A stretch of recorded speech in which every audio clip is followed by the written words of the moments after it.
Welcome to the Nomad Network, your first stop for complete and comprehensive Chicago Bears football coverage. Dive deep into analyses, updates, and all things Bears. Subscribe to our YouTube channel today and never miss a beat. Thank you in advance for your support. We promise to bring you the best because together we're unstoppable. Go Bears!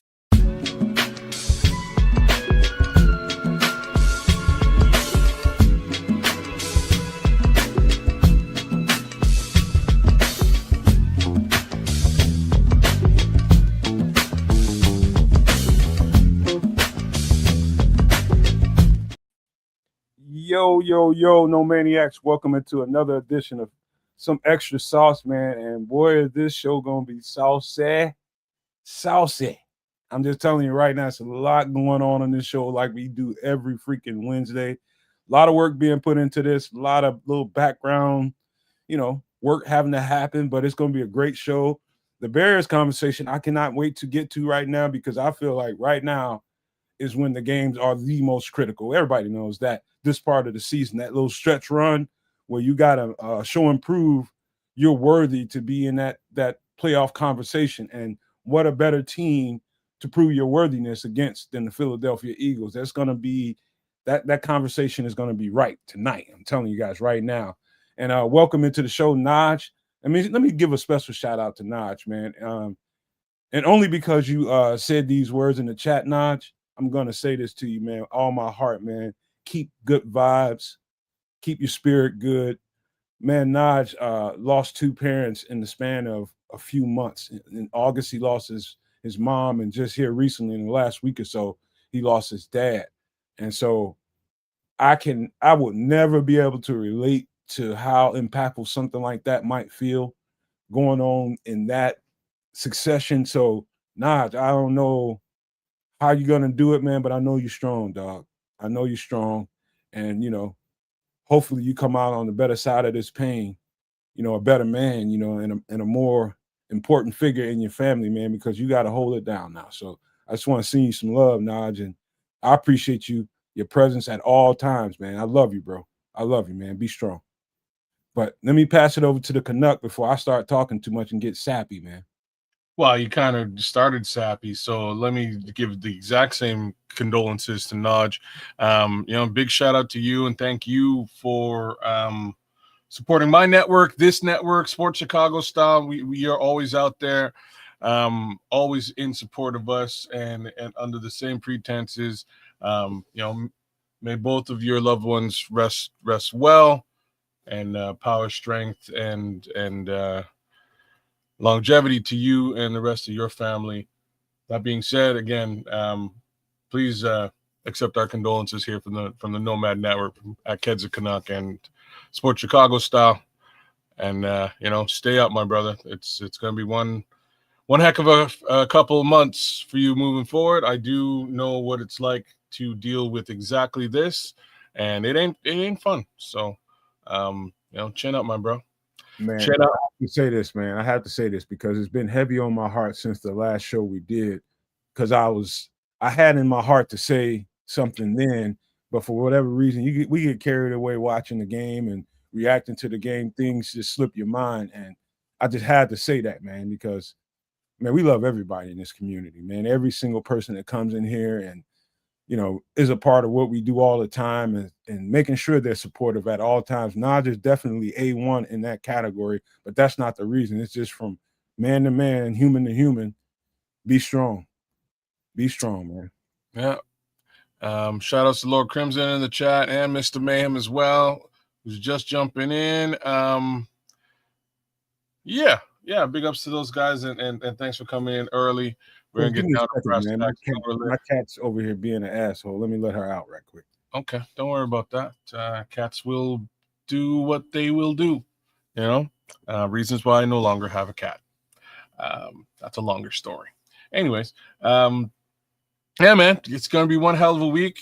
Can't wait to really dissect what that's going to look like with respect to these Philadelphia Eagles, these former Super Bowl defending champion Philadelphia Eagles, and our beloved Chicago Bears. I think, as I've probably said, I did definitely, I've said recently, I believe it was on the game show, that I had these Bears at the beginning of the season. I thought I had this one marked as a loss.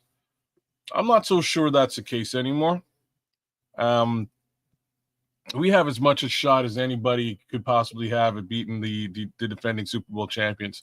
They don't, in my mind, scare me. They don't look like they're like an elite caliber football team. That's just my 2 cents. They're coming off a loss. They may be a little bit hungry, and we are coming off of a win. We're not necessarily riding high because these guys are working every week to get these wins. Here you go, stealing the meat off the Bears' bone, man. Hold your horses, man. Well, fine. We got to be human real quick so we can get the chef in the building. Fine. Well, yeah, it is that type of Wednesday. Well, time for some extra sauce. We got a little bit of a visit from the good old chef himself, so he'll be coming through sooner or later. He promised me some sort of Canadian fare. I'm excited. I don't know what that really is. Is it poutine? Is it some flapjacks? Some Canadian bacon? Something maple infused? I don't know, but it sounds like breakfast. Whatever it is, he's already in there eating it. Oh, snap, man. Shout out to Liberty's Outlook and the good Minister Charles. Tim Basemore just jumped in as well. Shout out to all you guys, man. Big up. But yeah, crazy, man. Crazy. Who's Tim Basemore? I was like, who's Tim? Yeah, we Tim love you, bro. We love you, Tim. We love you right on back. Thanks for coming through. Love all y'all, man. So we'll get deep into the Bears later on. Some human stuff, man. We got Thanksgiving coming up tomorrow in this country. And I'm not very much of a Thanksgiving person for a couple of different reasons. But since we on the show, I'll just say this. My mom's likes to put a lot of pressure on people to deliver for Thanksgiving. This year is at my sister's crib. And what I don't like about Thanksgiving, I guess it's all I just don't like a lot of people in my space, bro. Not in my house. You know what I mean? I'm just one of them kind of guys. I have people over. I'd rather y'all be outside. Is it people or is it family? They all people. I don't give a shit who they are, family or not. I don't want your ass in my house. Damn. Not like that. People be in your house fucking up stuff, man. All the time. All the time, man. And when I have get-togethers, it's okay to whip family's ass. Like in my opinion, that's okay. Sometimes you have to whip their ass. Well, that's the whole point. That's why I don't have them inside my house, so I don't have to do that. Oh well, can't win them all. I will whoop my nephew's ass if you know what I mean. If he smashes something accidentally, he will get an ass whoop. But outside of that, one day I can live with family for a day. Couple hours, you know what I mean? Couple hours, I can live with it. You know how it's going to happen, man. All the drinking gets to flowing. Everybody, you know how it is. Uncle Nate, come over there, and they didn't ate a plate and a half, maybe 2 plates. And next thing you know, people in there unbuttoning jeans, and next thing you know, they're picking up the drink, kick the shoes off, feet smelling like aged Parmesan, and just stinking. It's just bad, man. I can't stand Thanksgiving, man, because. And whenever it was at my house, guess who had to clean up all that shit? Well, it's your house, so the answer is you. I'm talking about when I was growing up at my mom's house, bro. Hey, if it's her house, the answer is you. Yeah, it was awful, man. Oh, snap. I know how that feels, man. Shout out to Minister Charles. He said, this Thanksgiving, I'm thankful for the podcaster, whoever that podcaster is, that took it upon himself to sponsor a fundraiser and raise the money to buy my bottom dentures. That's good, man. I think I know what podcaster it is, and yeah, that's good. That's really good, man. It's nice that people are willing to do that kind of thing, man. We do it over here if we need to, for whatever reason. We did it for Brian. Yeah, we'd have done it for you if I'd have known you needed it like that. We would have done that. Did it for Brian. We do it for anybody. Yes, sir. Big ups to Mr. Charles. Big ups to Minister Charles for getting that squared away, and big ups to the podcaster in question. Shout out to BCP. Give those guys a little bit of love. That being said, man, shoot, ain't my Thanksgiving, so I've been giving my thanks already. I'm just trying to avoid turkey and ham this weekend at all costs, as well as apple pie, because the brother got to keep a trim figure. You know what I'm saying? Gotta look sexy. Well, turkey ain't gonna mess with your figure, brother. 6 days of turkey might. Turkey's a big bird, dog. You know what, man? We're gonna have some conversation about that, but let's find out if the chef is ready to rock and roll. Because he looks ready, man. So kids, you go ahead and all right, he look about as ready. You might need an introduction here though. Oh snap. See, they got me going the whole let me make sure it's loaded up. Whole 9 yards, sir. Are you doing that or am I doing that? Who's doing that? You need me to, I can do it. All right, you do it, man. Because I gotta Here we go. Find it. Chef Trips. Chef Trips. Chef Trips. Chef Trips. A motherfucker in the kitchen. And it will be beautiful. That's my guy, man. Love that guy. Here he is. Ladies and gentlemen, Chef Trips.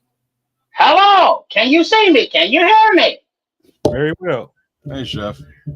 Welcome to the kitchen of Chef Trips. I am your owner and proprietor, Chef Trips. And for the segment here on some extra sauce on the Nomad Network, I am a MFer in the kitchen. There's my guy. Now that I must tell you that let's go directly to the camera because the oven is already hot. Boom. For the food. There it is. There it is. So what we are doing right now, we are putting the ground beef into our medium heat skillet. And we're going to break it up. And And we're going to add some onion and some garlic in a little bit. You got me already. I'm in.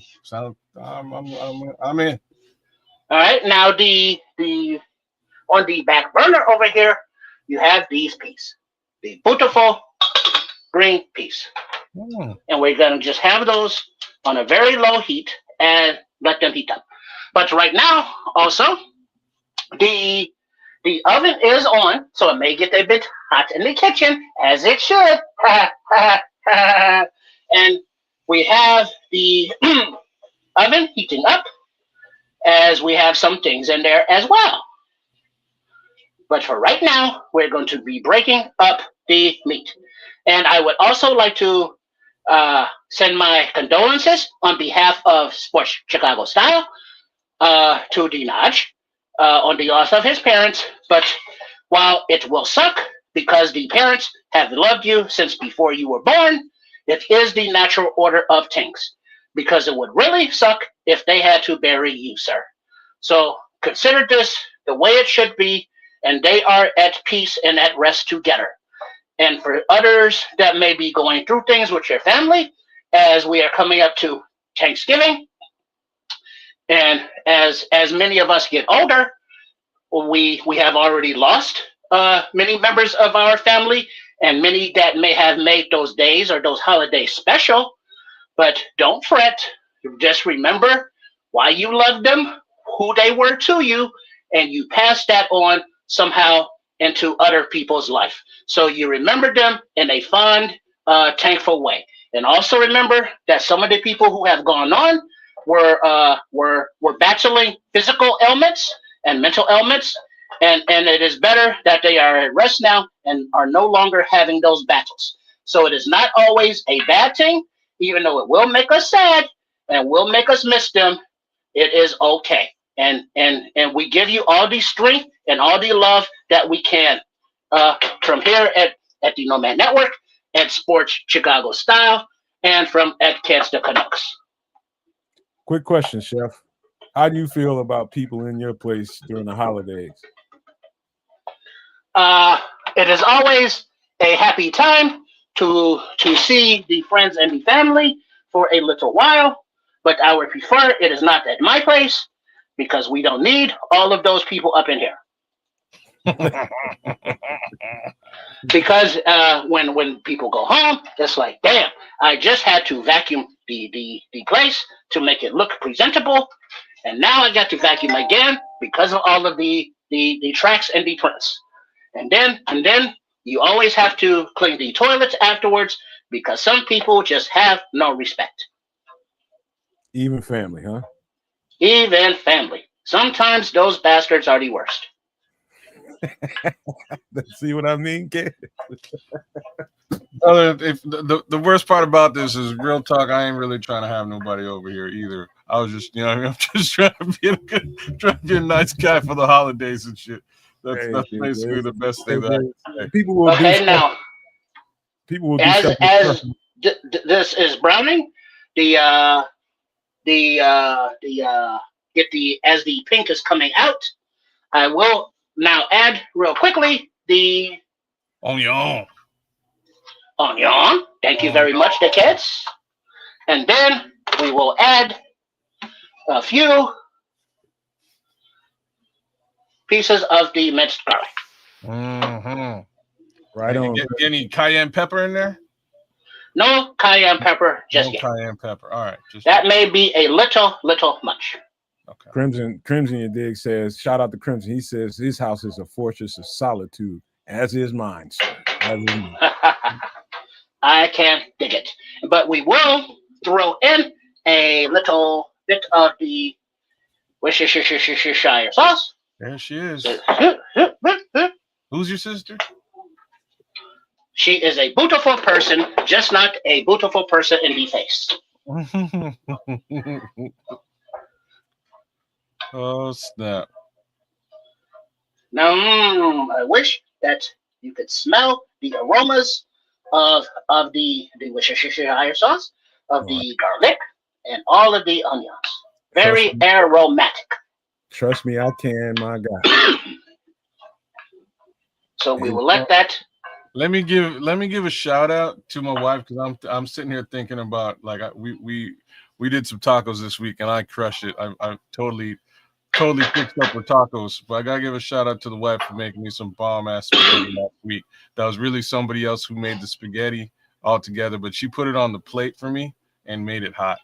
So I wanted to give her props. So sweet. That was so sweet. I just want to hear your wife's version of it. Talking about how you kill tacos and shit. I want to hear her talk. Oh no, she knows what's up. she knows what's up because her version of tacos. She put the taco seasoning in there and she stirs it up. That's a whole conversation. But since the chef is cooking, because I want to ask you about that. That's the end of the story. that's a whole damn story. Me, I got some cumin in there, some turmeric, some pepper, a little bit of garlic. I had to spice it up. Some beans. She put the beans in there though. She got the beans in there this time. But yeah, it turned out real good. Beans. So everybody don't do beans with tacos. What kind of tacos did you do, man? Like what did you do? The Ortega with the hard shell? Did you do the soft shell thing? What did you do? So I did something very low carb. I just did it with I just did it with a lettuce wrap. No shells at all for me this time around. It worked out real good, man. But the key to that is you really got to have some flavor in that taco meat, man. So I flavored it up real nice. My taco meat is always delicious. So is my fupa. Mr. Charles, I don't know what's going on, why you can't see comments. It looks like you viewing from kids' podcast. Are you on my channel, Charles? Let's see where you at. No, I'm sure. No, you're not on mine. Minister Charles is not on any of the shows. How are you watching this, sir? That's real weird. I don't see your comments on any of them, but I see them on the back end. There's some weird shit going on with YouTube that I've got to get straightened out. I'll get it done after the holiday, man. Minister Charles, make your screen big and see if it says join. And if it says join, click join. Maybe you're booted out for some reason. Now that the ground beef it is done, and the onions are softened, we will take these out into our strainer, and we will put them to the side. Okay. What are you straining out? Straining The meat. Okay. Gotta strain that grease out of there. Nobody Yeah, I wouldn't strain it. I just me. I learned the paper towel method works. The paper towel method is also very good. Yeah, unless you plan to like reuse that grease for something else. And that is also a possibility. Yeah, there you go. That's why we let that strain to the side over there. In this house, I can't cook onions with too much crunch in it. My girlfriend won't eat it. Say what now? My girlfriend won't eat onions with all that crunch in it. Not in this dish. Oh, so you need them real diced up is what you need. Real diced up and them down. Mm-hmm. Or what you could do, you could dice them up smaller, and you could also let them cook longer. Because the longer they cook, the more they will dissipate. So I do not mind the onions in mine. So they are nice and big. But if you know that your partner or yourself has a particular taste, you can still utilize the onions. You just let them cook a little bit different. And now that go ahead. Go ahead. No, go ahead. I'm good. Go ahead, Chef. No, I was just giving this a few more moments to drink, and while we did that, you can go ahead and speak. Love it. Love it. Love it. I can smell that shit through the TV. Check and see if you're subscribed, Charles. If you're not subscribed, subscribe again. Because I know this is in subscriber mode, but for some reason everybody else is coming through. I don't see your stuff. All right, now that is there, we will put that over there. And so with the like the kids of the Canucks referred to, we will be utilizing this grease. So we will turn the heat back up to a medium. We will check our peas, because peas do like to boil over. Watch them carefully. And now, in addition to the ground beef grease, we will add a little bit of beef tallow. Oh. You gotta explain what that is, sir. Well, the beef tallow, I rendered from the cuttings and the trimmings of a steak or any other kind of a beef that has the fat, and then you take the fat and you slowly simmer it out. And after a few hours, the fat will have cooked down, and all of the grease will have rendered out. And then you put it in a jar, and then once it solidifies back up, it kind of looks like candle wax. But it has all of the flavor of the beef, of the marrow, and all of that good stuff from in there. So it is very good flavoring for whatever you need to flavor. Like if you wanted to just do it with your breakfast omelet or eggs, you can do that.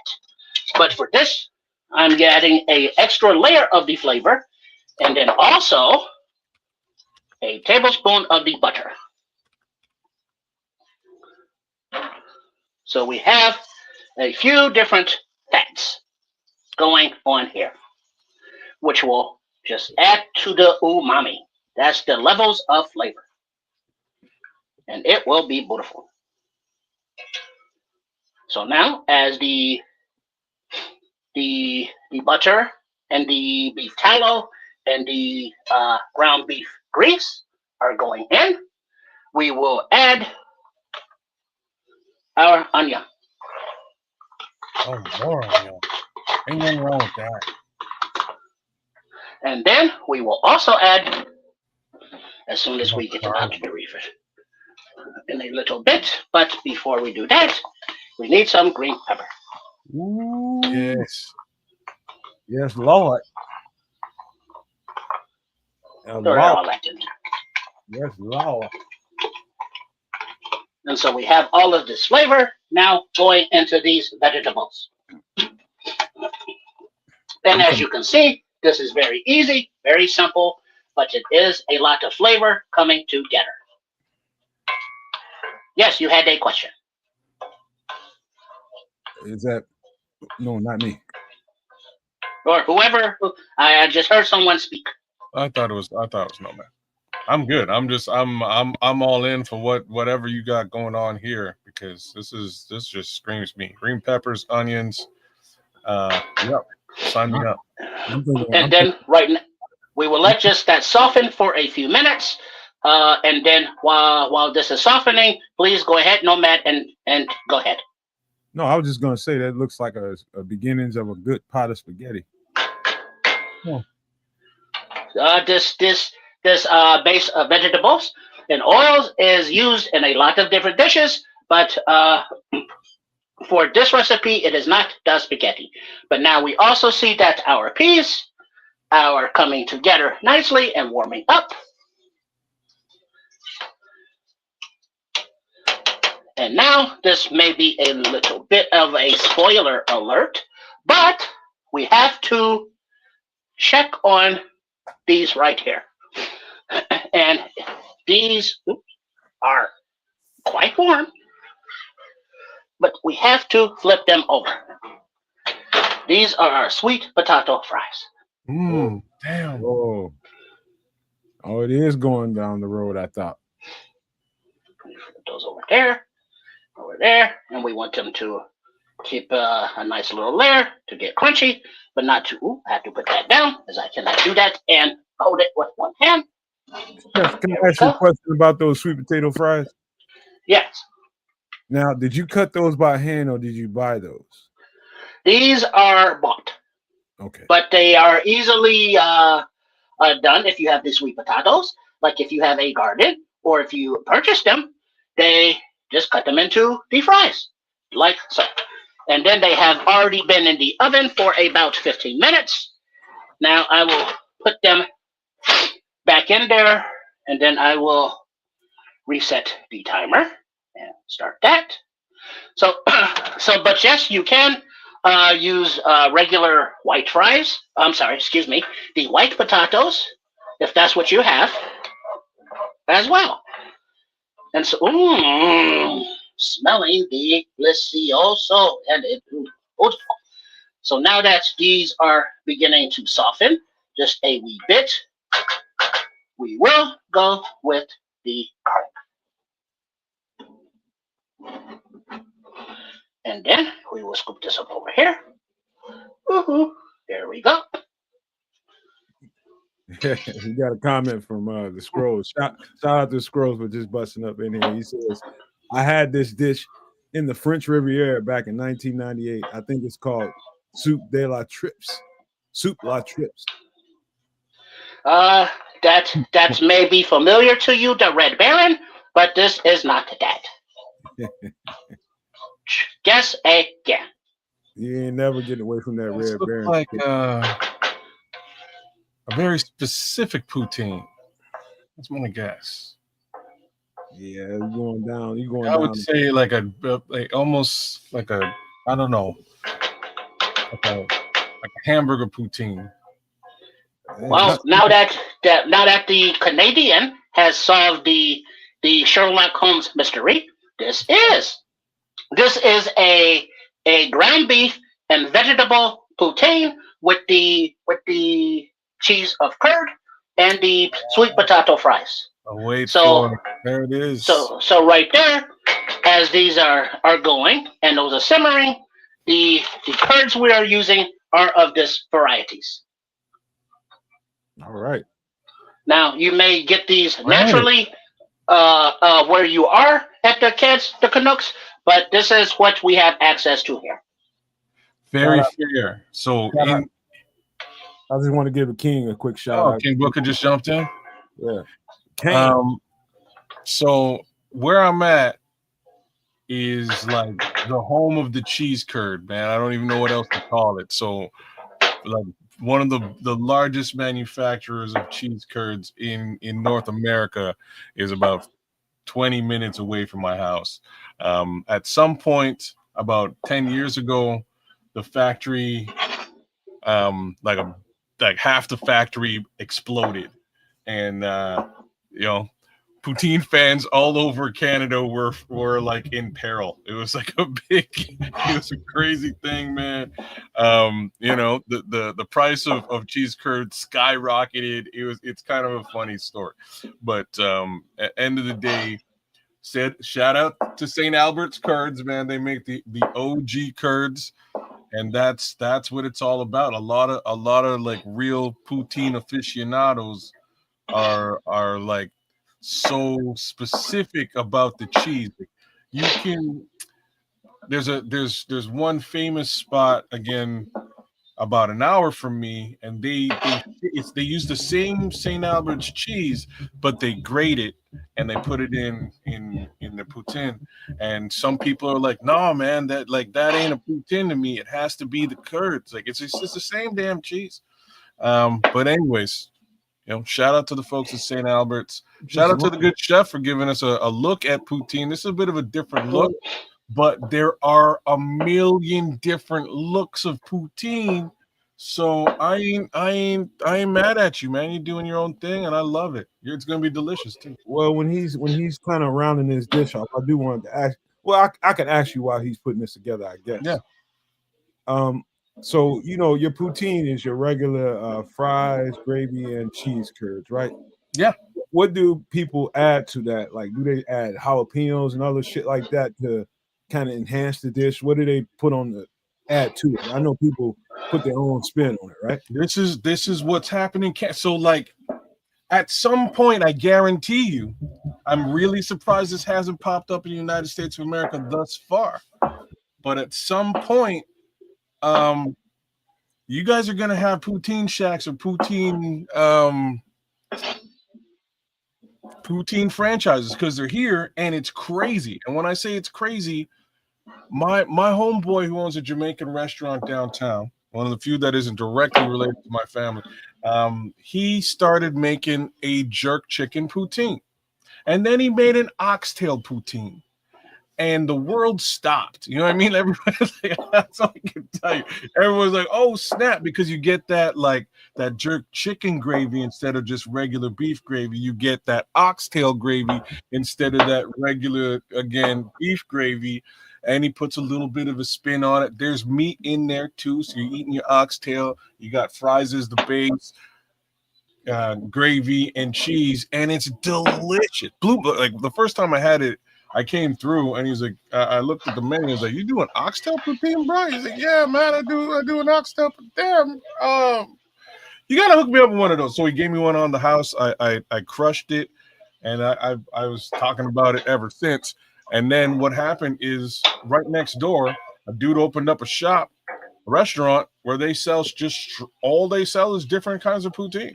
They stole his recipe. He was mad. He sued this guy, but they took those two things off their menu. But the store next door sells bacon double cheeseburger poutine. They sell a maple bacon poutine, which is like they put maple syrup in there and bacon. Like you name, like you said jalapenos. They do like a like a con carne poutine with jalapenos and queso on top. They take the cheese curds out and switch it for queso. A little bit of salsa in there as well. Like you come up with any kind of general food idea, man. You like they do it. It's wild. You know what's hot here in this community is anything nacho cheese, fries, or anything nacho cheese, chili cheese, anything like that. Like so there's places around here in neighborhoods like mine, they'll bust open a bag of Doritos and chili cheese those things with all kinds of little toppings on it. Just bust the bag open, literally put the chili and cheese and all that shit that they want in it, and fix it how you want it. A bag of Doritos. So imagine you liking Cool Ranch Doritos with some chili cheese with all kinds of toppings on Look, I'm trying to live. Is all I can really say about that. I'm trying to live, bro. Up for me an early grave. The amount of Cool Ranch Doritos I've eaten over the years, I just couldn't take it with when I first heard hamburger poon. I was like, what the hell? Yeah, poutine, bro. No problem, man. No problem. That's a whole other thing, King Booker. Man. Oh snap! No, I love that as an idea, Nomad. I love that as an idea, but honestly, that would probably, You know what? If y'all don't have well, those are what Nomad referring to. Some people call them walking tacos because you have the Doritos in the bag. Then you can put either ground beef or maybe shredded pork or pulled pork or barbecue beef or whatever the meat is. Put that in there, and then the nacho cheese over the top, and then a few peppers, and now you can walk around and have your meal. Did I say pulled pork poutine? If I didn't, I should have. It's there, but there's full chains all over the place that do like 10 to 15 different styles of poutine, and you just go in there and go wild, man. Okay. Now what I did, sorry to cut you off, I put in some flour, some whole wheat flour, because no white devils in this kitchen. Mm-hmm. And we let the flour cook, and I also added the mushrooms while you were talking to add another layer of flavor and vegetable. But now that the flour has cooked up, we will add some beef broth. There you go. There you go. And then we will put that in there. That is 1 cup, but we want to do 2.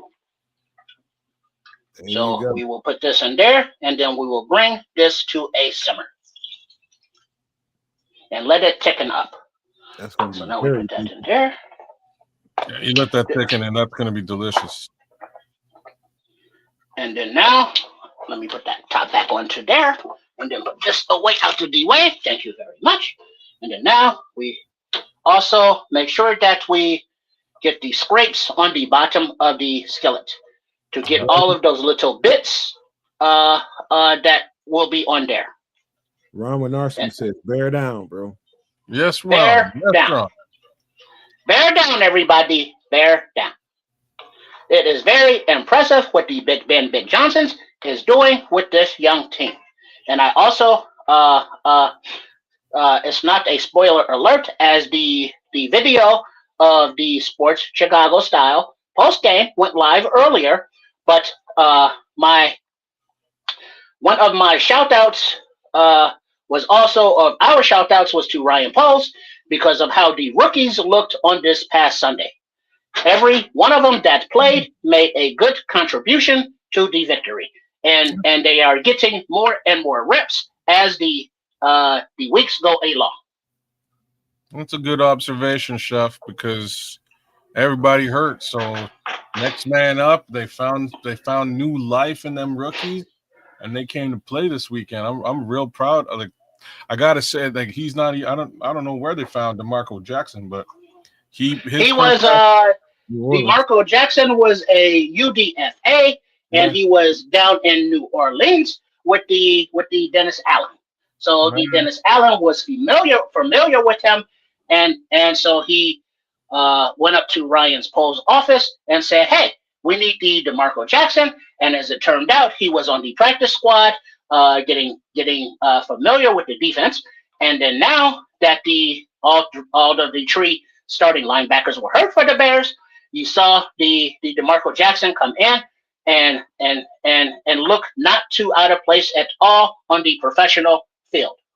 No, he's been doing it for a couple of weeks now, but this week, the first half of this game, he's a little bit hurting, but second 2 quarters, man, he was lights out. Hang tight. We got all kind of Bears conversation coming for you guys in a few when he's done.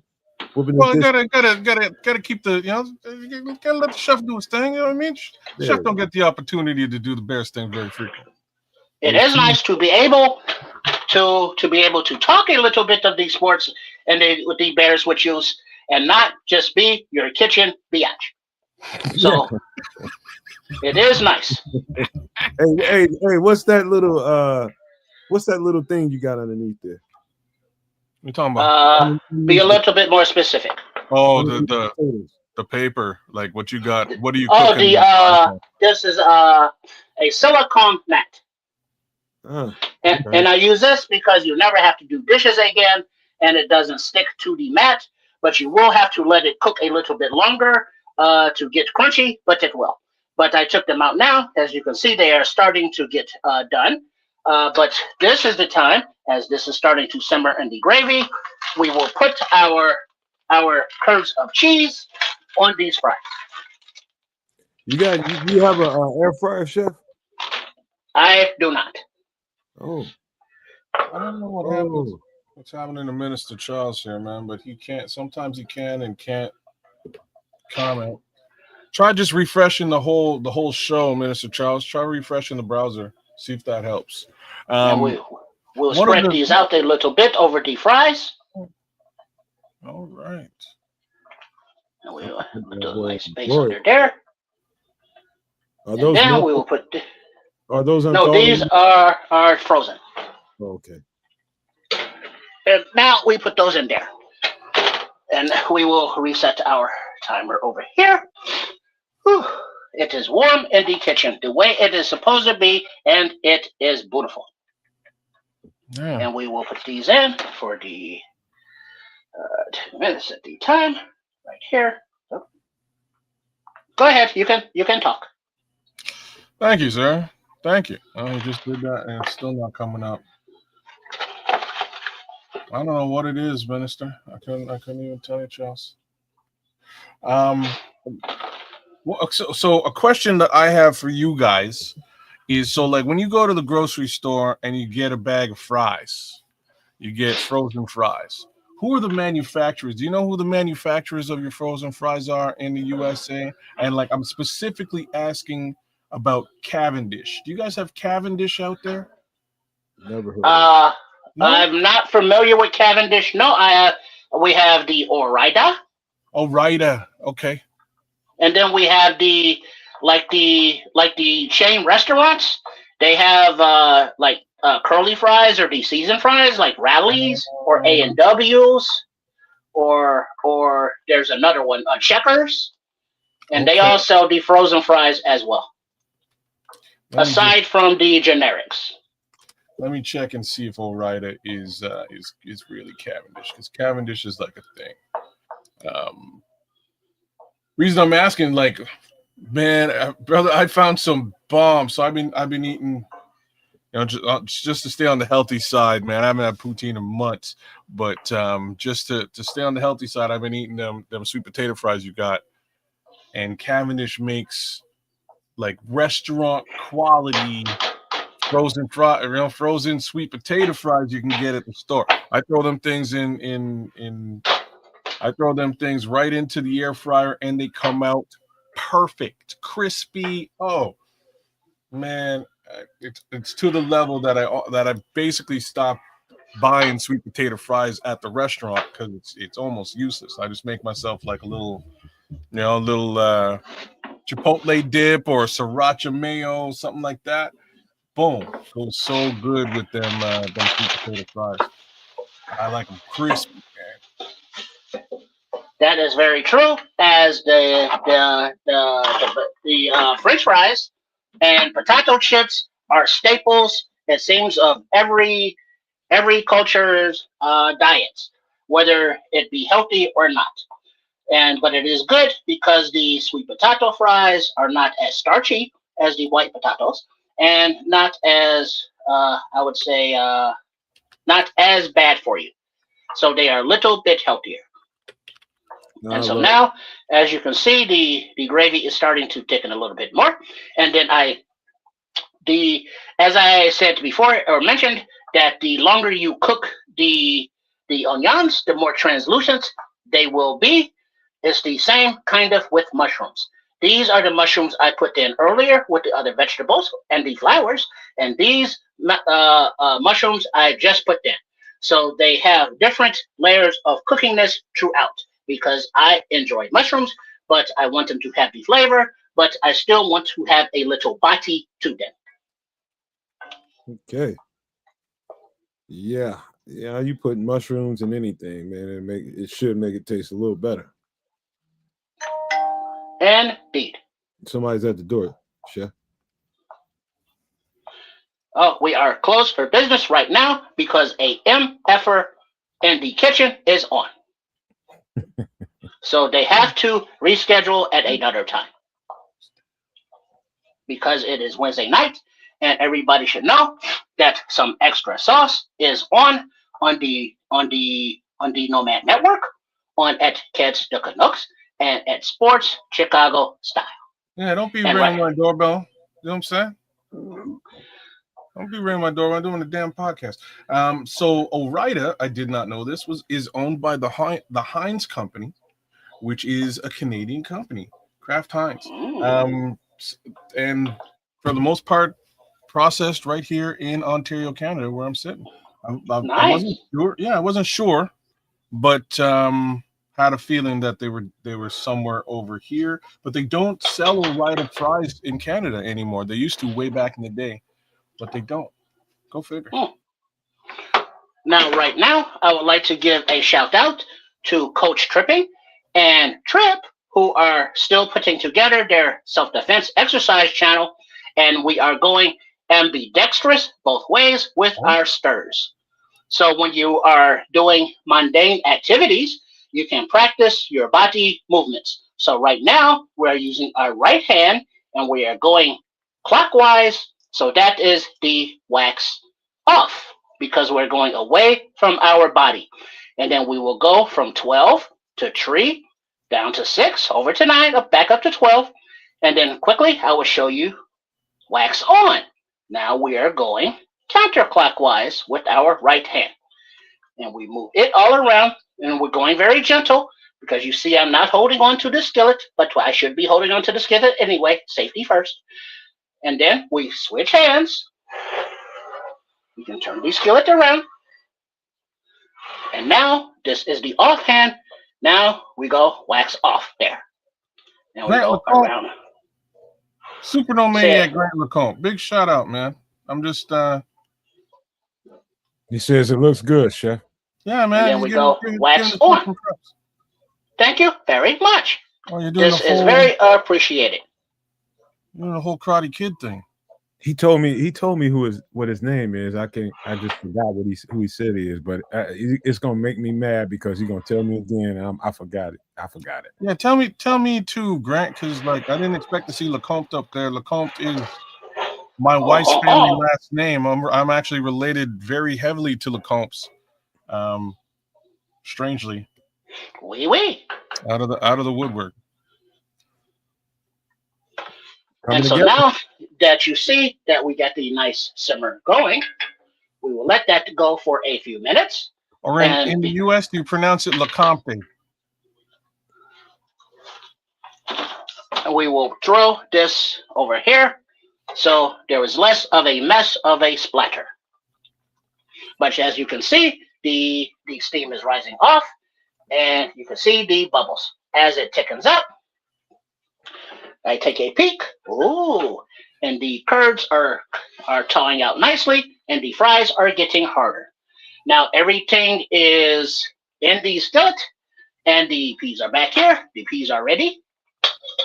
So this is a kind of, I guess, jazzed up version of the poutines. If you did not want to use all the vegetables, you could save time and effort, but you won't have the same flavors. Very true. $1,000,000,000%. I know it's beefy tasting. I can just smell that. Oh, but that's what you want, though. You want like original, true beef flavor gravy. Like that's really, and that's like, I'm not a mushroom guy. Like as soon as the mushrooms went in there, I was like, oh, now you went too far. But the mushrooms will give it exact. Hey, D, what's up? Mushrooms will give it exactly that beefy flavor as well, man. So again, Ain't mad at you. You're doing it the right way, man. You're doing it the right way. So it is much more of a gourmet spin on what I would call a traditional poutine. You know, Or as they describe mushrooms, as the flavor as earthy. yeah, that's you know, as growing up, and I was a little younger, man, I'd take mushrooms off anything. I'm still like that. I'm not a fan, like unless like. Anyway, so I'll leave that alone. It's a texture that messes with you, I guarantee. Yeah, eat them with some popcorn. What? You won't even notice. That is supposed to be a joke, I assume. It is actually a hilarious joke for those of you in the chat who know what I'm talking about. Anyways, yeah, they have a very similar texture, mushrooms and popcorn. I always just like the bite and the flavor of the mushrooms. And so now, not to let anything go to waste, we will come back over here, and then we will top it off with the rest of this grease. This is from earlier, our ground beef and the onions. I think Minister Charles is over this meal already. You still think about catfish and spaghetti. He said, "What's for dinner tomorrow?" And a good way to test the thickness of your omelets, or in this case your gravy, you let it simmer, and then you pull the utensil, or the spoon in this case, across the bottom of the skillet, and you get the thickness as you want, as the wake of the gravy is not as watery. So you will be able to see the darkness, the blackness of the skillet through the gravy, and that is a good sign that it is thick enough. Yeah, you did a good job of getting that thing nice and thick.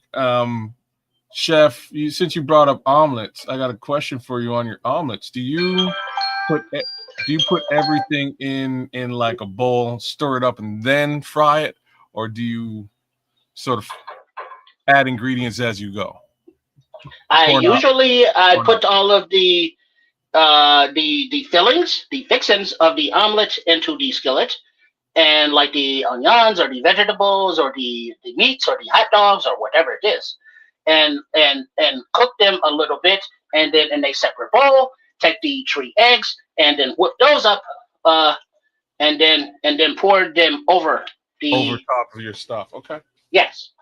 Okay. And then do that same method of, like, you can tilt the skillet and then pull up and let the runniness down, and you're keeping up the cooked part to keep them nice and soft. So you don't really do a closed omelet. The kind that's a different kind, where you have the omelet laid out, and then you put the fillings on the inside, and then you fold the omelet over. Yeah. Yeah, that is an omelet, but they're different kinds. I do mine a little bit different too, and that's like just because you brought it up, I put everything in the bowl, cook it all down, and then flip and do a folded omelet. It's I do mine. Mine gets nice and thick. My omelets are second to none, like killer. Well, there's another way to do it. Is you put your egg down in there, and you get your egg to the right density you want it. Depending on how you like your eggs, you might like them thin. You know what I mean? You might like them a little fluffier. You cook them and then you put your fillings on one side, and then you fold it. Now we are checking on our curds of cheese and our sweet potato fries. They are coming along nicely. I think your curds need to be a bit more done.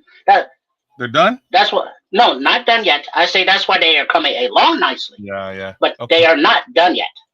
Okay. Hey, Grant. Yeah, so I pronounced it the right way the first time. So it's Lacombe, just like I thought. So that is, yeah, that's it. French Canadian French, nonetheless. No, trust me.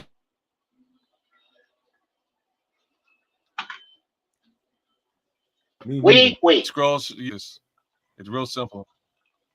You went the chef did it again. You know what I mean? He went full go with this thing, and I guarantee you it's going to be delicious. But trust me. That's right. He was G-Man. My bad, dog. Oh, G-Man. Okay. My bad, dog. My sincere apologies, man. Yeah, okay, Grant.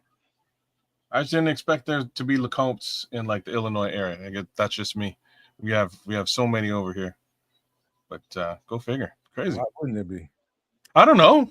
Just because it's to me it's a French name, and the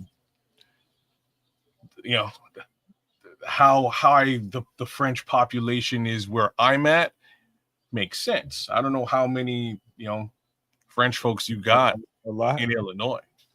A lot. Okay, that's news to me. French, Polish, German. Polish. I know you have actually per capita the largest Polish community outside of Warsaw, Poland. I'm not sure if you knew that, but it's an actual fact, which is crazy. Well, yes, that's because back in the day when the president or the leader of Poland, Lech Walesa, visited the United States of America, he came to Chicago because of the amount of people from Poland that lived there. So the Polish community is very, very large in Chicago, but it is also a melting pot of everybody else. Absolutely. This place, you can trust me. You can find your community here, no matter who you are. Wow. Yeah, no, I knew about the Polish situation. I wouldn't have guessed French at all. Like the other place that's heavy for French is obviously Louisiana, New Orleans, Aurora. My boy G-Man is from Aurora, man. Them some hoopers out there in Aurora. I play a lot of good basketball out there, G. And they play some good basketball here too. We traveled back and forth back in the day. And now, as you can see, how it is thickening up. As when I move the spoon through, that the wake is a little bit longer. And so it will still need to more simmer. But every time through, you want to make sure you get a good scrape around the sides and around the bottom to get it all mixed in. Gee, where you at now? Where you live at now? Scroll says Polish women are known for being great at a certain thing. Yes, they are, Scrolls. Yes, they are. Made a couple of my come across a couple of them in my day. It is not to say that they are all the same, but I have met some Polish ladies myself, and they were somewhat adverse to the deodorant. Oh, I don't know if that's a cultural thing or they were just nasty. I think those ones were just nasty. Mine just weren't extremely. Now I'm gonna be a little bit. I guess you were a little bit crass. I'm gonna be a little bit crass. They just weren't. I wouldn't. How do I say this as nicely as I can? Well, I wouldn't confuse them for being rocket scientists. Well, no. Let me stop you there. Well, let's stick with the deodorant part, man, because something I learned about women, Polish women, something about the genetics, man. They have to usually find the right kind of deodorant. I'm just something, everybody's DNA is made a different kind of way. Like you're talking pH balance now. Yeah, shit like that. It's just you have to find the right product for your chemistry, bro. And I found that to be the truth about few Polish women I met. Mm-hmm. Yeah. Now you can see more and more of the skillet in the wake. The thickness of the gravy is your preference, but we want it a little more where it's not so runny. So you let it slowly simmer. You do not turn up the heat because you cannot speed up the process. The process is the process, but you want to make sure that where the heat is burning, that it is still being mixed up evenly. And as you can see, the Nomad, that you can barely see the onion. But if you were to dice that up a little bit smaller, you would not be able to see it at all. And the peppers are fading as well, but since they are green, they stand out. Very good, man. Are you going to strain this, or are you going to just take it as it is? I assume you're going to take it as it You is. can't strain it. It's great. Yeah, once we let it thicken up, we just it's gravy. So there is no straining. That's why we want to get it a little bit thicker because there will be nothing to strain. Okay. All right. Well, Chef, I think you probably put a little too much broth in there. You want us to come back to you when you're ready to bring it together? You can. It's up to you. I mean, it's just going to be simmering. So, I mean, the simmering is in there, and the cheese curd should be done in about less than 10 minutes. So, come back in about 10 minutes or 15 minutes, and we'll be ready to plate. All right, let's do that. Let's let you bring the whole dish together. We'll come back to you in a minute. We'll be right back with. But just leave the picture on one of the cameras. One of the panels? Cool. We can do that. We got you. Right on. There we go. All right, that's definitely coming together, man. It's just the smell of gravy, cooked gravy, kids. It's such a turn on for me. You know, it's like in my house, because I'm on the keto diet, and my girlfriend adheres to it when she wants to, but it's just one of them things. Like we don't do that a lot around here. It's just one of those situations. Every now and again, I put a roast in the oven, and my girlfriend's got to have that gravy over the mashed potatoes, and that's the cheat day for me. The mashed potatoes and the gravy. Yeah. I'm back on that right now, man. So RIP the potato. Rest in peace. Can't touch it. And stay away from them corn chips as well, man. No more rice. No more bread. It's a bad, sad existence for the next little while for this guy. But such is life. We're finding new things to enjoy, like yogurt. Damn it. So not, it's, you know what I mean? It's just nowhere near as fun as mashed potatoes. I'll trade mashed potatoes for yogurt any day.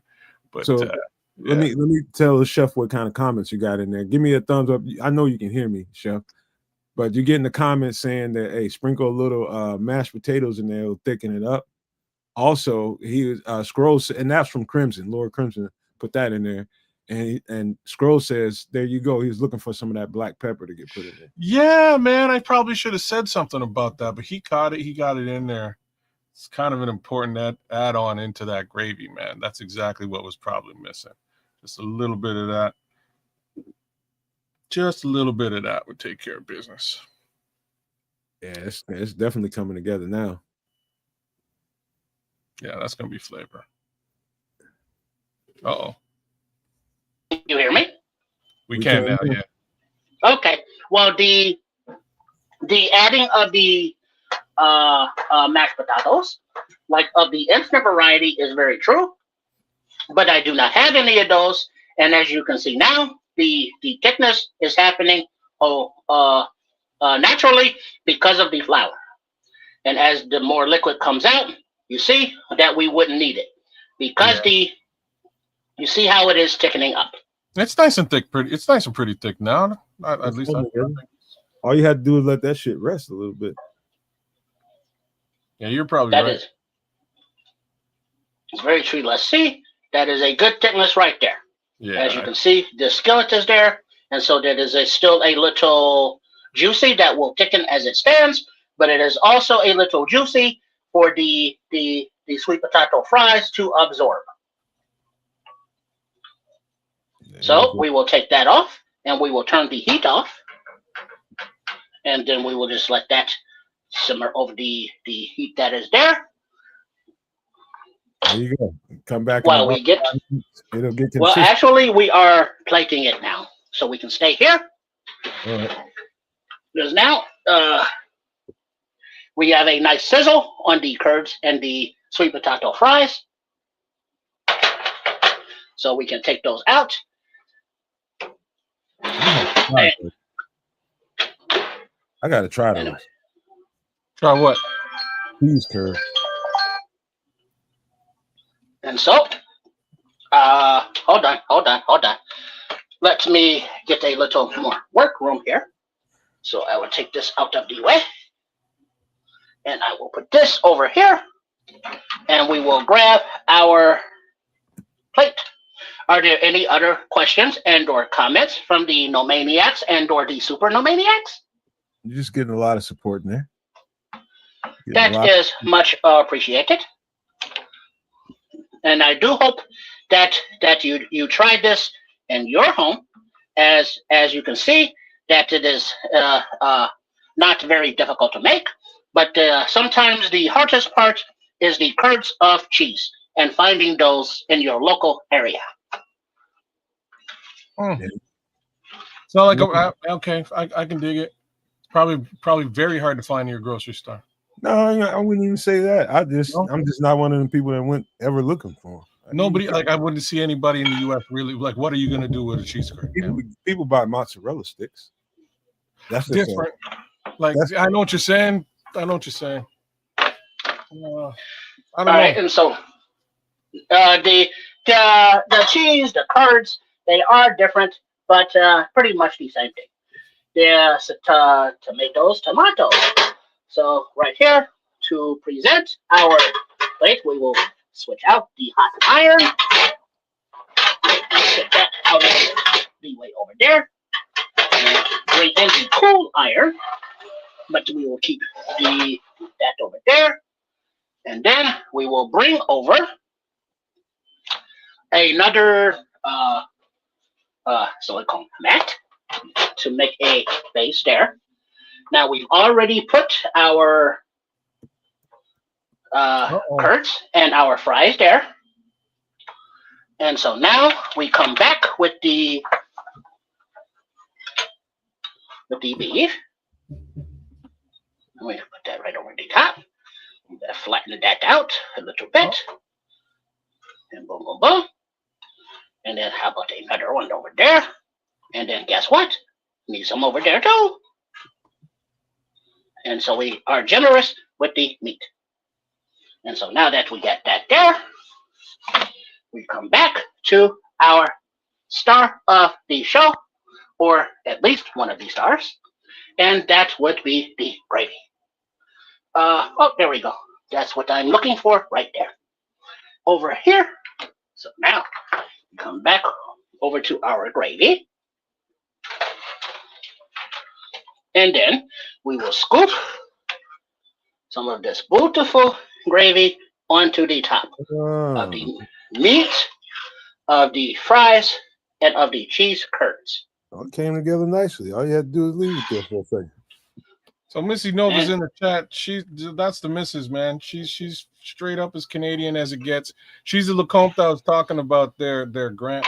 I guarantee you she's trying to figure out if this has got to be the most American poutine of all time. This is the gravy. As you can see, the thickness get nice and thick. Oh, that look good. What's up, Miss Nova, aka Miss Kids? Glad to meet y'all. And so now we see we have everything in there. So let's take a taste. There is a cheese curd right there, but I want it all together. So I need to. Ooh, there it is. Let's see what we get working with.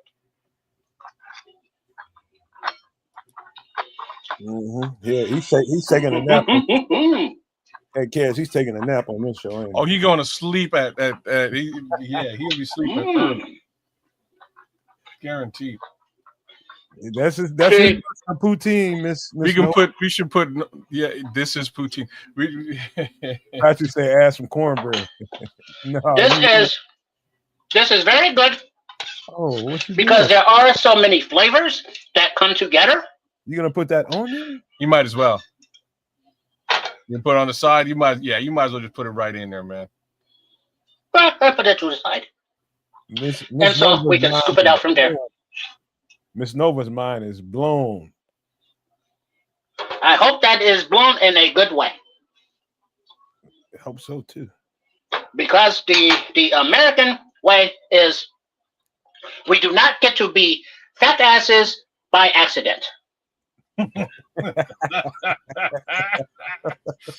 Oh man, that's too funny. So Don't eat all that, man. I'm just gonna tell you that. So Right this is the way that you can make the Canadian dish of the poutines with a little bit of the American flavor and more flavors and more filling and more of a meal instead of just a snack. Hey, little pro hack for you. Just eat like a quarter of that and throw that shit in the microwave. Don't eat all that. Whatever you do not put it in. Do not try to eat this as a leftover thing. You have to eat it now. So eat what you're gonna. I'm just letting you know this. The one thing that the one thing about poutine is you cannot reheat this and eat this later on. It will taste like absolute garbage. Mind you, with the advent of the she would eat it, but she wouldn't call it poutine. This is something else. Yeah. This is So with the advent of the air fryer, you can put poutine in the air fryer and bring it back to life. But under normal pretenses, poutine is a one-shot deal. Now you can pull this off. You can pull this off. You just gotta cup this thing in a little thing, aluminum foil, put it in your air fryer, and you can revive this. Only in an air fryer could you revive this. How are those curds? How did the curds come out? These are very tasty. As you can see, they are filled with the cheese of cheddar and the crunchy outside. But the crunchy outside is a little bit muted because of the absorption of the gravy. Yeah.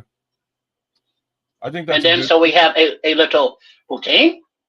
We have a little of the ground beef mixture, and we have a couple of sweet potato fries. And I wish that all of the no-maniacs and all of the super no-maniacs could enjoy this right now, but you have to wait until you make it in your own kitchen. Are there any other questions or comments before I get out of here? I have a comment. This looks like a shepherd's pie got on crack.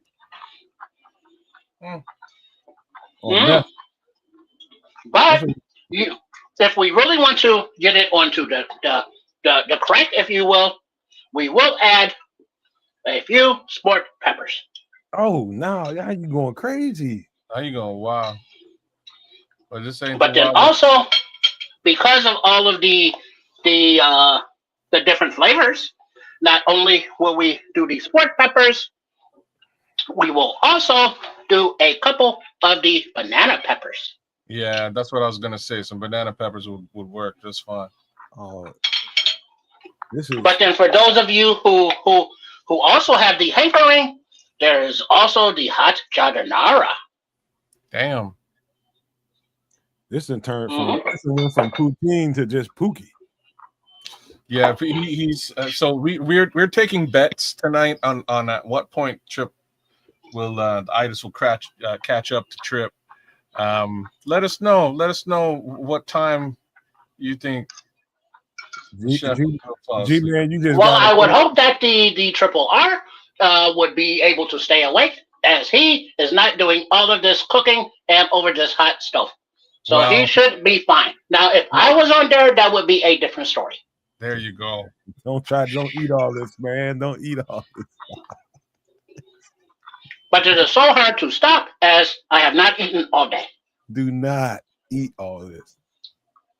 How's the flavor with the banana peppers and the sport peppers?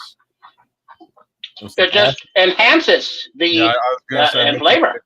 I bet you it kicks. Acid. It brings some. It gives it that extra kick, which is one of the reasons I did not tell you earlier why I did not put any of the red pepper flakes into the meat. Because cayenne pepper. Okay. I wanted to add these separate peppers and a separate taste. Okay, I get it. So when you did mention the red pepper flakes, I understood what you were saying, but I had another plan that I kept you in suspense for. You know what? You put those banana peppers on there and just reminded me that I didn't grow banana peppers this year. Now, we usually can those. And that's part of another segment we're going to have a little bit later on when Triple R gets on here. Well, let me make way. We can. Hello. Let's go to my face cam because I need my up close and personal as well. that you do try this homemade poutines.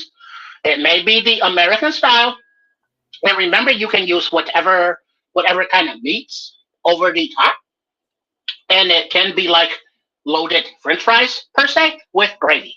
But the gravy is what sets it off. So you decorate or flavor your gravy how you will, and it will be beautiful. But also make sure to try the sweet potato fries if you have not, and especially if you are trying to live a little bit better and a little bit healthier.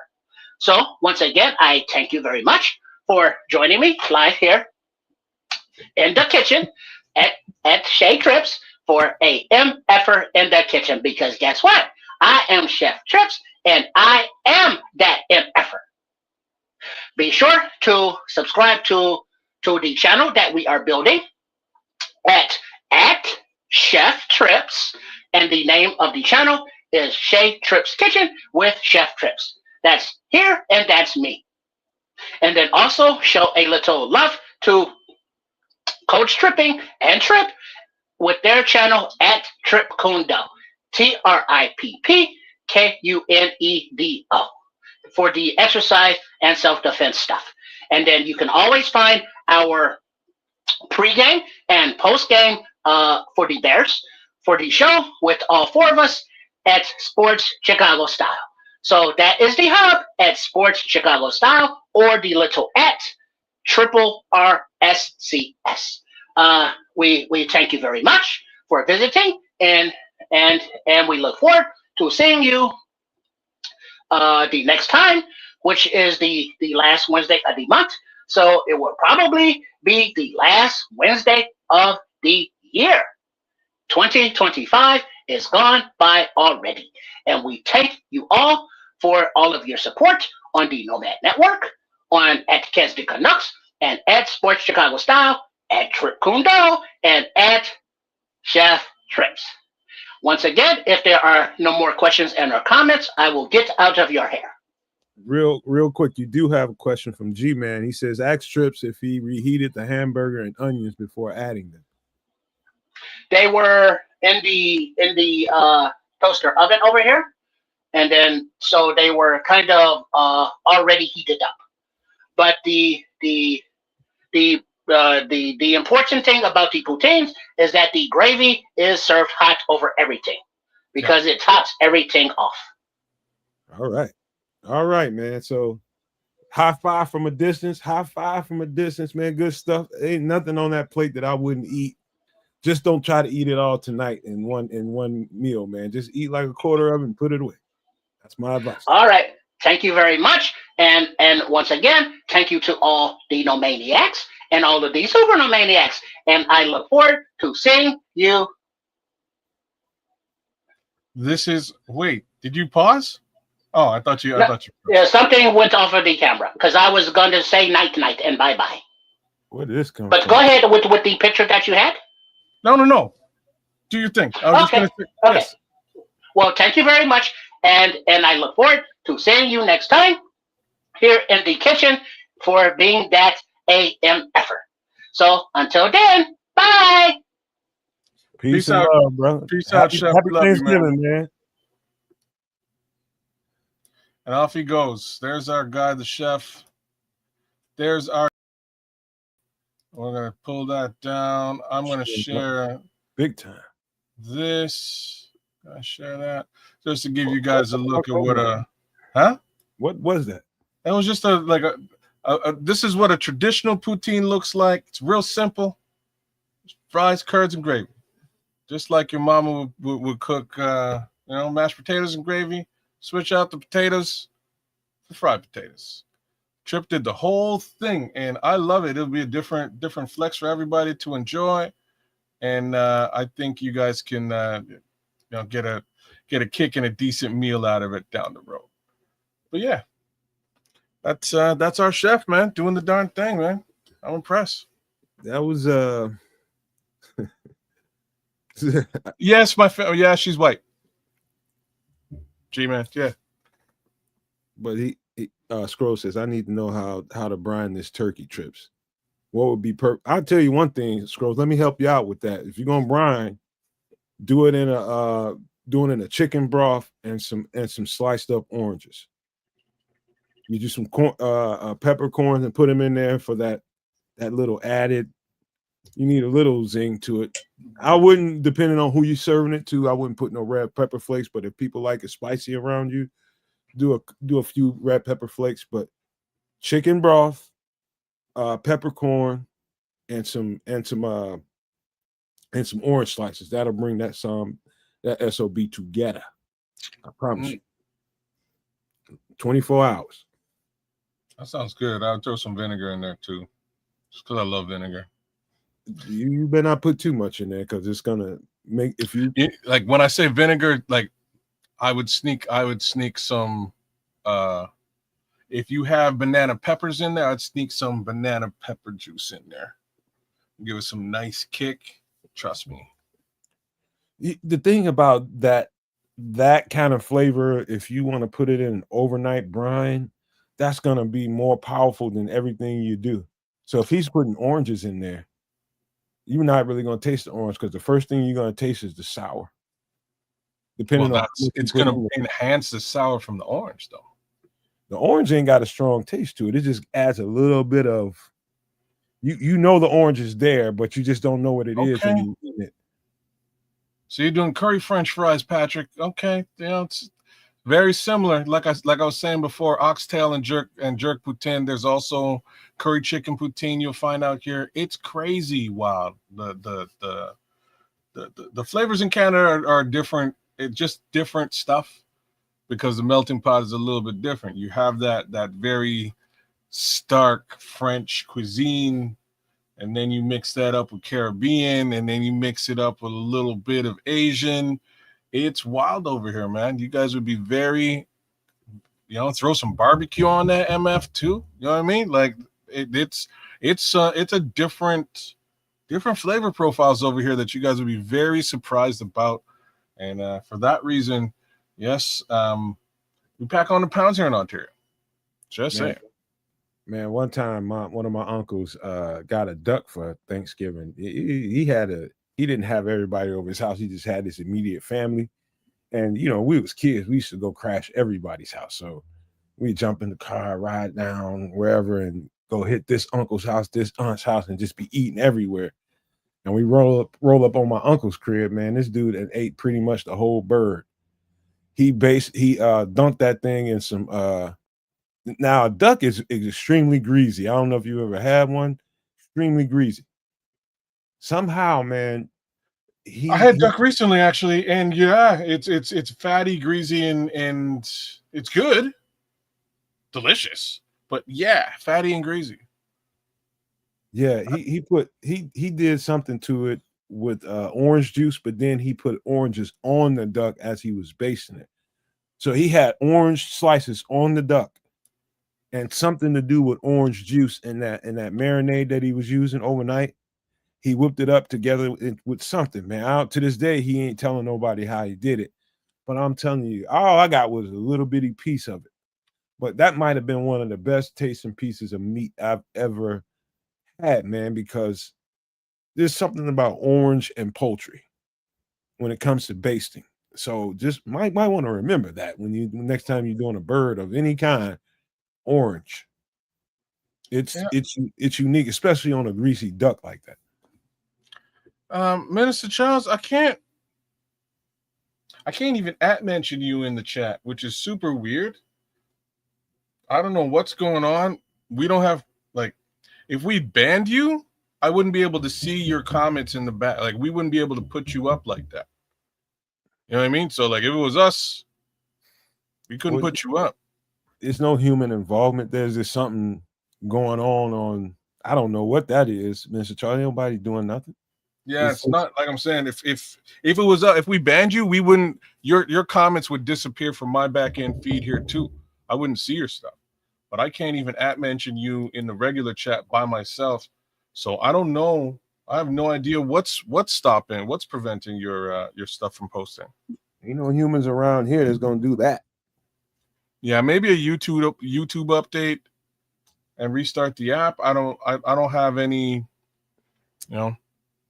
I don't have any other ideas around that. But like I say, anytime, like when we banned Chris Foster as for instance, I can't. His comments, all of them, immediately disappear from my back end console. I can't see nothing when we ban somebody. They disappear. They're gone.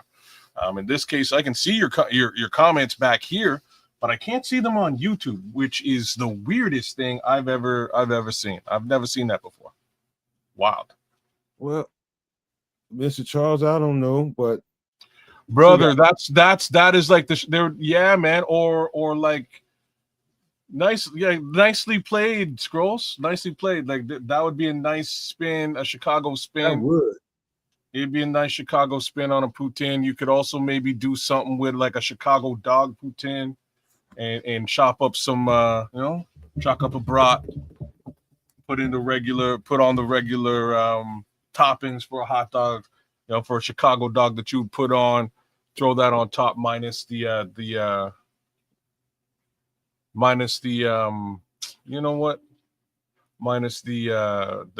mustard. I wouldn't put mustard on. Although like you could still, like you still could. But yeah, no, that is a great idea. Italian beef, gravy, giardiniera. That would work out good. I bet you all my money somebody's tried that. I wouldn't bet I wouldn't bet it. It's just not something. It would blow, like word on the streets, it would blow up. If one of the Italian beef shops, you know what I mean, out where you guys are, that are really selling sandwiches en masse, if they put together a poutine and just made a day of it and handed out like a small poutine alongside their sandwich.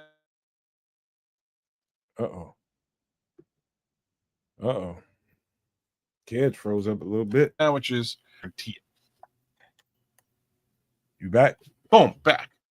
All right. Yeah, I'm telling you, people go crazy for it. You just have to promote it. Hold on. Same thing like Wiener Circle. They decided to make a Wiener Circle poutine. All right. Give that away when the Bears win against Philadelphia Eagles. That'll be the bomb. Well, before Triple R gets here, we might as well talk about a little bit of food, right? All right.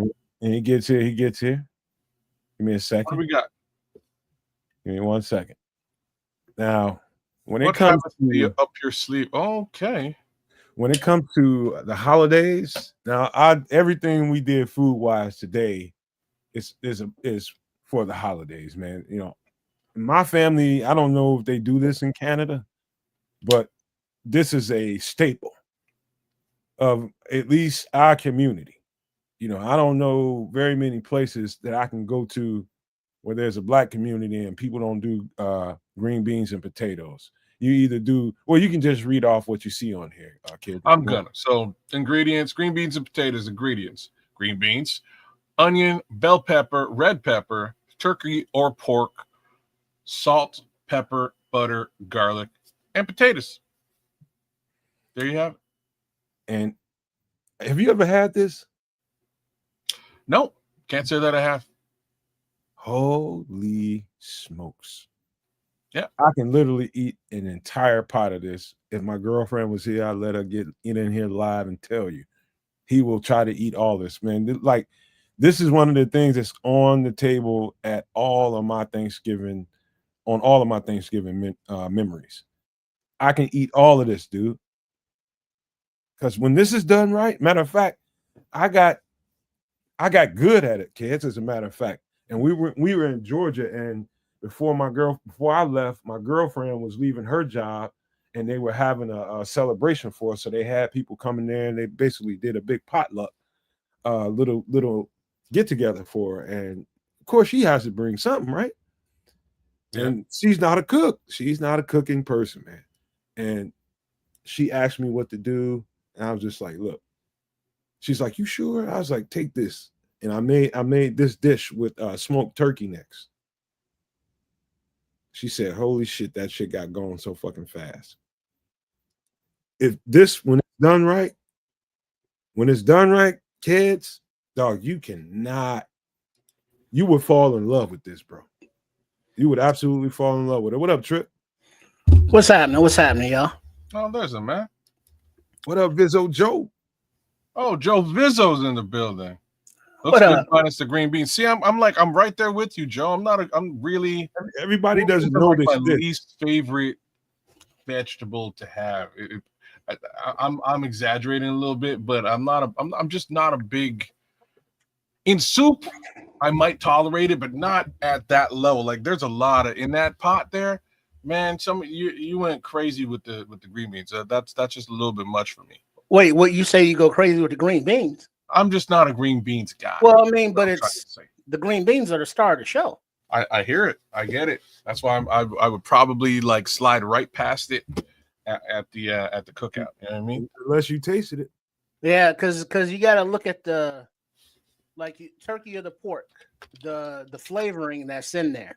You know, because it's simmering for a long ass time, and there's a lot of flavor going into the beans, so they don't have that gardeny kind of like taste. It's kind of like, oh, okay, something going on up in here. And then with the potatoes absorbing that liquid as well. I mean, you're the person that don't use a bay leaf. Ain't that you? I don't use what? Bay leaves. Yeah. Yeah, exactly. So you don't know All right. nothing about no flavor. Oh, wait now.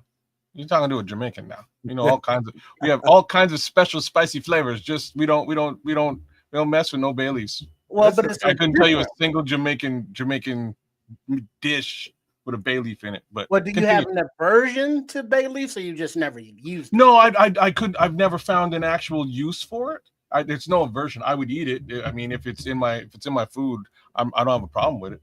But you know, never Well, had. next time you make soup, just throw a bay leaf up. I'm gonna. You gave me that little advice. I'm definitely gonna throw it into one of my foes and see what happens. You're definitely missing a level for sure, kids. That's just you're definitely missing a level of flavor for sure. Now this dish in particular, like it looks like it's a lot going on, but it ain't. It really ain't. When you get this thing in a whatever container, however you get it presented to you, I'm going to tell you right now. So, have you ever had anything with smoked turkey in it? Yes. Yeah, for sure. What'd you have? Well, I've had soup and sandwiches with smoked turkey in it. I'm trying to think if I've had anything else with smoked turkey in it, but doubtful. I'm only saying that for the people that are non-pork eaters. You know, a lot of times people will put a ham hock in this thing. People will put what else they put in here? Trips. They put, fat back, fucking neck bones, fat neck back, bones, everything. Salt pork. Salt pork. That's a little too salty for me.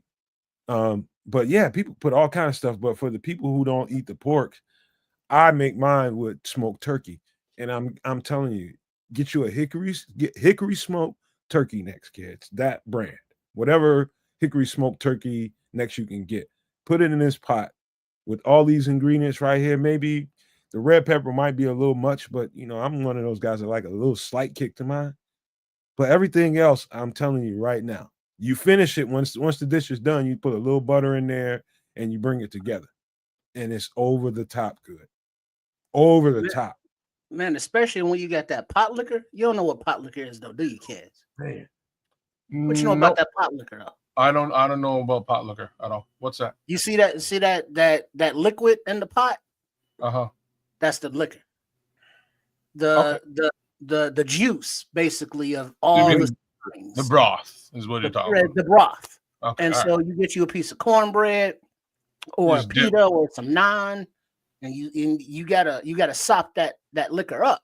You don't let that go to waste. See, that's what I would be all about. It's just the beans that I'm like, I can live without them. The rest of it, I'm good. Like bell pepper, red pepper, whether it's turkey or pork. Well, I'm trying to stay away from the. Goddamn weirdo don't eat green beans, man. It's not like I don't eat them.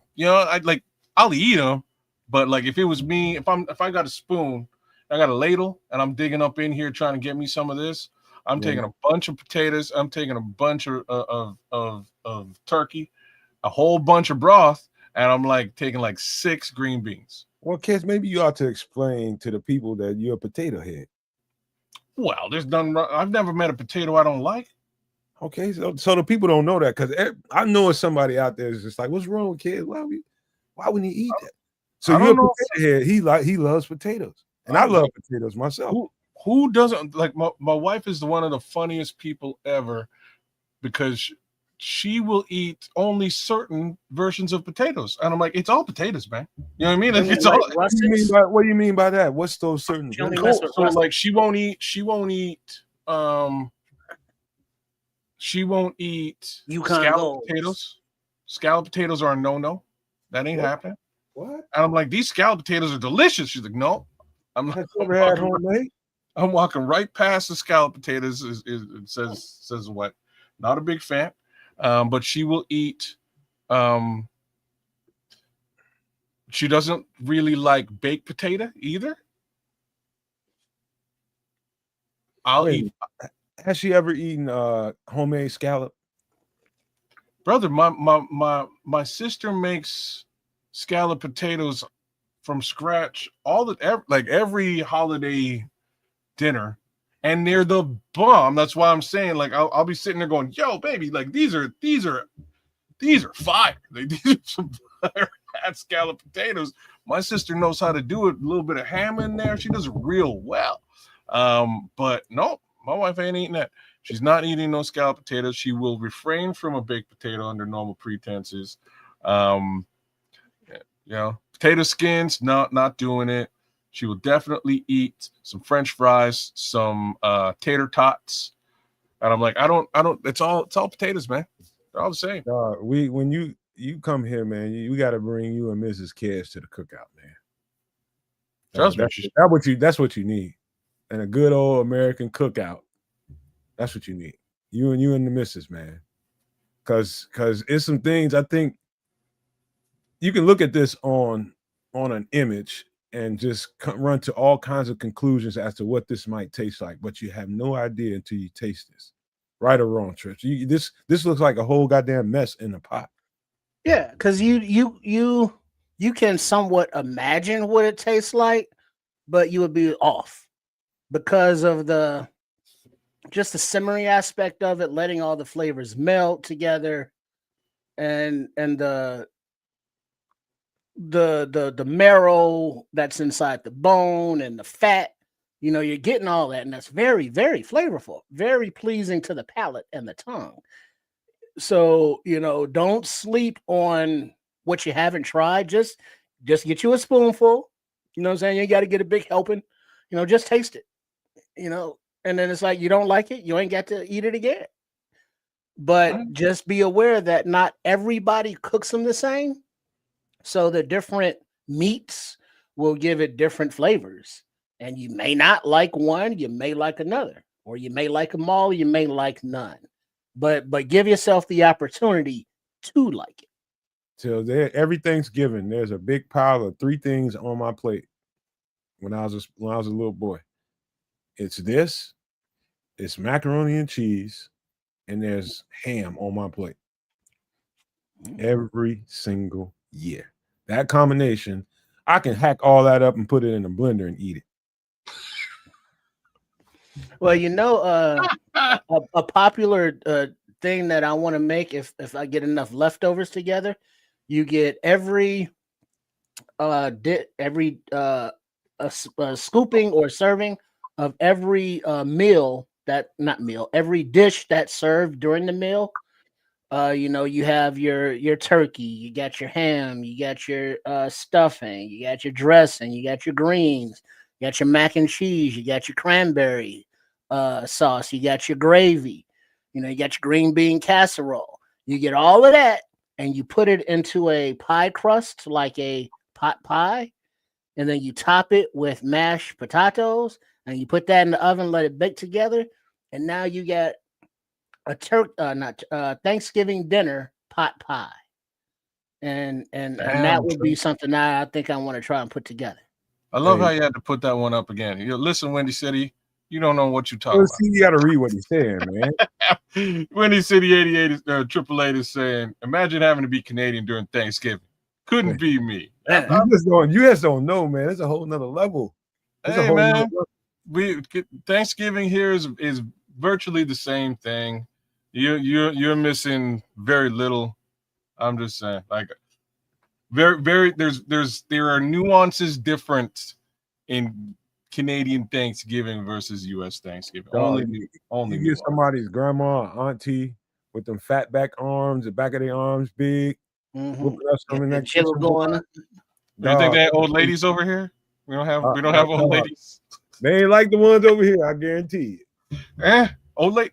Come Ooh. on now. Old ladies in the kitchen is old ladies in the kitchen. That's a universal.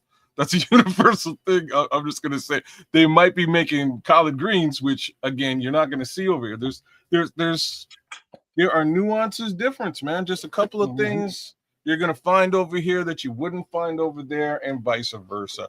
But for the most part, those staples that Trip just yeah, man, we don't do collards over here. Oh, you know what, man, Vizzo Joe, I'll tell you a funny ass story. Yeah, if I tell you it's gonna get carried away, I'll tell y'all if y'all want to hear it, man. The first time, and I only ate tamales like 3 times, but the first time I ate it is funny as a motherfucker, dog. Y'all would fucking die laughing and slap me upside my head at the same time. Y'all be laughing and hitting me at the same time. Like, what is wrong with you, dog? So a girl, real quick. So a female at a job I was at in Atlanta, I was managing a temporary agency, and I didn't realize that she was really on me like that. But she was on me, and people was just like, "Hey, man, you know this old girl?" And I'm like, "Man, I'm busy working. I ain't got time for all that. She's somebody in the office." And long story short, I ended up being the only person in the office this afternoon. Everybody's out in the field, doing sales and all kinds of different stuff. And I get a call on the phone. She was like, "Hey," it was a Latino lady that made some tamales and sacked them up, and they was hot and everything. She said, "I left something for you. Did you eat them?" I was like, "What is it?" She's like, "They're tamales. I made you tamales." I was like, "Oh, okay. Well, thank you. I appreciate that." I said, "I'll try them." She's like, "Well, call me back and let me know." And so I go get them. They all wrapped up in foil. They're still warm. And yeah, that's exactly what happened. That's exactly. You didn't peel the wrapper off. I didn't know shit. I didn't fucking know. I had no idea, Patrick.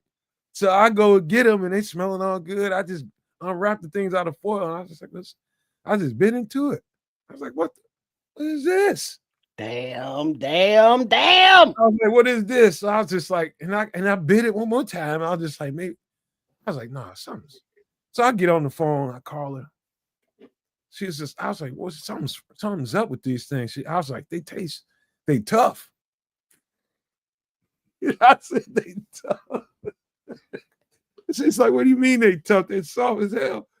I was like, I bit into them, and she was just like, well, did you take the what you call them, the husk off? Husk. I was just like, what's that? She's like, what's wrapped? I had no fucking idea. Look at Vizzo Joe laughing at me. I had no fucking idea, y'all. So is it wrapped in paper? No, it's wrapped in a corn. On a corn He husk. never had him either. He never had him. I never had tamales. No, that's another thing about Canada that sucks. Like, we don't get real Mexican food over here. We don't really get, like, you have to go to a Latino's house to get that. And luckily, I've dated a couple of Latinos Latinas over the years. Latinas, hot and always spicy. Yeah, I got a little bit. They'll cut you deep. Yes, I may have also have been cut. Yeah, she loves mashed potatoes and gravy. Like, I'm telling you, it's just a little her thing, man. She ups and downs with the potatoes. I'll never get it, but go figure. You had 3 tamales today, Joe. Okay. You get what kind? Because they're all different, innards for tamales. Look at Patrick. He said he did it too. Well, I was Yankee. I remember going on a field trip someplace, and somebody gave me a Baby Bell thing of cheese that was wrapped in a little netting and with that red shit around it. I took it out the netting, then I just bit through the red shit. I didn't realize you were supposed to peel it out of the red shit. Well, we don't know. I was like, man, this cheese is kind of waxy. This cheese is kind of waxy. You had a baby. You tell me you ate right through a Baby Bell. Yeah. So yeah.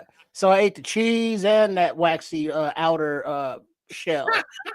No, Cloud Chasers, you got here just in time. We got a couple. We got one more dish red and pork. a couple drinks to do. We're gonna be on the Bears in just a second, man. So hold up. Man, you ate right through a baby bell door. Hey, I didn't know. I never had that kind before. I hope you took it out your mouth and threw it at somebody, man, because like somebody fooled you. Well, I bit it and it was like, yeah. But then I looked at it and saw the cheese on the inside. So I spit what was in my mouth out and I used my thumb to dig out the cheese. So baby bells for the rest of you guys. There's a little part of the wax that just makes for easy access. You can just strip it off and pop the cheese out. So for future reference, you don't got to dig up into it with your thumb, with your finger. All right, we got to keep it going. Oh, that's hilarious. That's funny. Real talk. Oh, girl laughed at me so hard, man. I was so embarrassed. She was laughing out on the phone. She was just dying.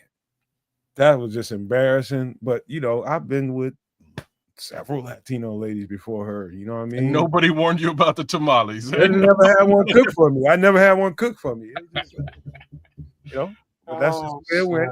But you can tell you something. Every Thanksgiving, there's gonna be people that there's somebody right now that's preparing a turkey right now, and don't really know what they're doing. They're just doing the shit for the first time, and they don't really know what they're doing. But they're having people over their house, and they're gonna make a whole ass turkey. And you know what? Somebody's gonna have this shit going on in their turkey. When it's done, they don't forget to take the giblets out the package. They don't know nothing about that thing is in there. They got that thing right out the package, put some seasoning on that zombie, and threw it in the oven and finna have a whole ass Thanksgiving dinner. Just know, if I come to your house, you invite me to your house, and you cut that thing open, and this comes out of it, I ain't coming back over there. I'm just gonna tell you right now, I ain't coming back. Ain't no reason for me to come back. You know what you're supposed to do with those, right, kids? No, what do you do? What are you doing with it? Well, the giblets, I chuck it right out. You chop them up and turn them into gravy. Oh, you're making your gravy out of that. Okay, yeah. I mean, the same way that shout out to Chef Trips, as he made that gravy earlier. Same thing.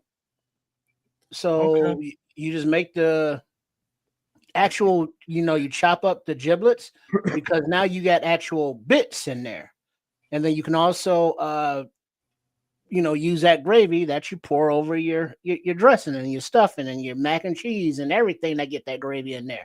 So you get a meaty turkey based gravy with actual turkey parts in it. You don't waste none of those parts. I'm with you. I'm not a fan of turkey gravy.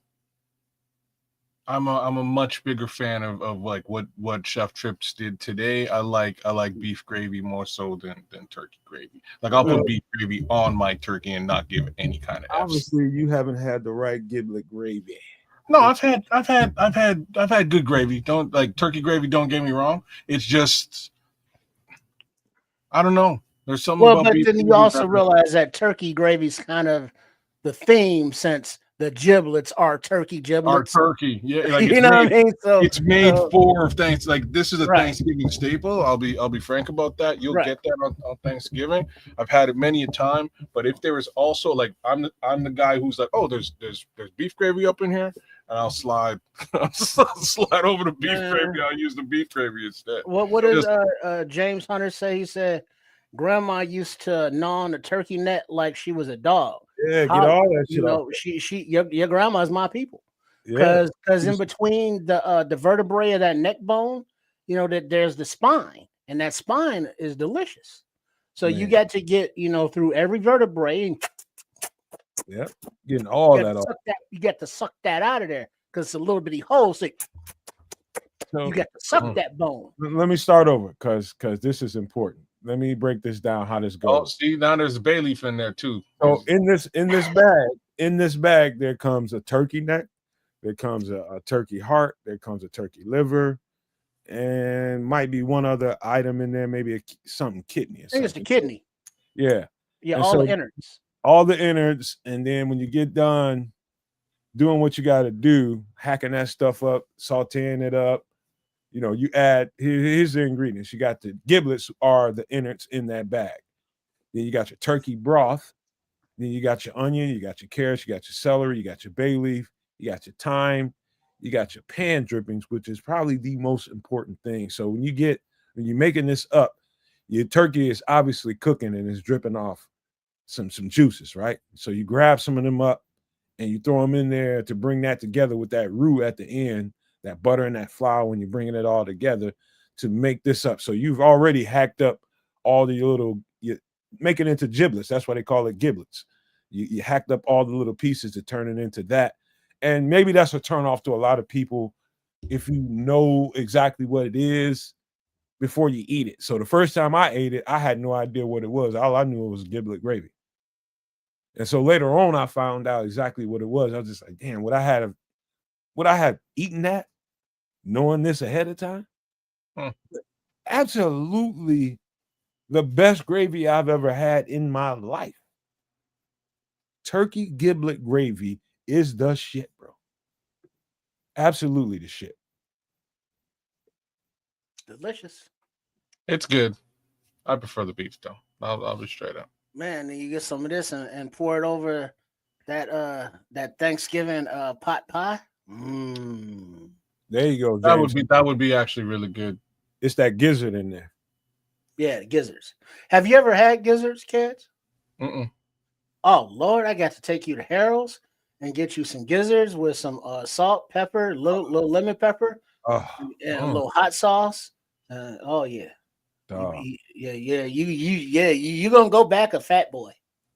dog. Well, You have I'm no coming idea. in a fat boy as it is, so well, ain't nothing change. I will just be satisfied. I'll be leaving satisfied. Oh, definitely.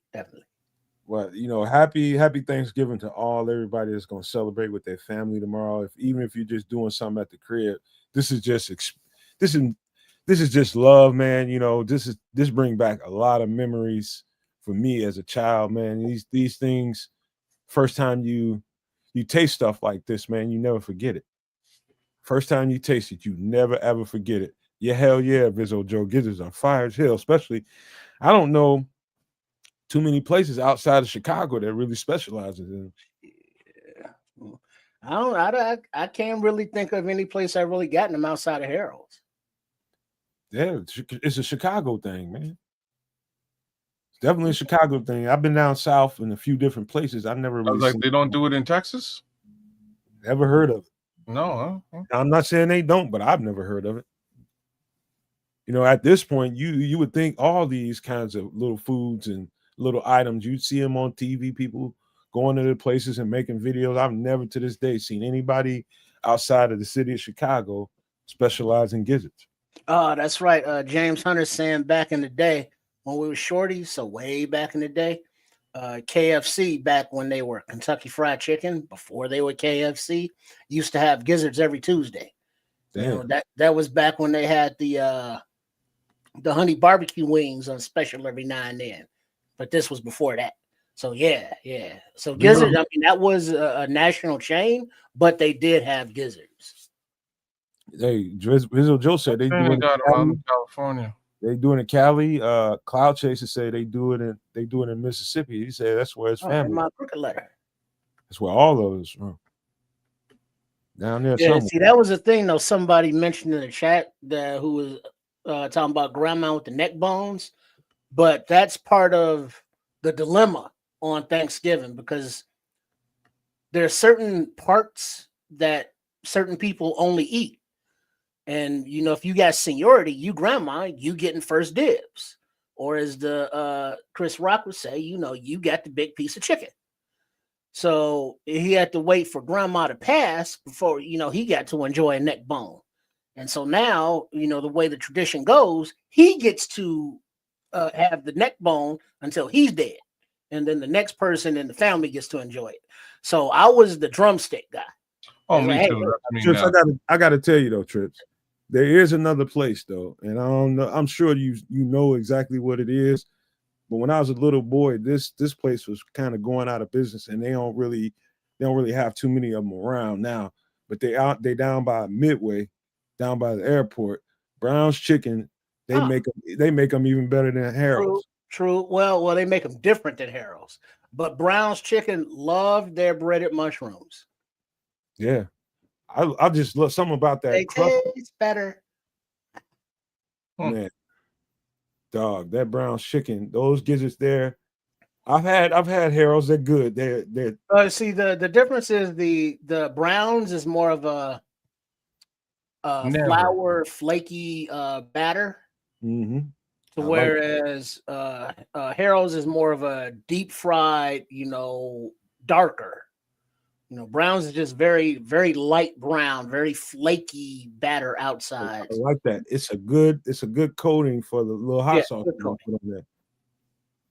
That's what I like about it, because if that nice little shell out there for that hot sauce, man. Brown's by Midway. I don't know if they got them anywhere else, but every time I go to Midway, while I'm getting somebody from the airport, I'm stopping at Brown's getting me some. Yeah, there's one out there, and there's one up on like Toohey and Lincoln area over there by up there, Devon and them. So just on the outskirts of the city, basically. Mm-hmm. Oh, yams are those sweet things, and ain't no yams without the marshmallows. So stop tripping. Oh wow! Don't get me talking about Browns and Arthur Treachers. That's a whole Arthur other Treachers fish and chips. Don't get me talking about all that. Yeah, you want to go back to Catfish Digby's? Where's Cornelius? I know you know what Catfish Digby's was over there on 22nd and was that Michigan, Cermak in Michigan over there. Yeah, that was the Catfish, and every Friday they would have a special, especially during Lent, because there's so many Christians in Chicago and there's no meat on Fridays. On Friday. Yeah, so they had special every Lenten Friday. They would sell out, and you could smell it. It was one of those places that when they were cooking, the whole neighborhood was lit up the way the wind was blowing, and it was like, oh, if you're on the train or the bus or something, it's like, yeah, let me go ahead and hop off, go and get me some fish, and then use my transfer and hop back on. But yeah, this classic place that had very, very good Southern comfort food, but not a franchise kind of place, just a very single family owned place. Scrolls know about them fried mushrooms, boy. Oh, there it is. Dip them down as a little barbecue sauce, or mess around and get you some tartar sauce. Because now, if you really want to have a treat, are you familiar with Long John Silver's? Yeah. Go in there and just get you some crumbs. I love me some crumbs. It's the batter that's fallen off in the fryer from the chicken, from the fish, and the fries, and it's the crumbs. And so literally they'll scoop them up and put them in one of those little dishes. Yeah, and I got a crumb. You can eat them with barbecue sauce, tartar sauce. They're delicious. You gotta let me tell this, and before we move on to the drinks, we're gonna have them real quick, and we're gonna get to the Bears conversation. Y'all, I know y'all came for that. We're gonna get it. But I got a deep relationship with Long John Silver's. That's the first official job that I ever had. First official job that I ever had. The crumbs he's talking about, like if you go in there and you start working there, they give you you got to go in there and actually cut the fish, and it's cod. You cut the cod the right way. It's at the only cod they do. They don't do multiple different kinds. They now have probably expanded on their fish repertoire, but mostly it was cod. It was cod. I've seen perch and chicken.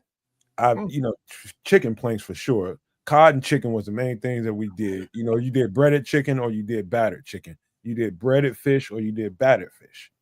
And so, long story short, what he's talking about, it's a wet batter. You mix it up. You put it in. You put that cod in the batter. You don't have to season it or do nothing. That stuff comes ready made, and you drop it into the grease. And in that grease, you're gonna always have the drippings that come off of that wet batter. And they use those crumbs. That's what they call the crumbs. They put them in the window right along with the chicken, and they use that as a bed for your fish or your chicken or whatever you got going on. And let me tell you something. This is the last part. I fell in love with the taste of that batter. So here I am in Columbus, Ohio. I'm out there and I'm just got a craving for this shit. And I find the Long John Silver's in Columbus, Ohio. Fucked around and seen like a whole heap of black girls working back there. And I'm just like, oh yeah, I got to get a hold of some of that batter. I was just like, hey, what I got to do to get some of that batter? She's like, what you mean batter? I said, I need a few batters of that batter. What you gonna do with the batter? I said, I'm gonna cook fish with it. She said, what you gonna give me? I said, what you want for it? I give you $20 a bag for that. She had me full, sitting out there and bagged up, taped up around the garbage can when she took the garbage out. And she had them like on the side and just set them there. She was just like, when I tell you, just come up here and get them. So I don't want them just sitting out there by the dumpster. And she had them things, and I had them bags of batter for at least 3 years. You can use a little bit of that batter, and you can probably make fish for about 10, 15 people. Just a little bit of that powder. All it takes is water. You ain't got to put nothing extra in it. And I had those bags for you. That's the hookup right there where you go dumpster diving, you know, but when it's next to the dumpster and the bag all ready for you, it's like, thank you. And now you have whatever that restaurant has, you know, so that batter, you know, you're putting in your fish and your chicken when you have it.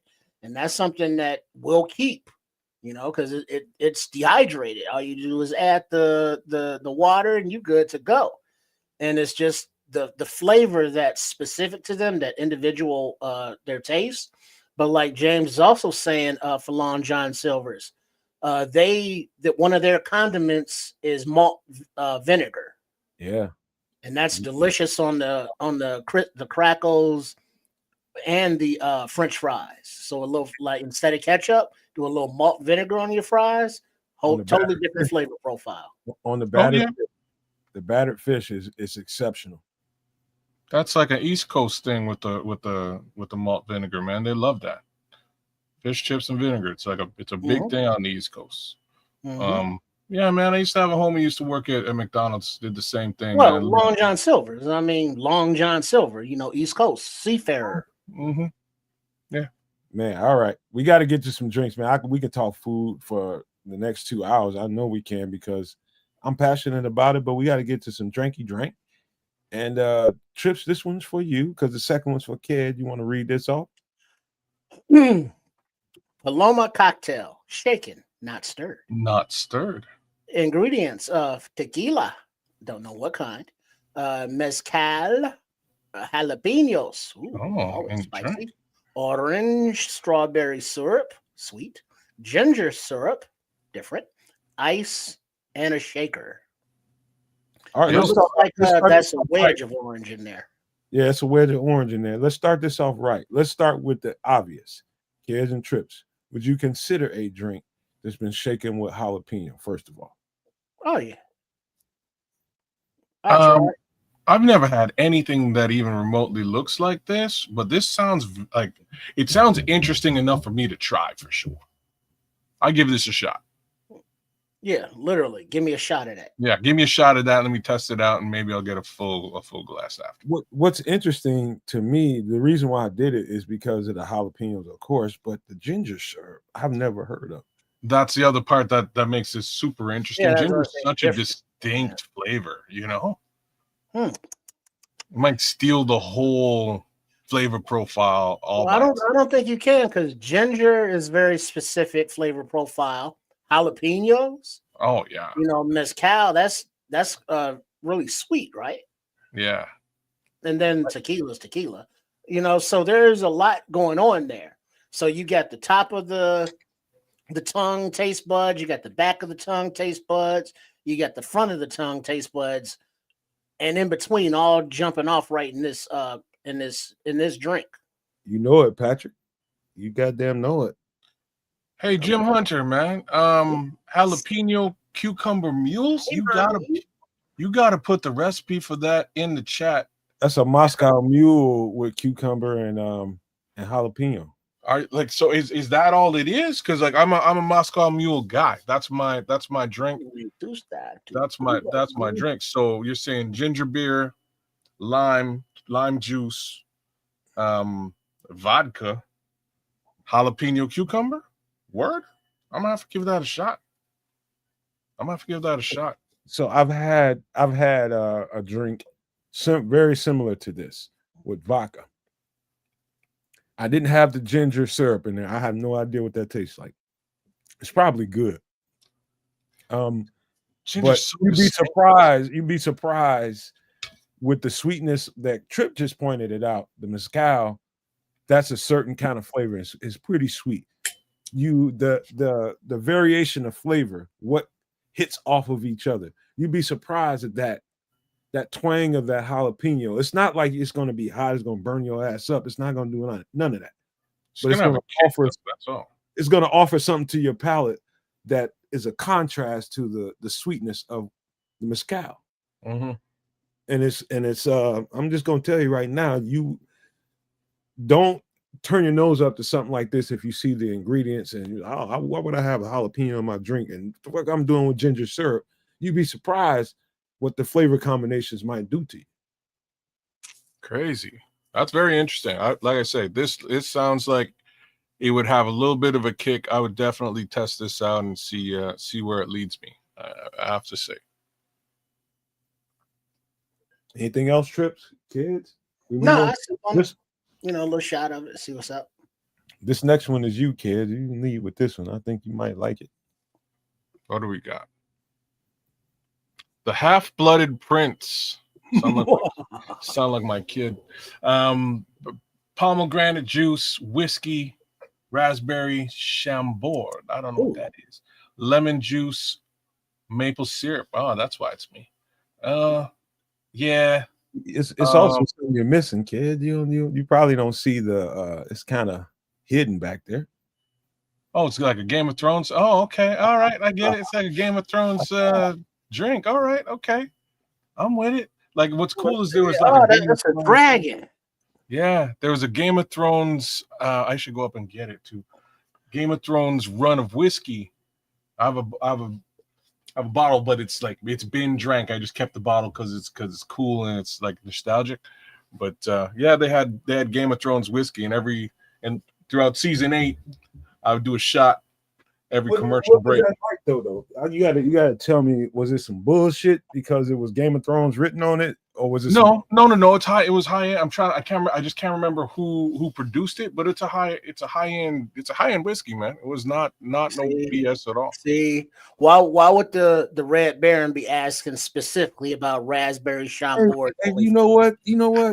Scrolls, you wild, man. Because I gotta say this, man. Let me get 2 cents in here. 2 of my favorite things in the world are in the ingredients of this drink: pomegranate juice and just about anything raspberry. I'm on it. Just the flavor of raspberry, pomegranate juice, and then you got whiskey. Some people might use bourbon for this drink. Come on, now the maple syrup throws me off. I ain't gonna even lie. Me too. I mean, everything else is so tart. Yeah, I like tart. Like, you know what I mean? Like I like sour anything. That maple as well. Like just like I was saying about ginger, it's a very distinct flavor versus anything else. Like it just is. It's very distinct and specific. So to the person who pours Aunt Jemima's up in this and starts drinking it, I would slap the shit out of you. It has to be real. Because it's not maple. No, it has to be real ass, straight out the damn tree Canadian maple syrup. There's nothing better than it. But like I don't know. I don't know if I would actually I don't know if I would really put that up in this drink. I think it would. By the way, it's not a shaken drink; it's a stirred drink. It would have to be stirred, man. You'd have to stir this up. Like maple and whiskey stand alone, delicious. Like if you're doing a shot and you just want to sweeten it up a little bit, those 2 things together, great.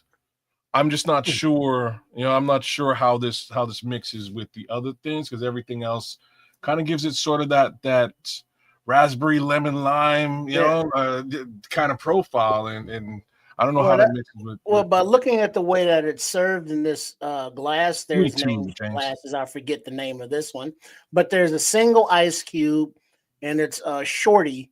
So this is more of a sipping kind of drink, just by this presentation.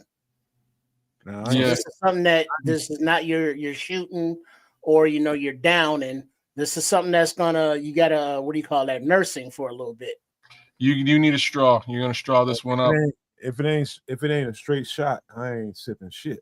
No, this ain't no shot. Look at that. That's like Yeah, I mean you don't put an ice cube in a shot. yeah, I know. And look at the size of that. Yeah, that's you shooting this, you getting home some other kind of way than you realize. They carting you home. Oh, this is kind of sexy looking to me. I ain't gonna even lie to y'all, man. This reminds me of this music.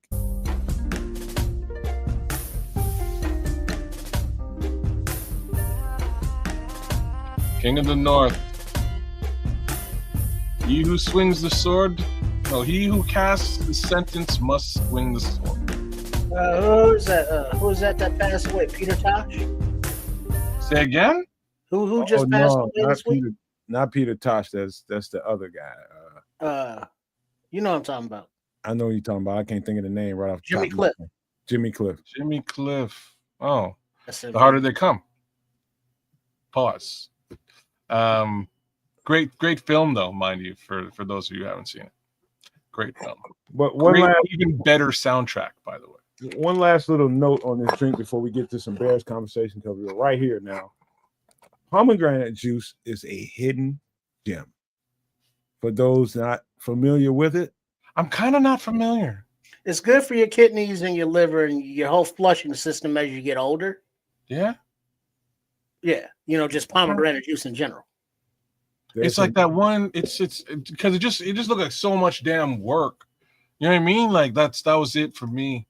My sister used to crush the pomegranates. My kids love them. I just looked at it and I'm like, like it's like a whole science project to get the juice out and to like enjoy this fruit. It's a well-known.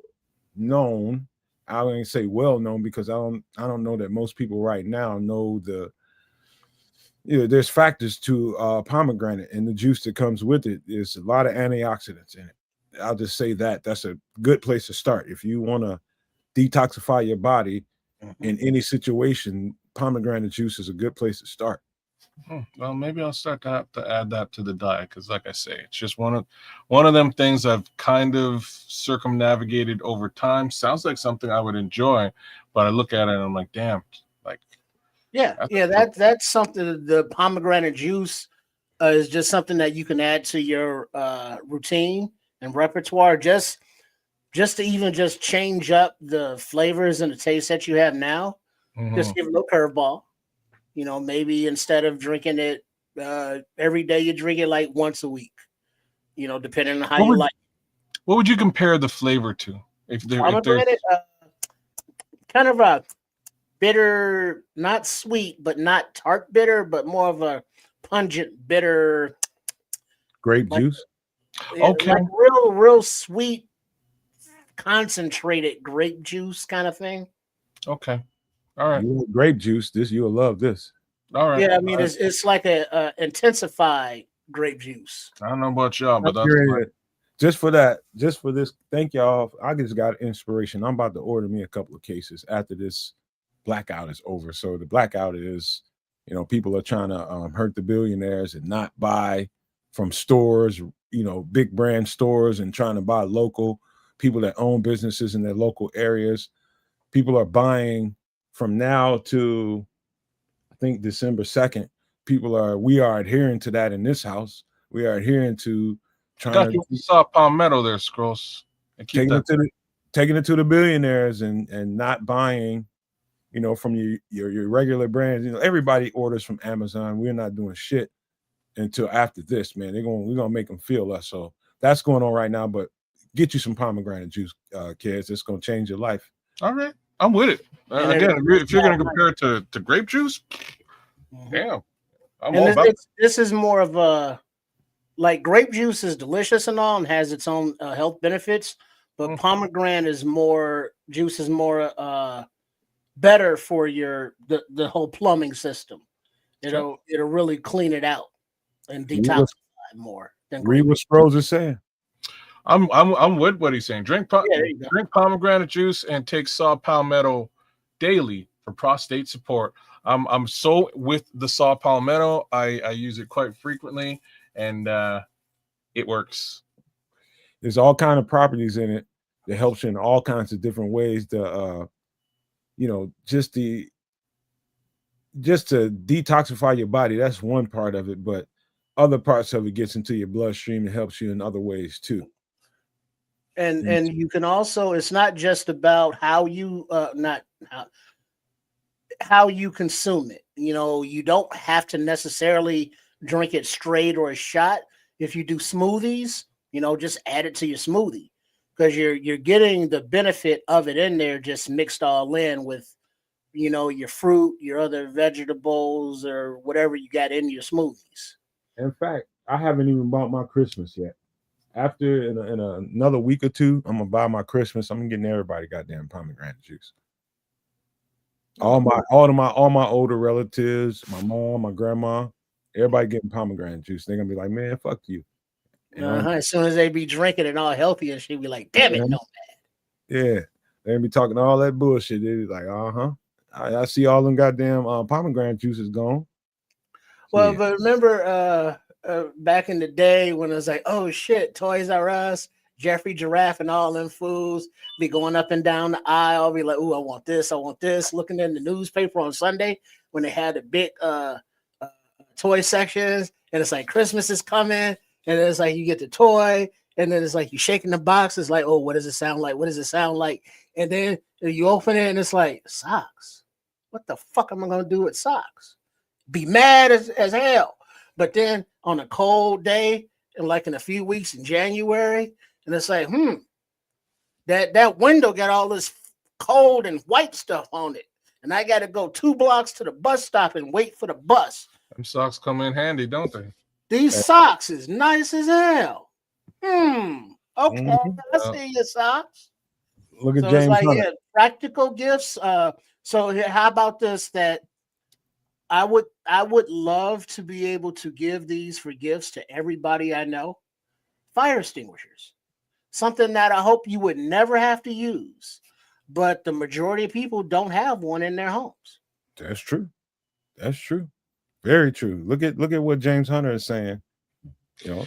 Pomegranate milk thistle tea is a liver and kidney cleanser. Look at that. Interesting. Yeah, tea. You can sip it in a nice evening tea before night. But practical gifts are practical. They'll get used. So if Nomad sent some pomegranate juice, it's like, man, what the hell am I gonna do with this juice until they sipping on it? And it's like, let me order some more of that shit. That was kind of tasty. She'd be my grandmother perfect. She'd be like, like one year I got a big bag of pecans. Big, huge bag of pecans. My grandmother loves all kinds of different kinds of nuts, chestnuts, pecans, all those different almonds, nuts. pistachios. But she really, really loves pecans. And I told her, I bought my mom a bag, and she was like, she started eating on them, and she was eating them up. I told you they were staying together, and she was just like, my mother was just like, can you buy me another bag? Your grandma eating them all. I just like, let me just buy her a bag. So we'll buy me another. So I ended up buying 2 more bags, big, huge bags of them, and they just eat them. You know what I mean? But those are good for you too. Yeah. Yeah, all nuts, no diddy, are good for you. They're healthy. They do different things, and different nuts, they all have different flavors. Just think about it. Well, how about this? Think about it in terms of ice cream. Black walnut ice cream versus butter pecan ice cream versus pistachio ice cream versus what is it? There's another one. There's another nut that they make into ice cream. There are many nuts that they make into ice cream just beyond those. But if they can make it into the ice cream, they gotta be delicious, right? I guess. But Scroll said pause. Well, it's a whole nut conversation. Thanks, Scrolls, man. Thanks for good looking out, Scrolls. I was coming in here to say that's what she said, but man, it's all good. It's okay. You right though, Scrolls, talking about that noni juice. I forget what's in that shit, but I know that it's the right shit to be drinking. Check that out. You should probably Google that. Y'all should probably Google noni juice. Just telling you right now. Especially the males around here. All right. Any last thoughts on this, man? This has got two of my favorite ingredients in it, and you throw whiskey in it, and I'm gonna drink the shit out of this. I'm not putting maple syrup in it. As my friend Jim Hunter stated in the chat, I drink my whiskey straight. I like my whiskey on the rocks, Like a man. like a damn man should. And But hey, kid, sometimes you gotta dumb it down just for the sake of the lady you got in your life, just so she is palatable for her. I don't know too many women that's walking around just taking shots of whiskey. oh, hey man, my woman can't have any of my damn whiskey. Are you crazy? What's wrong with you? I will buy her whatever she wants. Like, you can have your own drink. That's yours. I ain't sharing my whiskey. That's my damn whiskey. Well, what if she enjoys whiskey? You just get her Then, own. then she will get her own bottle of whiskey, and we won't fight over it. It will save for well, let's rephrase this. Then we'll just get 2 bottles of whiskey, and it means more whiskey for me. Well, look at it like this, kids. Yo, I'm gonna drink it everybody's. Let me smooth this man out a little bit so you can be more palatable to you. Like, sometimes it's not about what you're getting her. Sometimes it's not about what you're getting you. Sometimes it's about the things that you do together. What can we enjoy together? Well, we can both sit and drink. For a woman, they're sensitive like that. They wanna just have some time with you and enjoy something with you. No matter what it is, it's just something that we can do together. That's what it's all about. I can't argue with you, but at the same time, that leads to men drinking super fruity ass drinks, and I like. You gotta go down that road, bro. I've been known to potentially do it for the sake of a woman, but odds are I'm drinking a scotch on the rocks. That's just it. Give me a Glenfiddich and leave me alone. Trip's having a moment. With you. So let me tell you, baby, let's. Man, let me get this off the screen. Oh, he killed you. He shut you down. This man is gonna go into. Let me get this off the screen. Here we go. All right, we gotta talk about some Bears. Let me share my screen. We gotta start with the injury report, and we'll go from there. Let's talk about each guy individually, if y'all don't mind. Let's talk about each one individually. Wow. All right, let's do this. We're doing this. This is what we're doing. Be all over the place, kids. Can we make this bigger? Let's make this bigger. I'll make it bigger. There we go. All right. Good job. That's what she said. Snap. We missed the whole There you go, James Hunter. There you go, James. Going to appease the wife and watch a movie must be a rom-com. Speak of the devil, Jim. And James, you while you watching that movie, make sure you rubbing those feet.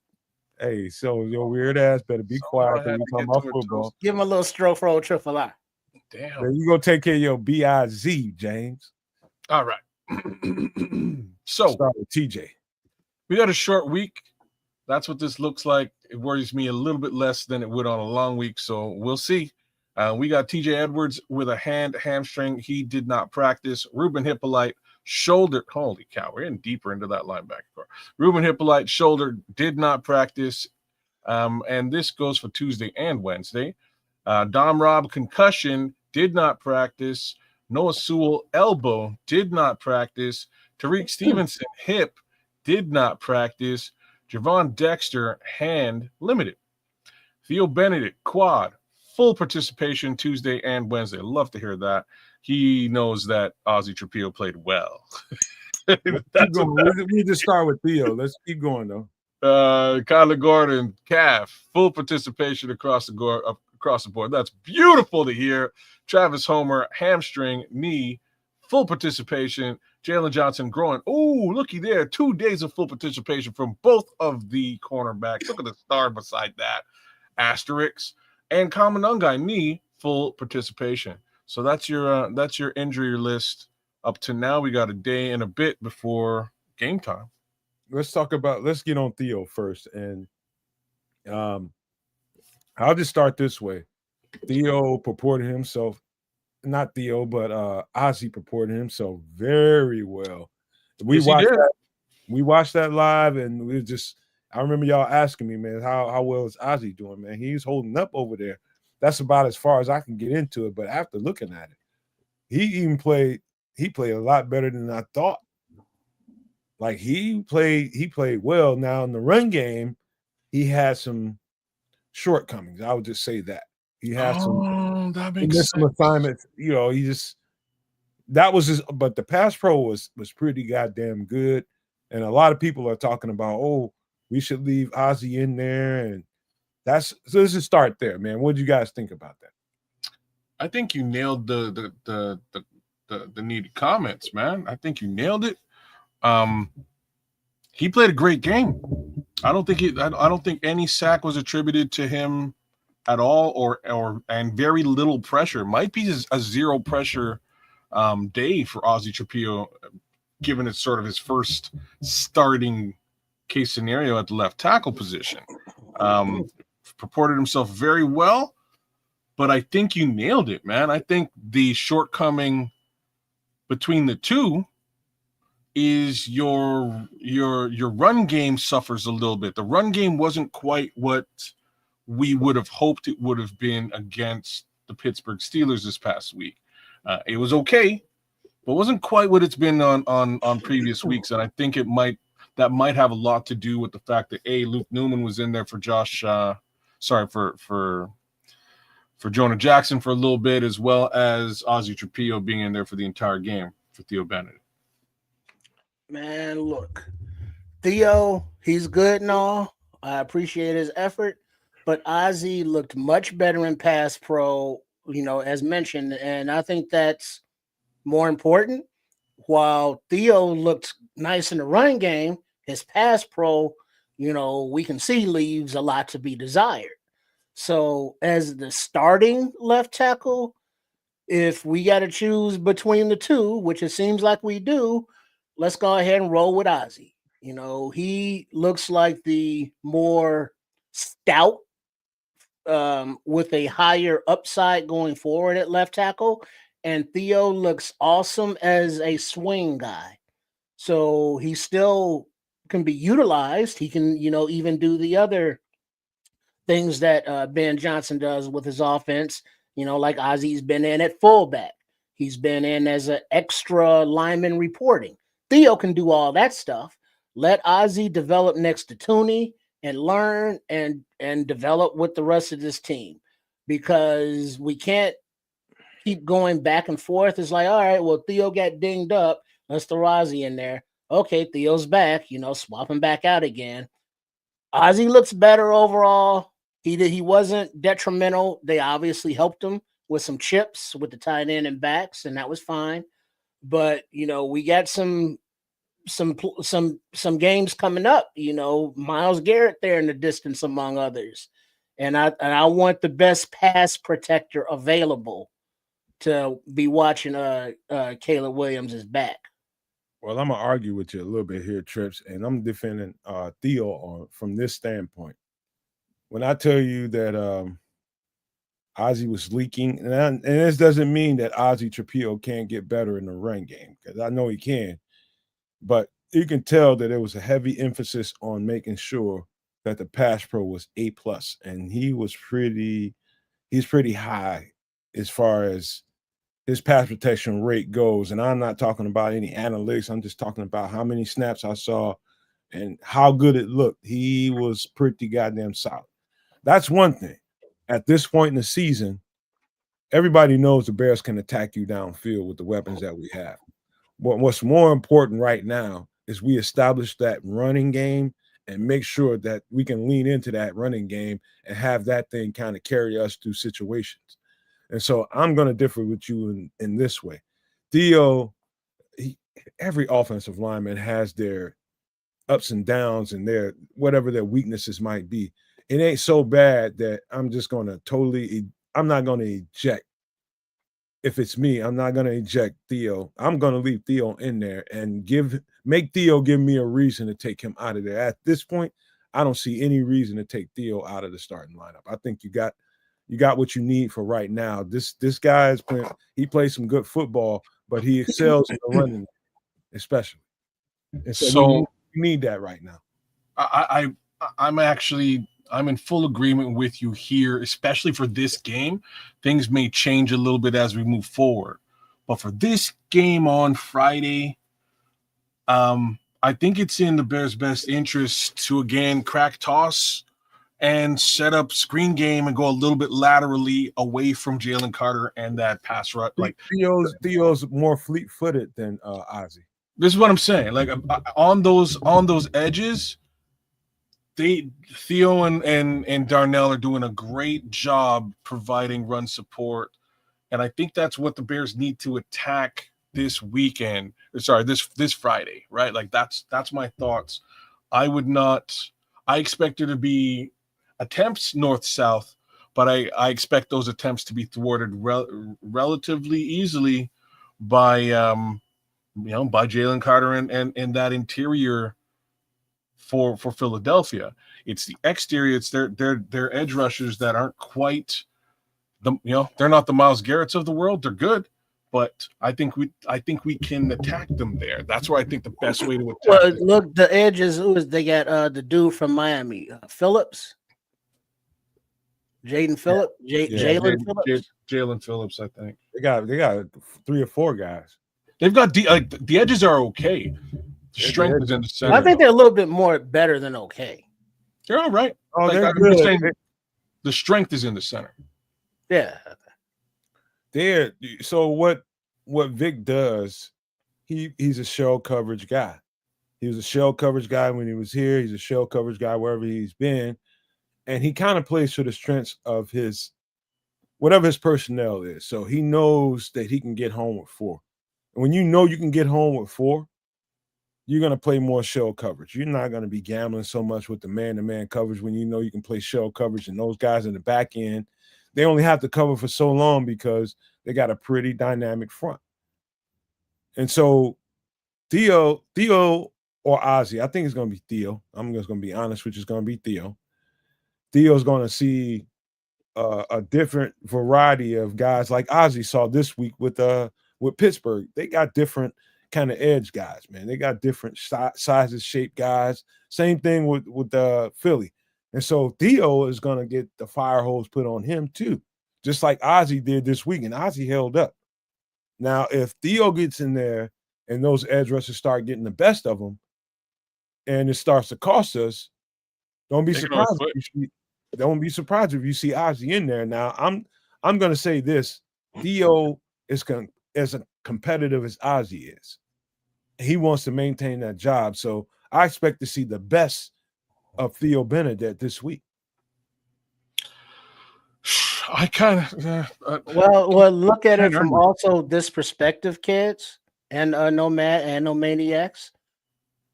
From the general manager's view, who would you prefer was out there at LT?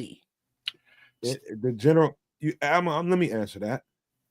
The general manager, of course, he's going to think your draft picks, but the general manager has less to nothing to do with this, right? At all. It's the fucking coaches, and where are we right now? It's the fucking coaches. Where are we right now? Where are we at our best with Theo, or are we at our best with Ozzy? Right now, with the games played, they're going to say Ozzy. Ozzy's probably going to be your starter. Ozzy or Theo? That's what I meant. Theo. Sorry, I'm just saying Theo's going to be the starter. Ozzy's going to be the swing. Theo's been playing at the position. There's a reason for it, as well from the GM position, which is an interesting look, right? So, Theo's a year. He was drafted a year before Ozzy. He's a UDFA, which means he doesn't have the same type of ties to the team. Starting a UDFA and having him play well on what might be one of the better offensive lines in the league right now is a very interesting prospect. If they don't decide to have him stick around over the course of the next couple of years, building him up now and trading him off for capital is definitely something in the cards. So there's a different way of looking at that too. Ozzy has talent. They want to start him. My thoughts is Theo runs the show until the offseason for the most part. and then they go back to competition again. If Ozzy beats him out, he takes a job, and that still bodes very well for Theo Benedet and the Chicago Bears, potentially in trade case scenario. Hey, kids, you know what this comes down to? You have to look at it this way. That don't mean you have to, but I'm just going to offer this as a perspective. Mm-hmm. Look at it this way. How well were we doing before Theo got nicked up? How well was Theo doing before he got nicked up? How well was the team doing before Theo got nicked up? How well was Theo doing before he got nicked up? To be honest, I would say he was above average, and I don't think you fuck with that just because he got hurt and somebody had a good game. Ozzy hasn't shown that he can do that for back-to-back games like Theo just did. Yeah. So you just nailed something, and I never really thought about it this way. So I'm gonna say something. You guys can refute it after I say it. But this team was losing before he got that job. When he got that job at left tackle, the entire season changed. Just putting it out there. Theo, when he got took over at left tackle. Game 1, Braxton Jones. Game 2, Braxton Jones. Game 3, Theo Benedet. This entire team changes. And the worm did turn. You know what I'm saying? So I wouldn't be so fast to get him out of that position. I would definitely ride the Canadian Eagle right to the Super Bowl if that's where we're headed. But we'll see. You know, but guess what? This is not a bad problem to have, as they say. You know, the kids say. You're damn straight. And it also got to remember that Theo, he was he dinged up in his rookie year. He got dinged up now. Now, granted, his practice is full participation, but the game's Friday, and then you get 10 days off after that.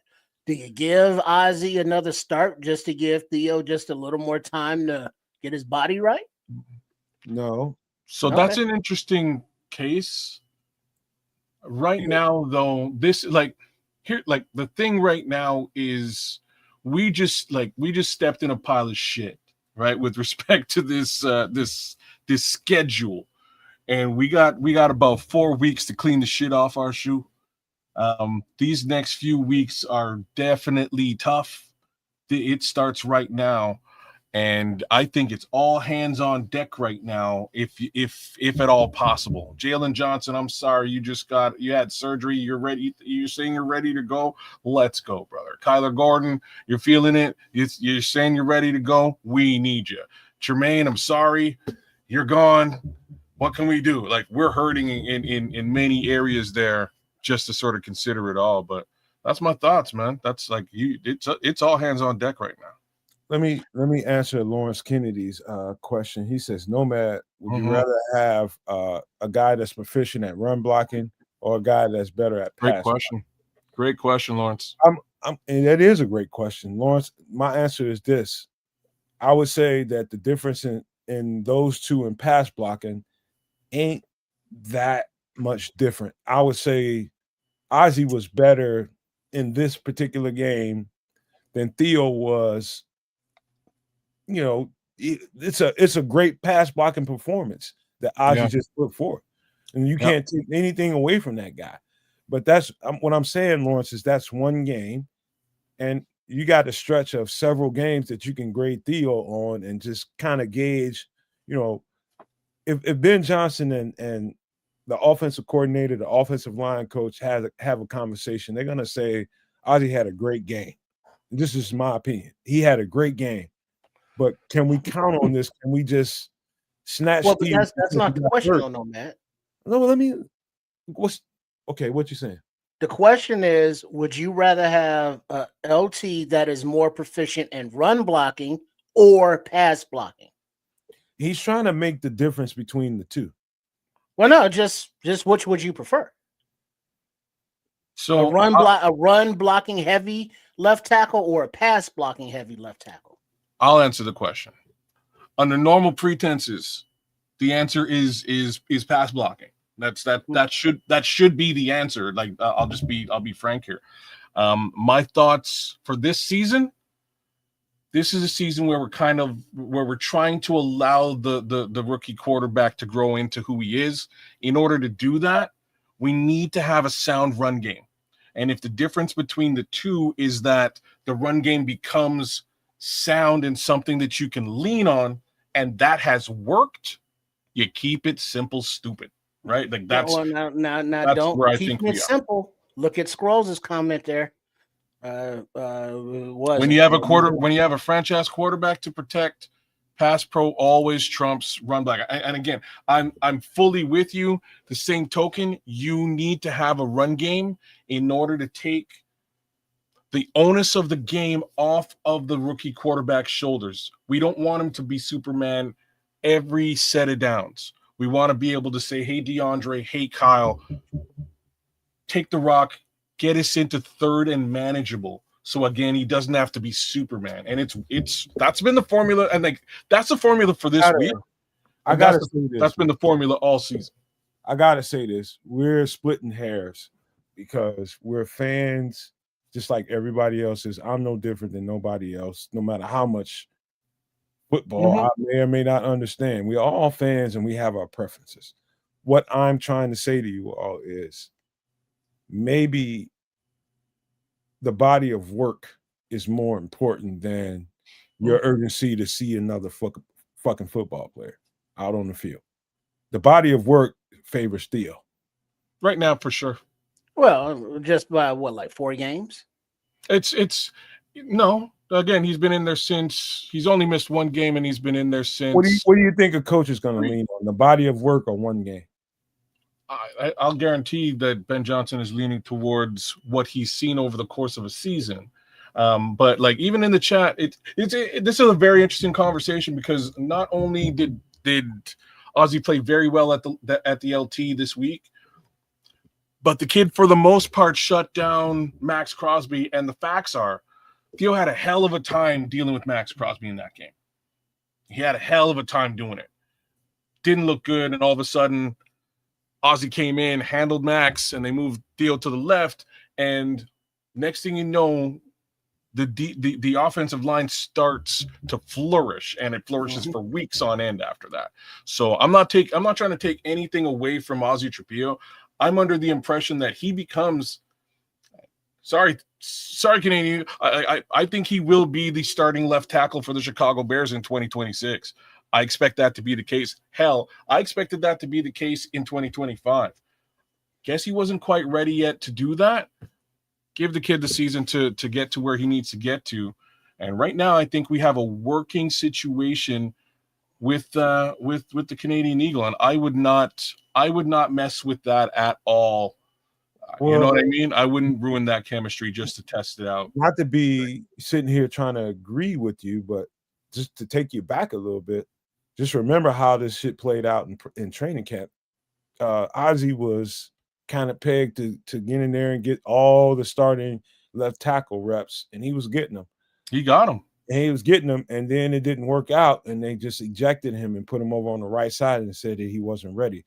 That wasn't okay. We're done with him at left tackle. That meant that he wasn't ready to take them reps over there now. So during the course of the season, somehow, practice makes a difference. It sure does. During the season, he's gotten better over on the left side and became a viable swing tackle.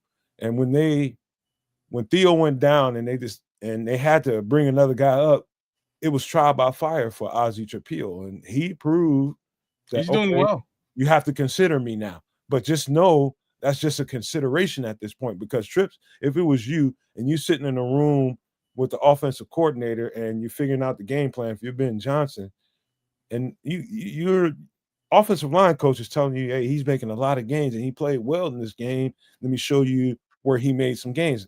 Looking at the film, okay, at the end of the day, coach, it's your decision. I just told you everything that I know, everything that I saw.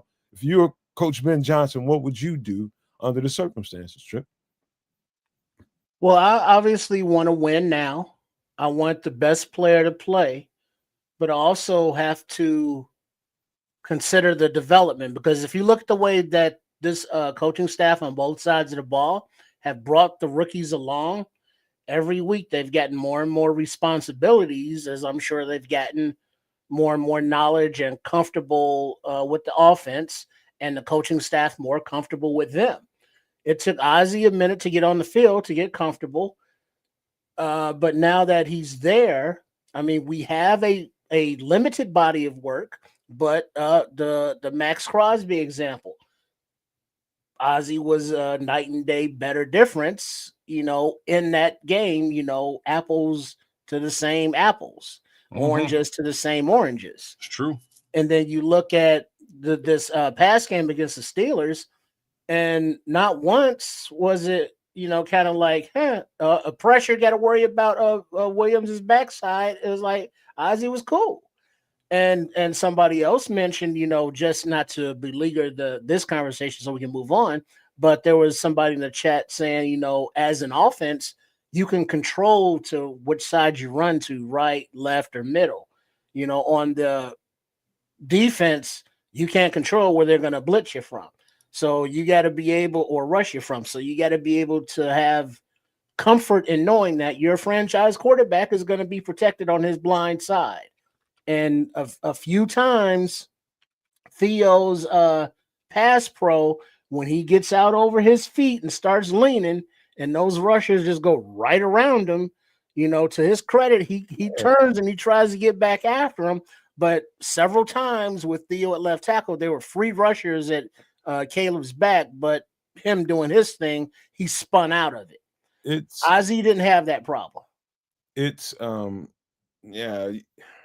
Look, just so we can Eagles fly. Eagles fly higher. Just for the sake of us ending this conversation, we can pick holes in the situation, but at the end of the day, the coaches will decide. They're going to tell you exactly what they think, and I'll put dollars at anybody's dimes is going to be Theo if he's healthy. Yeah, and see, and like, Cloud Chasers and me are always kind of line of sight, man. This is exactly my thoughts on the issue. Give me the Canadian Eagle to finish the season and flip him for picks going into 2026 season. Like, that's what a real GM does. He plays he plays the undrafted free agent that he paid absolutely nothing to get. He turns him into a 3rd round pick going into this coming draft, and then you got some things going on. Like, that's I think you could do that. G-Man's comment might be as powerful or more. He says the coach usually doesn't put someone else in for a starter that missed one game. Yeah. However, I think it's the same thing, man. He probably is going to be the starter next year. He should be. They invested a second in that. Theo have majorly raised his value. He's made himself some money. I think that. Oh, hell yeah. I mean, because flipping him for a 3rd, I'm all over that, because now you draft another a tackle, or you get a free agent. You still got Mills on the roster. I believe that Jordan Mills. You're still developing him. So if you can go from a UDFA to a 3rd round pick or whatever, the way he's played as many teams that are left tackle needy, he's proven that he has value to a team. This is what I'm saying. He's already a commodity. You play, and let's really look at this, right? Like, the real view is this was probably the 32nd ranked offensive line in the NFL a year ago, right? Like, this was the pits. UDFA left tackle, this offensive line is now ranked in the top 10. By the way, kids, these are the best pockets I've seen in 20 years as being a Bears fan. Easily, without a shadow of a doubt, since maybe Olin Kreutz and Kyle Long were here together. That's probably like the last time you saw something like this. It's been a very long time. So the amount of left tackles that are required in the NFL is huge. People are always looking for them. A 3rd round pick is it's peanuts for an LT that's caliber, that can actually help you in the NFL. Boy, I think the Eagles proved it. I think any team would flip a 3rd for him, and I think that's solid effing gold for Ryan Poles, right? Like, that's my thoughts. You let the kid ride, and the better he plays, the better your potential return on investment. Rock on. Yeah, man. Where we going next, man? We got all kinds of bodies. Let the bodies hit the flow. There's bodies all over the place. Hey man, did y'all see that injury like Hippolyte when he got hurt? I thought he was concussed, but they're saying it's a shoulder.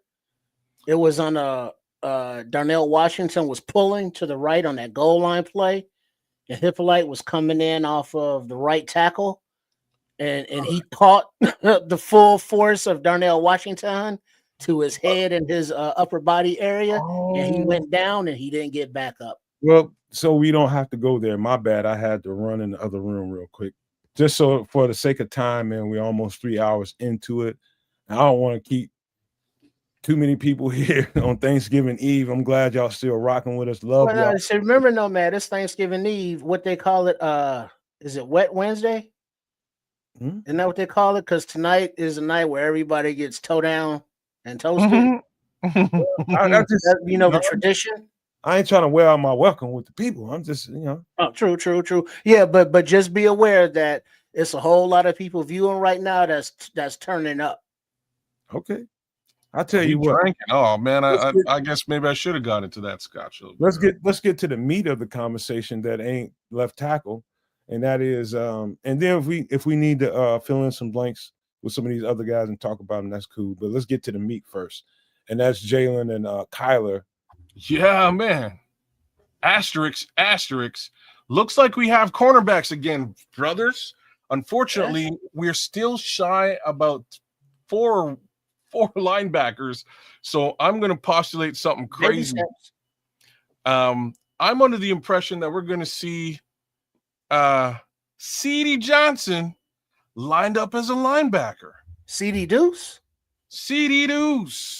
I think he lines up as a linebacker, man. Don't talk things you don't know, because that's a whole conversation with me, kids. Now you know that. Because dime packages, different. So we play and him on the field. I think that's a destructive force. Yeah. You got. I saw 3 safeties on the field multiple times when we had to get off the field on certain downs. You're doing downs and distances, third downs, and in the game situations. They had Elijah Hicks on the field. They had Jaquan Brisker, the last play of the game for the defense. Elijah Hicks, Kevin Byrd, and Jaquan Brisker at the line of scrimmage. So that's kind of like a big dime package. Wait a second now. So they're playing Elijah Hicks basically as a linebacker as well? In that situation, yeah, you can call him a linebacker based on how he was aligned. Okay. And so that's what sometimes you can do funky shit like that when you got a lot of DBs. Yeah, you got a lot of DBs that can play some hella football, but particularly when you have DBs that can play well at the line of scrimmage, that gives you options as a coach. And so Kyler coming back and Jaylon coming back just makes the defense more dynamic. It doesn't mean that, we need to argue about who needs to be the starter. Should it be Nashon Wright? Should it be forget all that shit. It's about situational football. And situational football, guess who has the trump card? Pardon the pun. It's fucking Dennis Allen with all them goddamn DBs he's had. You got a lot of options now. Okay, now Nomad. Question. Both now this is basically Jaylon's first action all season and Kyler's first action in a month and a half. How many plays do you think they'll get? What percentage of these game reps? That's interesting because right now I think you put them, if you're going to put them out there, you're going to put them out there right now and stress test them. You're going to put them both out there and say, hey, you're going to be the starter, you're going to be the starter. So it'll be Kyler starting at nickel. You're going to have Jaylon starting at right corner. And until they can't take it, you leave them out there. There's only one way to get in football shape. I don't give a shit what them two been doing on the sidelines or in the facility. It doesn't matter. Until you play real NFL football, down in, down out, you're not in football shape yet. And so the only way to get in football shape is to do what? Play football. Exactly. So does this mean that we're looking at Nashon Wright at left cornerback? Nashon Wright's going to be a backup if Jaylon's who's starting at left cornerback? I don't think he's going to be a backup, brother. Like, yeah, I don't. He will. I think Tyreek is out. I don't. If Tyreek's healthy, he's a go. Tyreek's not healthy though. So Tyreek's a DMP right now for the past 2 days. he has been going out like he needs to rest. Like this is almost we're going to have the same conversation we just had a minute ago about. If you look at it that way, you got to think about who's been taking what reps where. Have you seen fucking Nation Wright go to the other side of the field yet? No, that's no, because there's nobody to make him go over there. So have you seen Jaylon Johnson play on the other side? No, but they haven't been on the field together. Well, but hold on. Here's the thing, though. You're looking at either Nation Wright or Nick McLeod starting at left cornerback because Tyreek is out. He's a DNP right now, and he's been dinged up. And you got Jaylon. He's a right cornerback. We already know this. He's always on that side. And you got Kyler at nickel. So who's going to start at left cornerback? I'm going to be honest with you. If Jaylon, if they put Jaylon on the right side, I'd be hella surprised. That means they're doing some reps that we can't see, and they should be doing that kind of thing. And if you feel like that, to agree with you two guys, the right thing to do under that circumstance, if Tyreek is out, is give Jaylon some reps on the other side because Nation has played so well on the left side. Can Jaylon play the left side? I think you're confused. Jaylon's talking about the right side. Jaylon's playing the left. No. You don't want to move. Johnson always plays the right cornerback. No, right? Jaylon always. Okay, you got to look at it from the right defensive so right.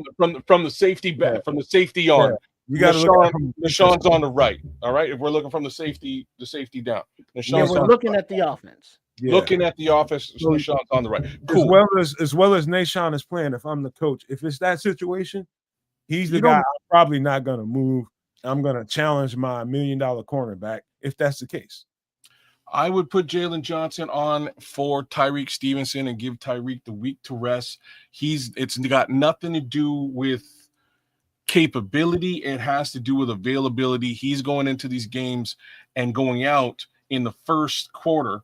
And I got, again, nothing. There's nothing wrong with that to me, except for the fact that the young man's hurt and he needs a minute to get back. So give him that minute, give him that opportunity, especially right now. This means he'll get this week, and it's kind of like a mini bye from Friday to next week Sunday. Give him a little time to get back into action, and we'll see what happens there next week, man. Because I honestly don't know what happens after this week. After this week, it's a question. It's a question mark, y'all. I don't know what happens. Who starts? If Tyreek is healthy and he's a starter, Nation's going to be a backup. Yeah, I can understand that. But behind Jaylon and Tyreek, with Nation being a backup, I get that. But the question becomes, who's the starter opposite Jaylon if he's on the right side? But you're suggesting that you keep Wright on the right side, not right tackle Wright on the right side, but defensive back Nation Wright on the right cornerback, and then put Jaylon coming back on the left side. And then you're going to have McLeod ready because, 100% of the snaps is going to be a big ask for both of those guys coming back. It's like a coach looks at things in a certain way. It's like you talking about Nation Wright, with all respect to him. You're talking about a guy that they didn't even consider him as a starter when he was just hoping to make the team. And now all of a sudden he's ascended to a starting role because of injuries. Not only has he ascended to the starting role, that's why I gave him so much respect when we was having the in-game watch. He has ascended at every turn. He's had his moments, but holy shit, has he played well. And he's played all right cornerback reps. If a guy's playing that well under the circumstances, the last thing a coach wants to do is to move him around and put him under some more pressure. He's playing well right now at that. If he's not playing that, it better be a damn nuclear disaster before I put him on the other side. But do you think he can play left? Yeah, of course he can. Okay. It just wouldn't be smart to do that to him at this point in the season when he's playing so well on the other side. Okay. Shit. What is this? South Bronx. South Bronx. South Bronx. Yes. What up, brother? Shout out to KRS-One and BKL. brother BKL, man. Shout out to both y'all. I Thanks for coming appreciate through. Thanks for coming through to the Eagles, to Eagles Fly Higher as well. And I guess the alliance is over. It's on now officially. Hey, kids, It's ain't on. no maniacs. You know what other bird you can cook similar to a turkey? An eagle. I Ding, wouldn't ding, be. ding, ding, ding, I wouldn't ding. be eating Look no at eagles, you. but And I think it's cool. You can say that because that you know would be what? illegal here in the domestic United States.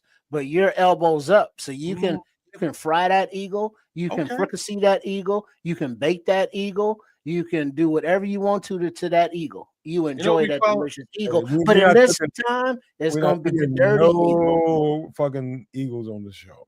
You know what we Brother call BKL, welcome in, bro. what Welcome. we call American Eagles in Canada? What? Canadian Eagles. All right. I tell you what, man. You know what?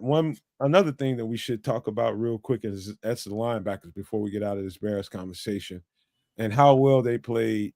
I was so damn impressed by the way them dudes played. First half was a little spotty, but that second half, in particular, DeMarco Jackson. I remember when we signed him. I think I remember talking to kids about him, and I was just like, "Dog, you don't underestimate this guy, man. This guy's played with Dennis Allen, and he's a very aggressive linebacker. Runs and hits like an MFer. Is the kind of guy that you don't really want to have in coverage, but if you got to have him out there, I think Dennis Allen's confident in him. But man, when they had to have it, man, I'm telling you, the second half of that football game, without DeMarco Jackson, we don't win that game. Well, he got cussed out, man. He got cussed out in the locker room at halftime. You know what it was. Oh yeah, he probably they did. made adjustments too at halftime on the calls because it looked like in the first half the linebackers looked like they were biting inside the tackles more, Big and time. we didn't know if that was by design or they were just jumping the wrong gaps. So whatever happened at halftime, whether it was ass chewing or a tactical adjustment, the second half, DeMarco Jackson was kind of like, man, this dude is bringing it. It's like he's doing, a Noah Sewell kind of impersonation, because he's good against the run, a little sus against the pass, but he's bringing it. Hey, Trips, you remember when I said at halftime, somebody got to be in there trying people's manhood? Yeah, challenging them. Yeah, it had to get to that level. If you got to get stole on, you got to get hit in your mouth, you got to hit in your eye. Don't matter. You better try one of these motherfuckers and make them get to their level. These are professional linebackers, man. And I don't know what happened in that locker room, but I guarantee you something similar to what I said happened. DeMarco Jackson came out with his hair on fire. That's what happened at the end of the day. The third and the fourth quarter, my boy was playing lights out. And did too, by the way. Man, shout out to Eamon Agbagbamiga. Ain't nobody talking about Eamon. Agbagbamiga went in the bathroom, looked in the mirror, and started doing this. Amen. Amen. Getting himself hyped up because he just started his own chant all by himself. 15 tackles over the game. That's what he had. 15 tackles or something like that. Well, that's the one thing he like. They were really looking at putting him in that will position anyways to some degree. They wanted to give him some looks, but he's been hurt for so long. He never had the opportunity. When he got back, I wouldn't be pulling Noah Sewell off the field or TJ or Tremaine. It's just me. If you need a breather here and there, maybe you look at Eamon, but Eamon becomes a special teams body again. And what is he known for? Chasing you down and putting your ass in the dirt. Like that's what the kid will do. He's a tackling machine. So cleanup man comes in and he does exactly that. I'm impressed by what he put on this week. I kind of expect to see it again this week too, but I think that we're going to get, like I think Cloud Chasers put it down in the chat, but I think we're going to see a little bit of C.D. Johnson in that linebacker core or in like a dime package. It's either CD or Jaquan Brisker, and that was the other certain downs, kid. I wouldn't get other idea. there's gonna be this challenge that's gonna come to the Chicago Bears. They're gonna stress test these linebackers just the way the Steelers did. They're gonna come at us with the running backs. They're gonna come at us with Saquon and whoever his backup is, and they're gonna see if these linebackers can do it again, because they probably looking at that tape and just like, oh, okay, they really was selling out in this game. And I don't know if people realize, man, but playing that game when everybody's a fucking living muscle. Hold on for a second, because we just got a certain thing just happened, and I got to give them some love.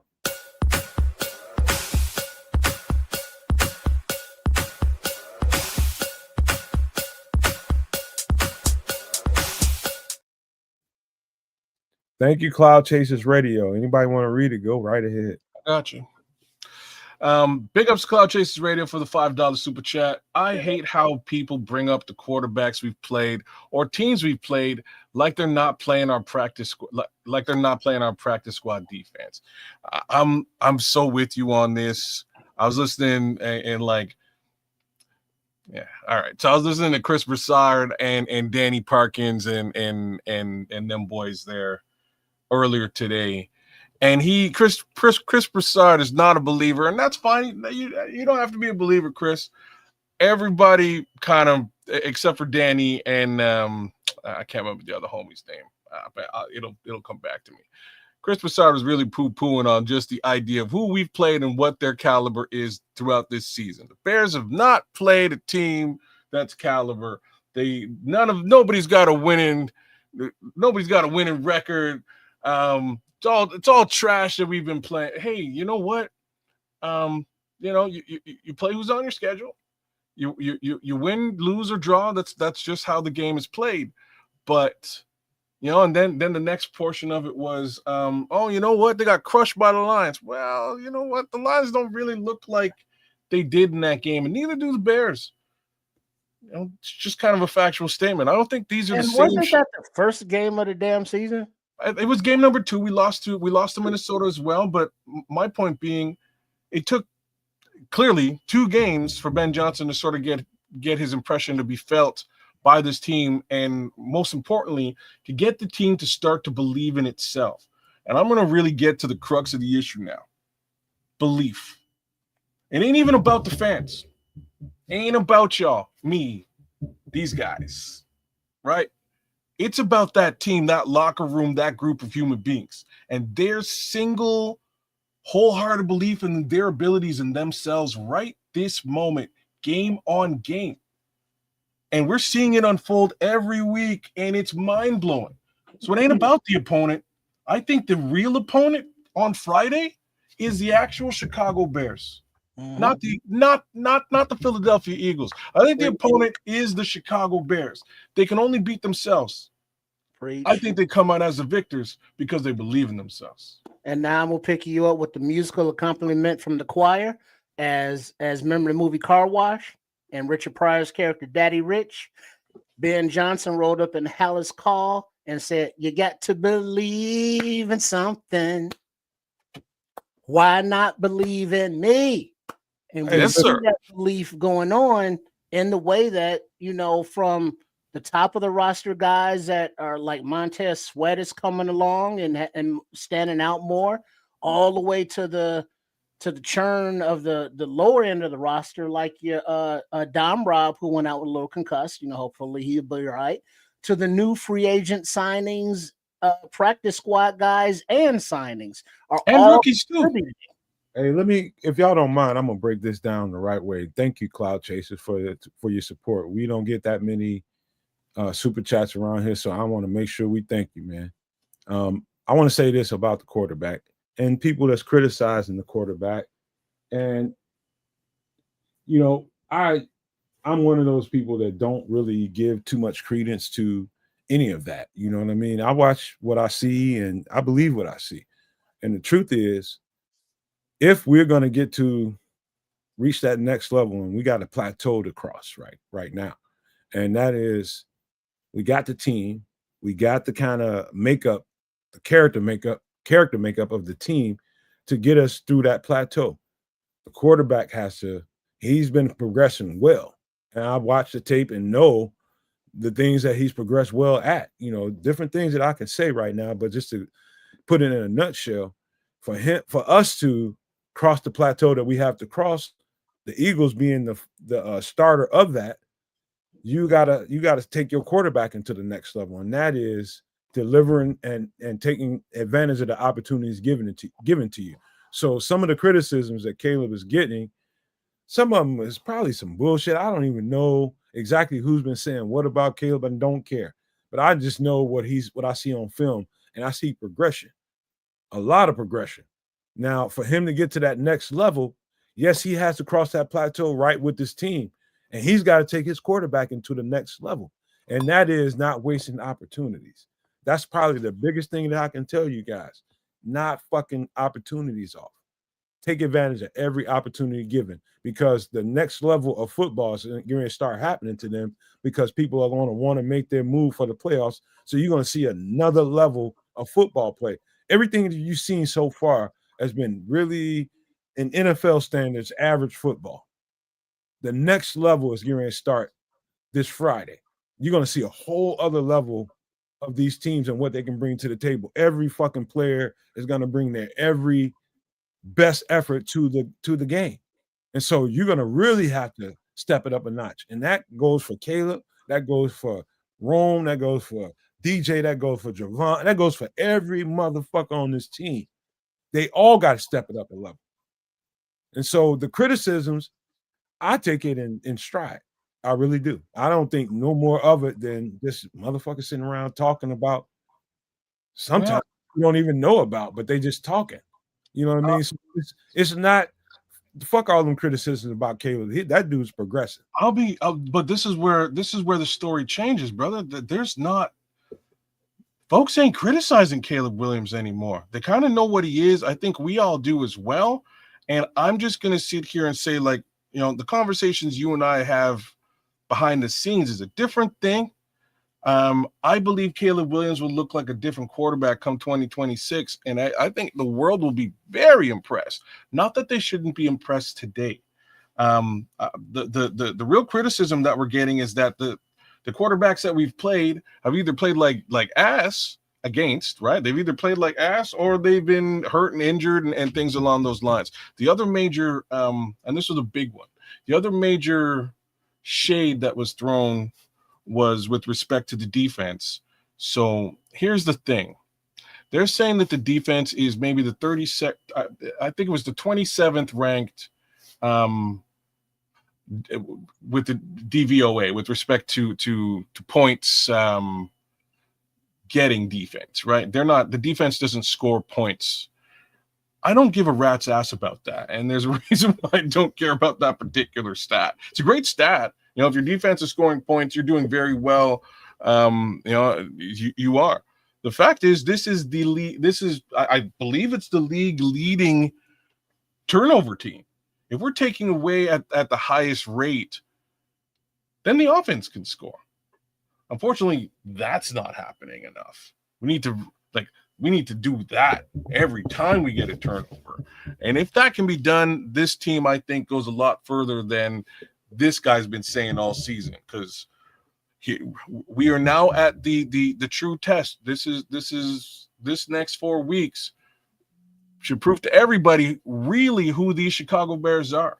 Are they, this week, I think the song and dance being done by Bears fans and the commentating world out there, whether Bears focused or national media, I think the narrative changes with a win against the Super Bowl defending champions. I think the entire narrative changes, and I can't wait to see it. Hey, kids, I'm gonna just, you right. I just know this, man. There's another, I'm gonna say it one more time, there's another level of football that can be played. And I believe, just to end this Bears conversation so we can get to some of this other stuff that needs to be talked about, there's another level that we're going to have to reach, and that's the challenge. Can you reach? There's another level of intensity that you're going to see. I'm not saying that you're going to see that this week from the Eagles, but the Eagles are going to bring their best. Eagles are used to Shout out to Crimson, who just, man, shout out to you, bro. Shout out. Super duper shout out. We have to, it's levels to the shit, man. It ain't, there's no other way to put it. There's levels to this, and we have a plateau to go over here. We have to.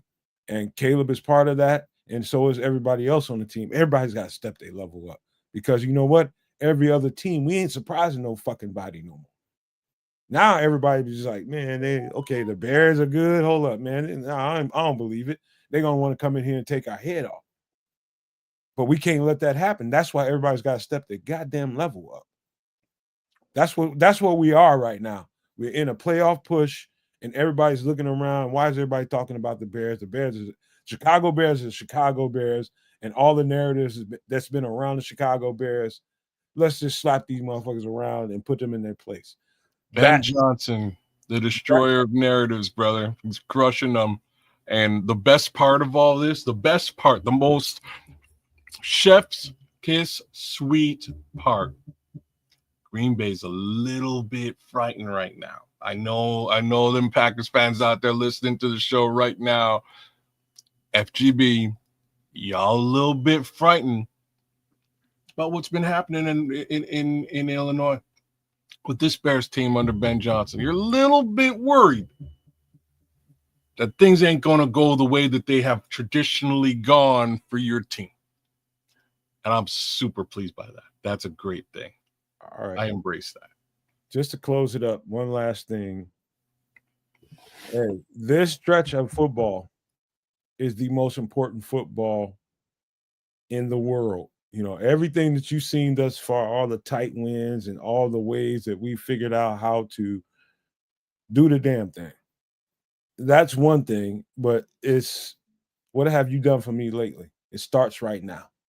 This game Friday is going to be a true litmus test. That's why I put on the thumbnail. This is the test of tests. It's got to happen right now. I don't care what you think of whoever. This is the shit right now. And let's see who steps their level up. And we can talk about it afterwards. But that's, any last thoughts? Let's be really quick, and we're going to get up out of here. I'll just leave it on this note. Bears fans, believe it, bruh. That's it. Believe it. It's happening, and it's a thing of beauty.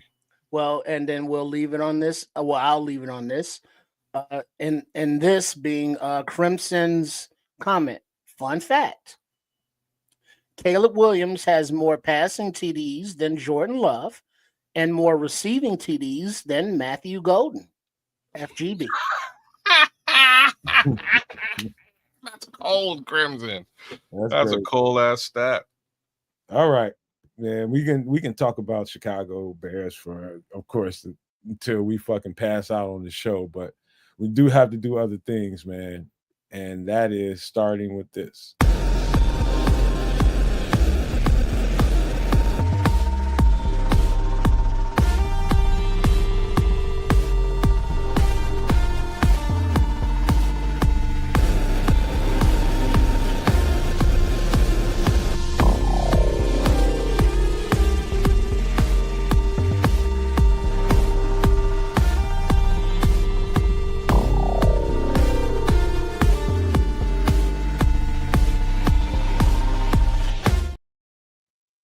So really quick, let me say this, man, to everybody watching the show. We don't do the doomsday preppers thing for nothing. We don't do the paranormal stuff for nothing.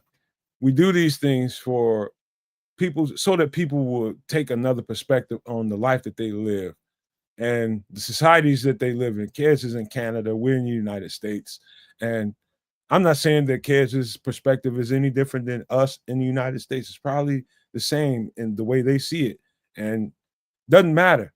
But the thing is, it's about stability. And how stable do you think governments are? Whether it be the United States, whether it be Canada, whether it be France, Germany, anywhere around the world. How stable do you think the situation is? And if things break down, what's your backup plan? And I think that's just that's the energy of where we're taking this to. What is your backup plan? Have you thought out, have you gamed out if things totally like people have all their money in freaking stocks and bonds and different currencies and all kinds of different investments. And if these things crash, where are they? And so the backup plan, from a human standpoint, is tangible things that you can put your hands on that you know that you can rely on.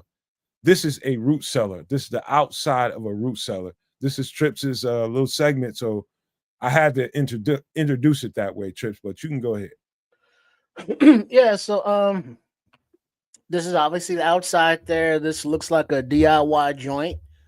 You need a shovel or something to dig with, some cinder blocks and rocks and mortar. You put it all together, and you can store your fruits, vegetables throughout the winter with no need for refrigeration because it's subterranean. It's cooled by the earth.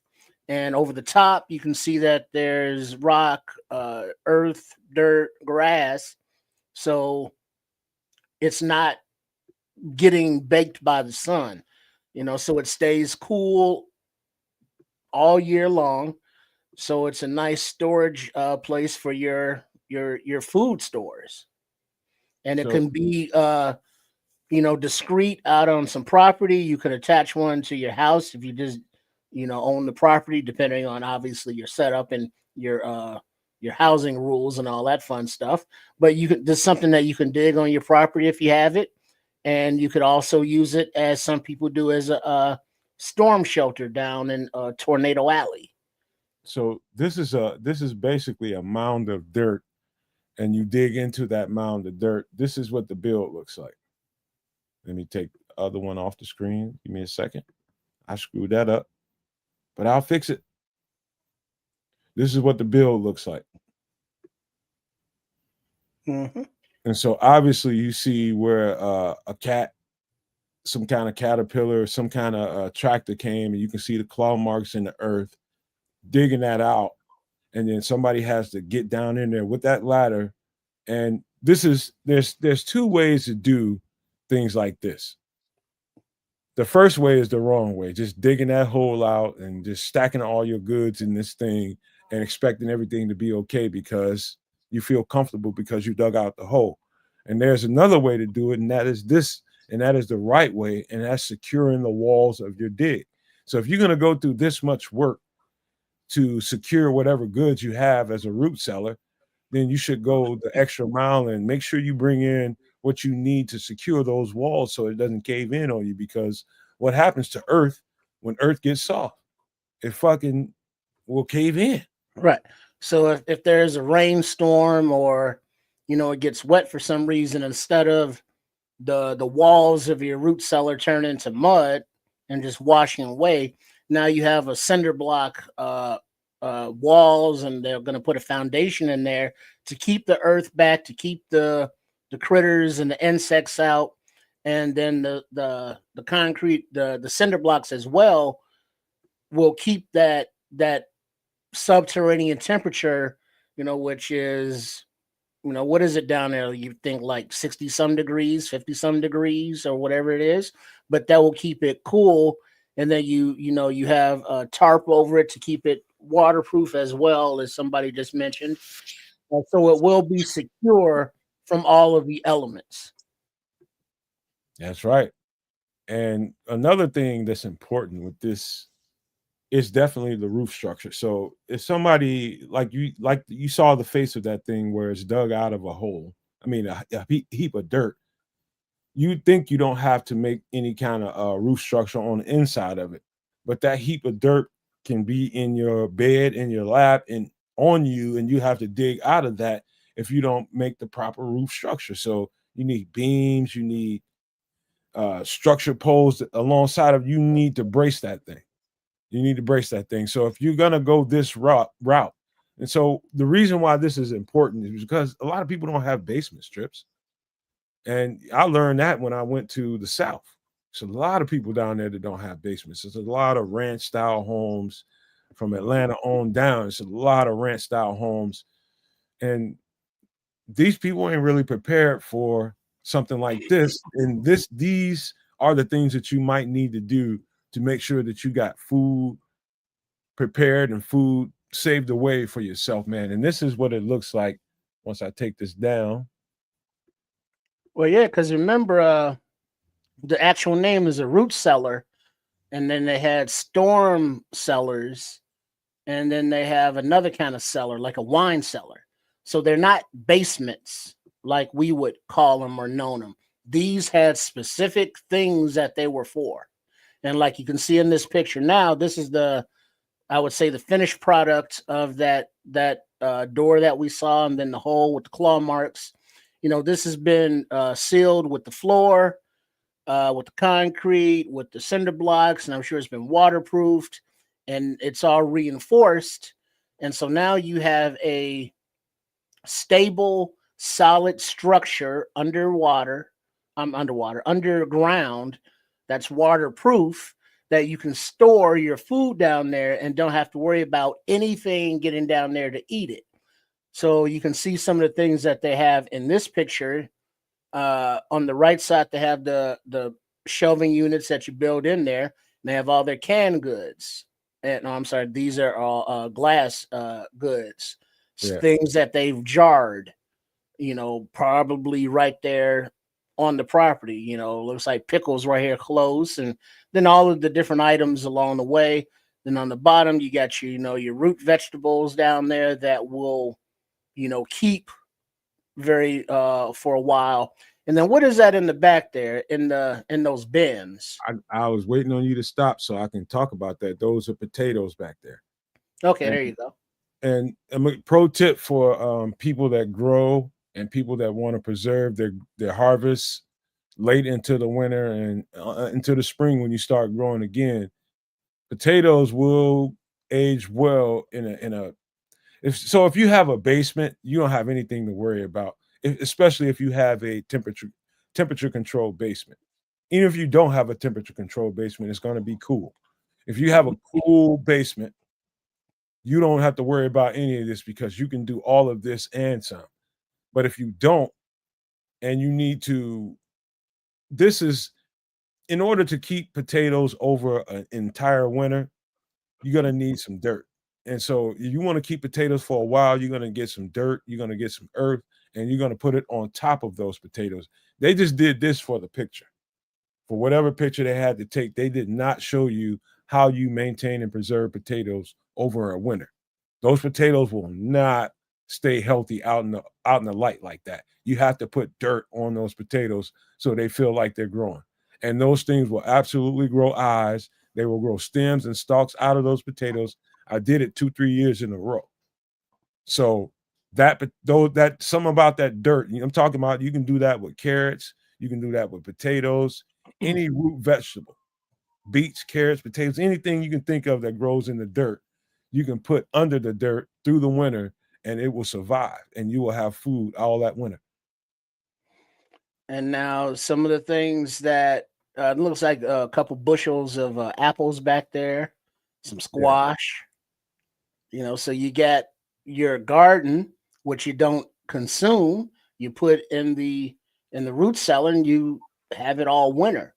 Now, somebody, Crimson saying that's learn to forage and cultivate food because stockpiling isn't sustainable, and that's true. But this is not a shelter that is like a prepper type thing to me. This is more just a family out in the country that is stock. This is their pantry. You know what I mean? This is their cellar, because when you go into some of the country places that have farms, this is their store. So they don't go to a supermarket throughout the year. They go to their basement throughout the winter time. And in the summer, they replenish it by growing it. And in the city, this wouldn't last, because as soon as your neighbor gets hungry and find out you got some food, your neighbor's coming over there trying to get some of that food by hook or by crook. You know what I mean? So if they know that you got a garden, it's like, oh, wait, I know that Nomad got a garden and I'm hungry too. Yeah, I'm going up in his garden. So now it's up to you to how you protect your garden, how you protect your root cellar, and how you protect your property. let me speak to Crimson, man, because Crimson is about as right as I've ever heard him. Because the truth is, I'm leaking in that department about foraging and learning things that grow naturally and knowing what's good, what's not good. I do leak in that department, Crimson. So thank you for that comment. Absolutely right. I can definitely step my game up in that category for sure. I'm talking about how in bare bones human beings on this earth that have a place, right? That have somewhere. What are they gonna do if situation gets tight and critical? First thing people do is they start hoarding and start basically, you know, bucking up and trying to make sure that their home, their whatever their homestead is, wherever that is, whether it's a house, wherever they live at, they're going to try to fortify what they have in their home space. And if they have to go out and forage, that's where Crimson would be right. Make sure you got your game right. And if you have to go outside of your house, know what to get and what not to get. He's fucking right about that. And I'm leaking in that department. But most people, their instincts are going to try to fortify home because I don't want to leave my home. Everything is here and I Right. want to stay here. And so I'm just speaking to those people. Yeah, but those people eventually got to know that that stuff's going to run out. So you got to have a plan for when that happens. Who is this? Patrick Higgins. Do you guys in Chicago or any city for that matter have a plan to get out and some place to go if something goes down? And, you know, that's going to be a challenge because, well, in Chicago specifically, you got several million people, you know, all trying to survive. And then that means, you know, that there is no, let's say, law and order. So getting out, that's going to be rough. You know, you saw Judgment Night with Cuba Gooding Jr. and Charlie Sheen's brother, Emilio Estevez.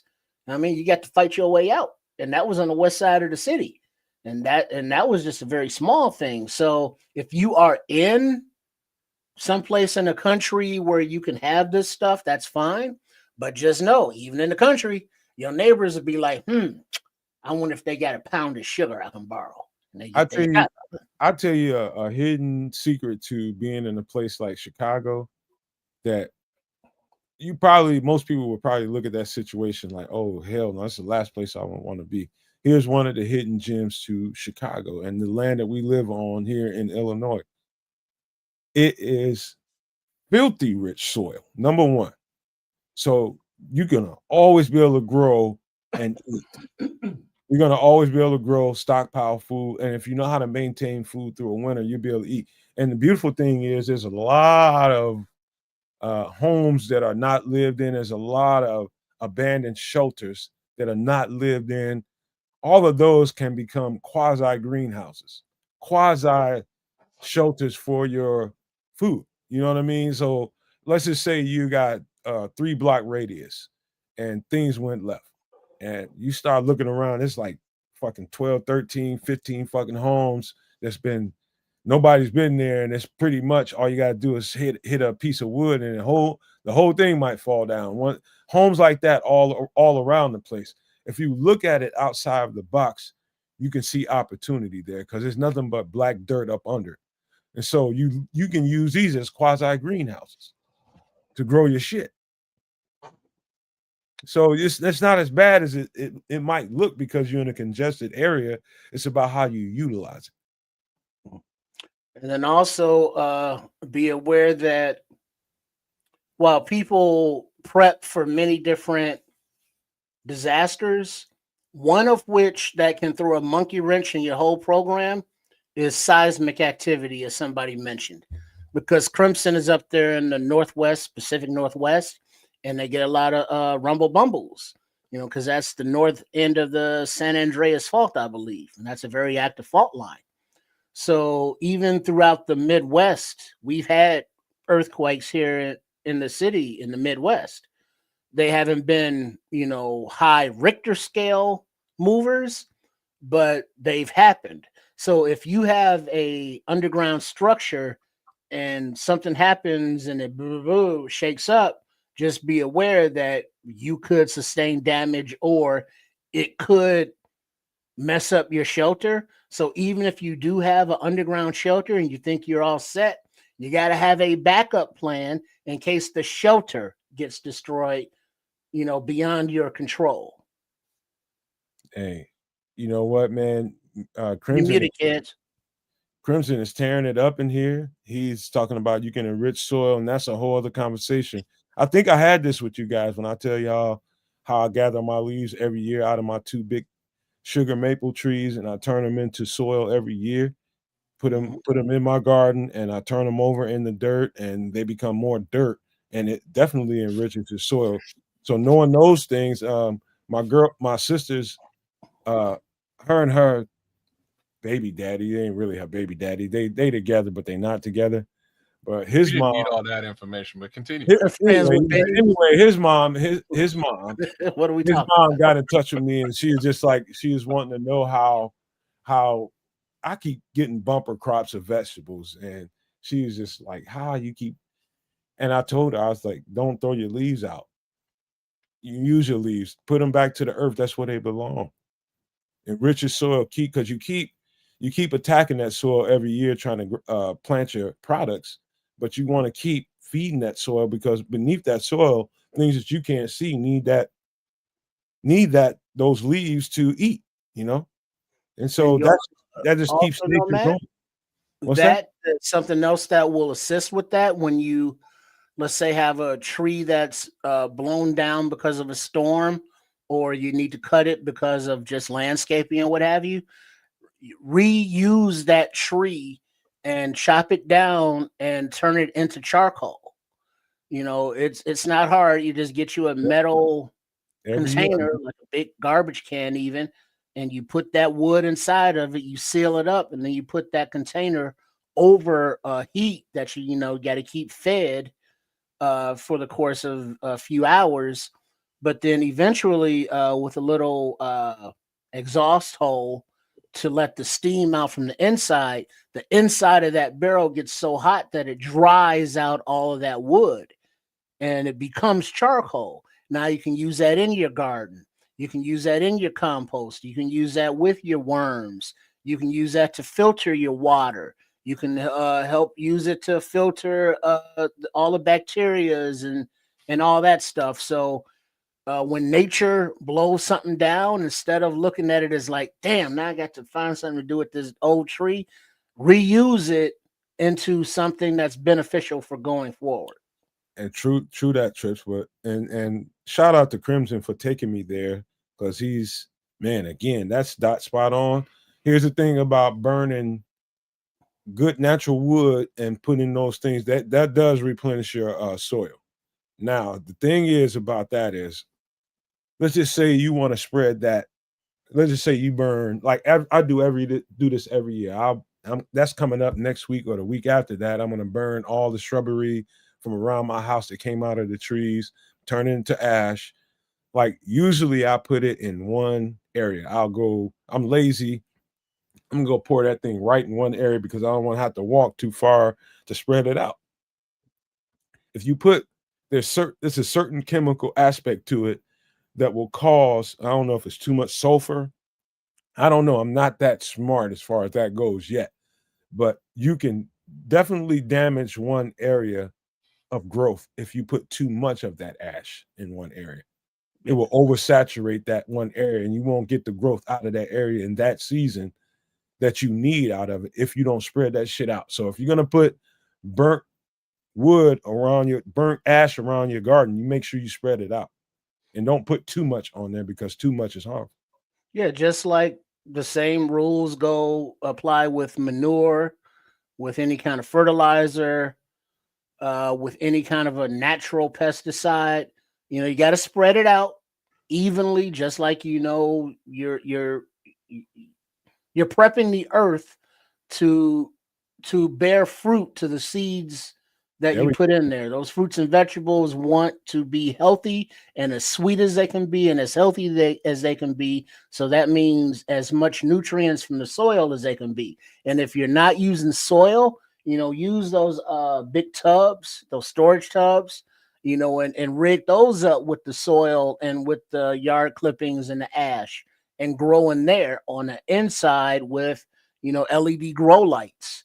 So whatever you do, however you treat it, reutilize those natural ingredients because those are highly beneficial to what you are trying to do. It's kind of like kids with a bay leaf, except he don't know how good the bay leaf is yet. Yeah, Crimson's right though, man. You got to mix that carbon and nitrogen. You got to make There's sure the balance is right. science involved. It's like a pH balance pH balances. There you go. in your dirt. That's absolutely right. I had to learn that the hard way. I didn't realize that I was doing that until gardening is a lot of learning on your own and just being in touch with nature and being one with it. And you learn what and what not to do by experience. And you don't have you get a crop like you see on this image by experience and learning and just getting some know-how under your belt. There's no other way to do it. Figure out how to grow vegetables and grow them the right way. There's nothing harmful in that. Kids, any thoughts about this before we move to the next point? No, not really. You guys are doing a bang up job. I was just impressed by the chat. There's a couple of ideas out there with respect to like the lake and living on the water, if that's really what you're saying. Like I saw some stuff about the yacht idea, like it would be the best possible escape, but none of us are Russian oligarchs, so there's that. You know what I mean? Gotta get me a yacht. With water and what, not even lakes or traveling on water, but like if you have fish tanks or aquaponics or hydroponics, pH levels are a thing. Absolutely. So you have to be able to keep those maintained, and you have to be able to have a way to test for that as well. There are tools for that, man. There are tools for that. Maybe we'll do that another day. But to get to this point, guess what you need to do? You need to make sure you got some food. You got to make sure you got some food. And some of the things you need are these. Hold on just 1 second. And to get that food, you need a canning pot and accessories. This is a standard. Go to the store, whatever your local store is, and get you a canning pot to prepare. Trips, let me just shut up. What do you see here? Well, you get your I don't think these are bell jars, that's a brand name, but the bell jars that got the little inner rim on there that comes out of the top, and the top's clear or not clear, but has an hole in it. And then you put the whatever it is you put in there, so your vegetables, your fruits, your pickles, whatever it is you're storing for a very long time, you put them into the jars after you prepare them, with the recipes that you're using, that that naturally preserves them for a long time. And then you put these you pick up with the little tongs, you pick up these jars, you put them in the little basket, then you dip the basket into the water, and then the water, the hot water in there vacuum seals the jars. So it presses all of the air out. So now those jars, when you open them, it has that little pop. When you get them from the store, and if it don't have that pop, you're supposed to take it back because that means that it's been opened already. So this seals and preserves your foods for however long you need them, basically. And that's what you were seeing down there in the basement on the shelves, all these glass jars that were lined up. They've been canned. It's not just pouring the food into the jar and closing the jar up and putting it up on the shelf. There's a process to it to make it last longer and keep it healthy and safe for consumption. Because if you do it wrong, you will poison yourself, and all your food will be bad. Well, so you need the proper tools to do that. If you don't mind me speaking to that, number one, I got to lead with this. First rule in doing canning, I don't know why they call it canning, because you do everything in jars, but never mind that. The first rule in doing this is there's a big omen when it comes to this. And if you don't know what you're doing, you should probably say so. There's also instructions that come with all of these kits. I don't know that there's a canning and accessories kit out there that doesn't come with the instructions on how to go about this. It comes with temperature gauges, that comes with pressurizing techniques, all kinds of different ways to do this to make sure that you don't fall victim to this word called botulism. Mm-hmm. If you don't cure this, and I only do this for anything meat related. And so this comes to my girlfriend's mom went through, and she's walking through the door right now. She went through dementia, and at the very end of her life, this thing came in handy for me because I prepared a lot of soups over the span of a few years. I put a lot of soups away because we knew the day would happen when she couldn't really eat solid foods. And so we made sure that we had this stuff stored away. And in order to do this the right way, you got to make sure these things are pressurized the right way. And most of these comes with a thermometer so that you can know when they're pressurized. And when they pressurize the right way, that thing you see gripping that jar right there on the left-hand side, that's a grip to pull that hot ass thing off of that rack that's up there at the top right, to put it on the counter, and you sit them there until you start hearing pop, pop, pop, pop. There'll just be popping going on. As many as you got in there. If you put 8 jars in there and you only hear 5 or 6 pops, there's a few of them that ain't pop. Get rid of them. Don't even second guess it. Get rid of that shit. You don't feed that shit to nobody, because it won't hold up well when you put it in the cellar, the root cellar, or wherever you're putting it at in your basement. You're gonna get somebody sick, and it can be fatal. So this I wouldn't advise to anybody unless you know the instructions, unless you know how to go about this. This ain't shit to be trifled with. Do this the right way or don't do it at all. Very interesting information. Gotta say, not a professional canner, but this is definitely stuff that you guys should take and learn. I think it'll in a bad situation, it'll go a very long way. And Clemson, with the DIY right. tip, this setup is nice and all, but all you really need is a pot that's taller than the jar. Yeah. Don't be scared of it, Patrick. Well, Patrick is saying he's gonna freeze dry his food, which is in many cases just as good, right? Yeah, there's freeze dry. What is it? There's freeze drying. There's vacuum sealing. There's canning, and there's another long-term storage solution. There is. There's a few of them that you can smoking freeze dried. Yeah, you could jerky as well, right? You could jerky in some cases. Yeah. Smoking, dehydration. Dehydration, yeah. So, I mean, there's techniques for all of it, but this is, if you want to store bulk food, you have to, this ain't difficult, Patrick. This ain't difficult at all. You just gotta honor the rules of engagement. Is the best way I can tell you. You have to do this the right way. Follow the process. Be one with the process. Yeah, because it's not hard. It's just not at all. You got to make sure you follow those rules. Yeah. No half stepping. Ain't no half stepping. No shortcuts. I'm the big daddy king. This will put you in the grave if you don't do it the right way. And also keep in mind about however you store your foods, you have to have a way to cook them or prepare them once you want to consume them. So think about those materials as well going forward to have backups and backups. Yeah. All right. Kids, you got to be a little bit curious about this, man, because every time I start talking about this privately, you just like, okay, what the hell are you, man? What are you doing? Different things. I got different ideas, and they all unfortunately really come down to money. This is an interesting angle. I'm more along the lines of hydroponics and growing my own stuff as opposed to really. You gotta say protein, but you gotta have protein. You should. You're right. You should figure out one of the means to, for long-term storage and employ it, whether it's this, that, or the other. I like this stuff.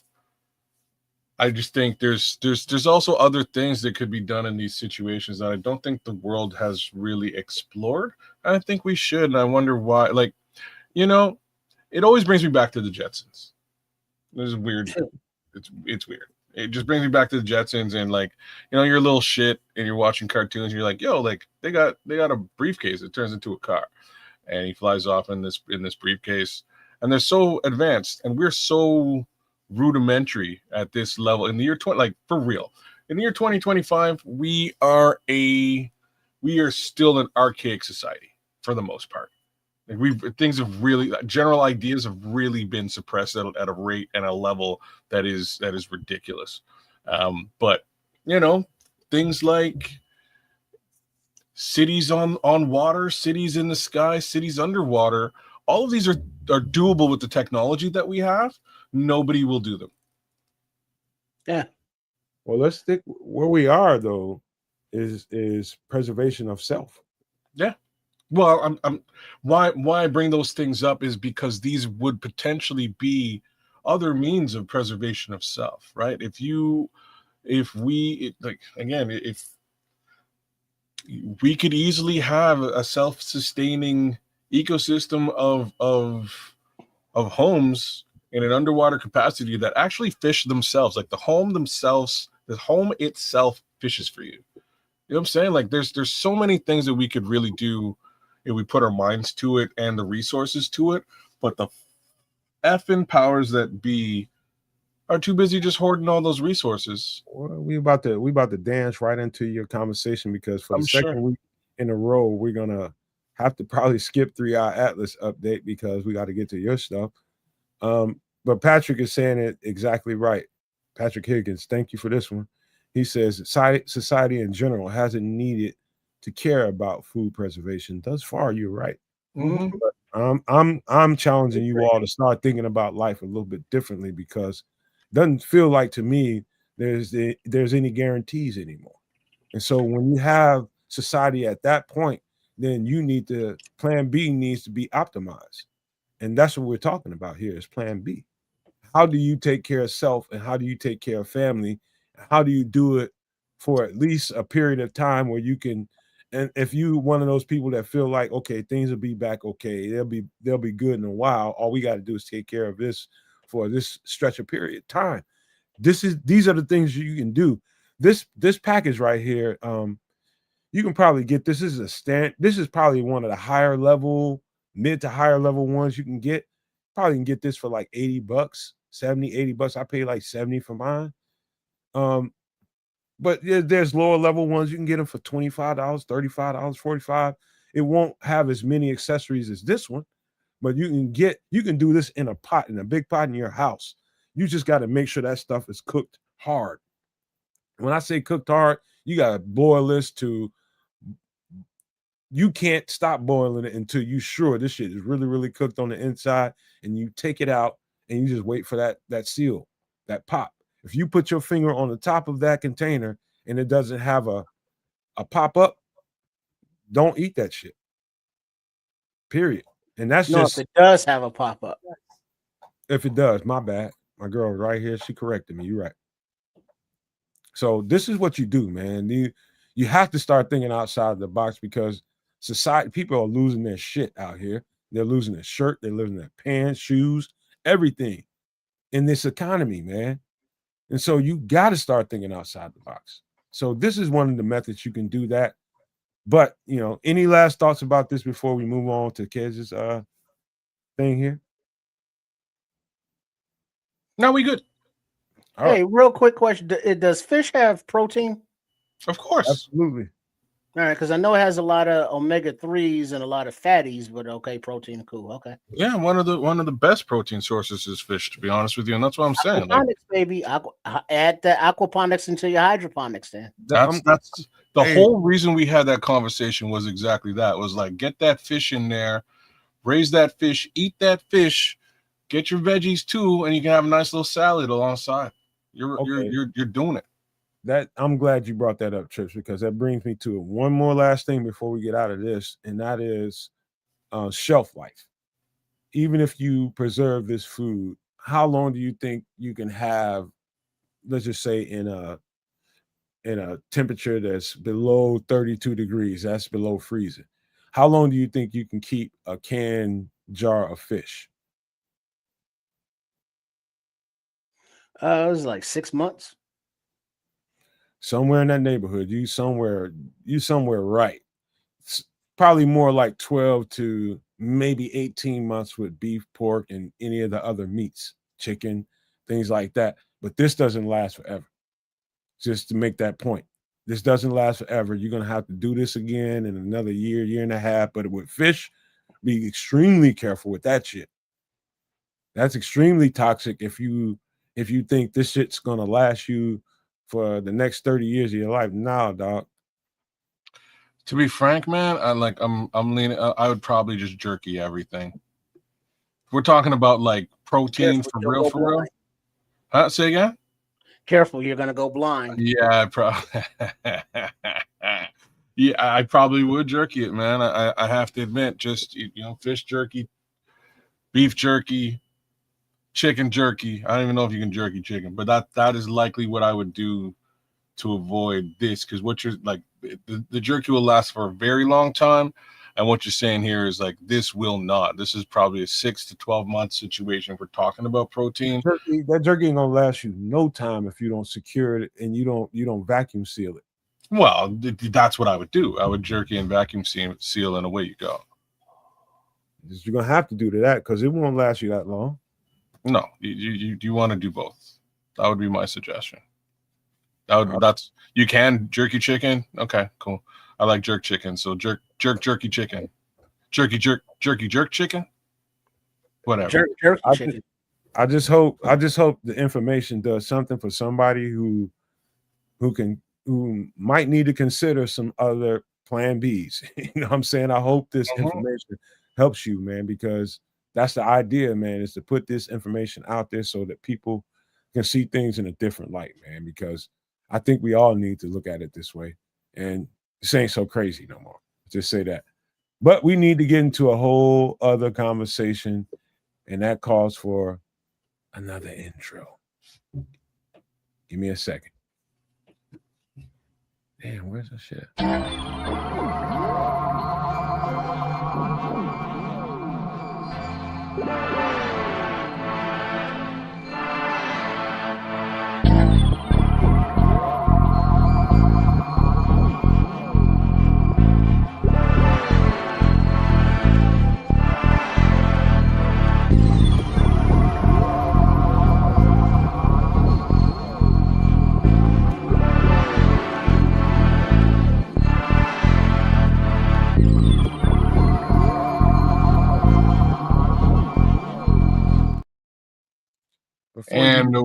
We're back. Hey now. Before you take off, kids, this probably should be spoken to, and people might be wondering why would Nomad be playing a alien intro to the story about a fucking comic book on the screen, and there's all kinds of good explanation for it. I'll let kids take it from there, but I had to give it a prelude. Okay, well, I'm gonna do very similar things and give it a little bit of prelude myself. So while I was a little shorty, as you can see, I got all my comic books behind me, but I don't likely have this one or the one that's really in question. And for the most part, Spider-Man and X-Men were the two comics that I read the most as a kid and as a young adult. One of the stories that was sort of introduced to me at some point, and it originally debuted in X-Men 10. I'm much younger than that, which was launched or debuted in March 1965, was a story about a special area of Antarctica called the Savage Land. This area of Antarctica, the reality is, Antarctica is cold, at least that's what we're all told. But this special area of Antarctica wasn't. It was lush, green. It was a jungle or a prehistoric jungle type area with all sorts of untouched animals, like potentially dinosaurs and saber-toothed tigers. Sort of as you can see right here on the screen, there's a dinosaur in the upper right, and saber-toothed tiger a little bit lower down. This is just sort of a fantastic story that Stan Lee and Jack Kirby sort of came up with and introduced me as a young man. There's a bigger reason why we're sort of discussing this, but I wanted to sort of just let you know that there's Super Clark Khan coming through. What it do? I just wanted to sort of let you know that comic books in their own right sort of push you into a weird direction. A lot of things can be hidden. The fantastic can be explained very well in comic book concept. And Nomad and I sort of got to talking about this general concept that we're about to introduce to you guys, which is just some wild, crazy, weird stuff. And the funny part is I just sort of guessed where we were headed with this, and he was like, oh my God, like, how would you even think along these lines? And the answers are the Savage Land, this general fantastic idea from a comic book that I read as a kid. And anyhow, I think we can move off of the X-Men portion of all of this and perhaps move into the more meat and potatoes of it. Well, hold on, because I don't know that you're really telling it the way it should be, because this is again, he said that this was published in what, 1960 what? 1965. So in 1965, Stan Lee and his partner, whoever that was, what's his name? Jack Kirby. They're basically the fathers of modern comics. Those two guys. Jack Kirby eventually went on. What up, Crooked? Jack Kirby went on to be a big. He was a sort of a leading force on the DC, with DC Comics as well, and him and Stan Lee sort of wound up going sort of back, sort of going against each other for many years there. But to start things out at Marvel Comics, they worked together. Jack Kirby as the artist, and Marvel and Stan Lee as the general writer of most of these comics. So that story, I'm gonna reiterate what Kez told you all. Me and him had a conversation yesterday about this topic, and this was off script. It was just totally. I started talking about it. I started showing him some stuff, and his mind just went here, and I was just like, wait, what you say? And it's like, a comic book?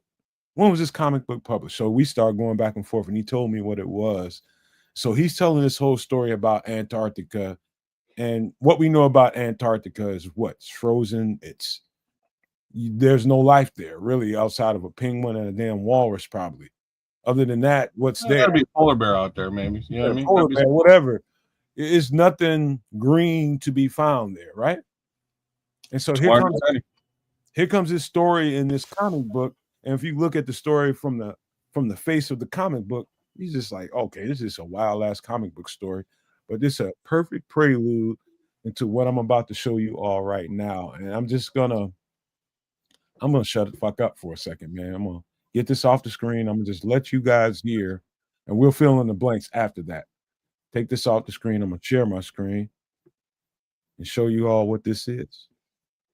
Yeah, it was cool little comic book story from back in the days that's sort of related to this more slightly potentially true to life story that we're going to get into. That's a little bit wild and crazy and different. You want to make the screen a little bit bigger there before you press? I got to make sure I got the right story here, man. That is also an important factor. So do those things. And here, you want to take it down for now and just make sure that you got it. Yeah. Here. Just figure that piece out, get it ready to rock and roll, and we'll throw down. But yeah, this is, you never know what you'll find in those comic books. There's just some fantastic minds out there coming up with crazy ideas. Same token, they may have been introduced to some of these concepts and decided to throw them into comic books, A, to hide them, B, to introduce future generations to fantastic concepts that nobody was really talking about or discussing in the real world. So this is sort of where Nomad and I had this conversation yesterday, and he was like, holy smokes, how did you guess down the lines of where he wanted to go with this particular topic today, right? I got a few No stories. polar bears in Antarctica. That's very strange. Hold Why? on. Let me say this, man. I hope this is the right song. If it's not, I'll get to the right one. Just give me a second. Let me just play this. This was very important that after the conclusion of World War II, Admiral Byrd was asked if he would mount a large armada and go for 4 months. It was supposed to be that they would go in December, January, February, and March, and there was a list of military goals that they were to achieve. But by the end of February, something happened. One of the mission's official goals was investigating sites for potential military bases in Antarctica.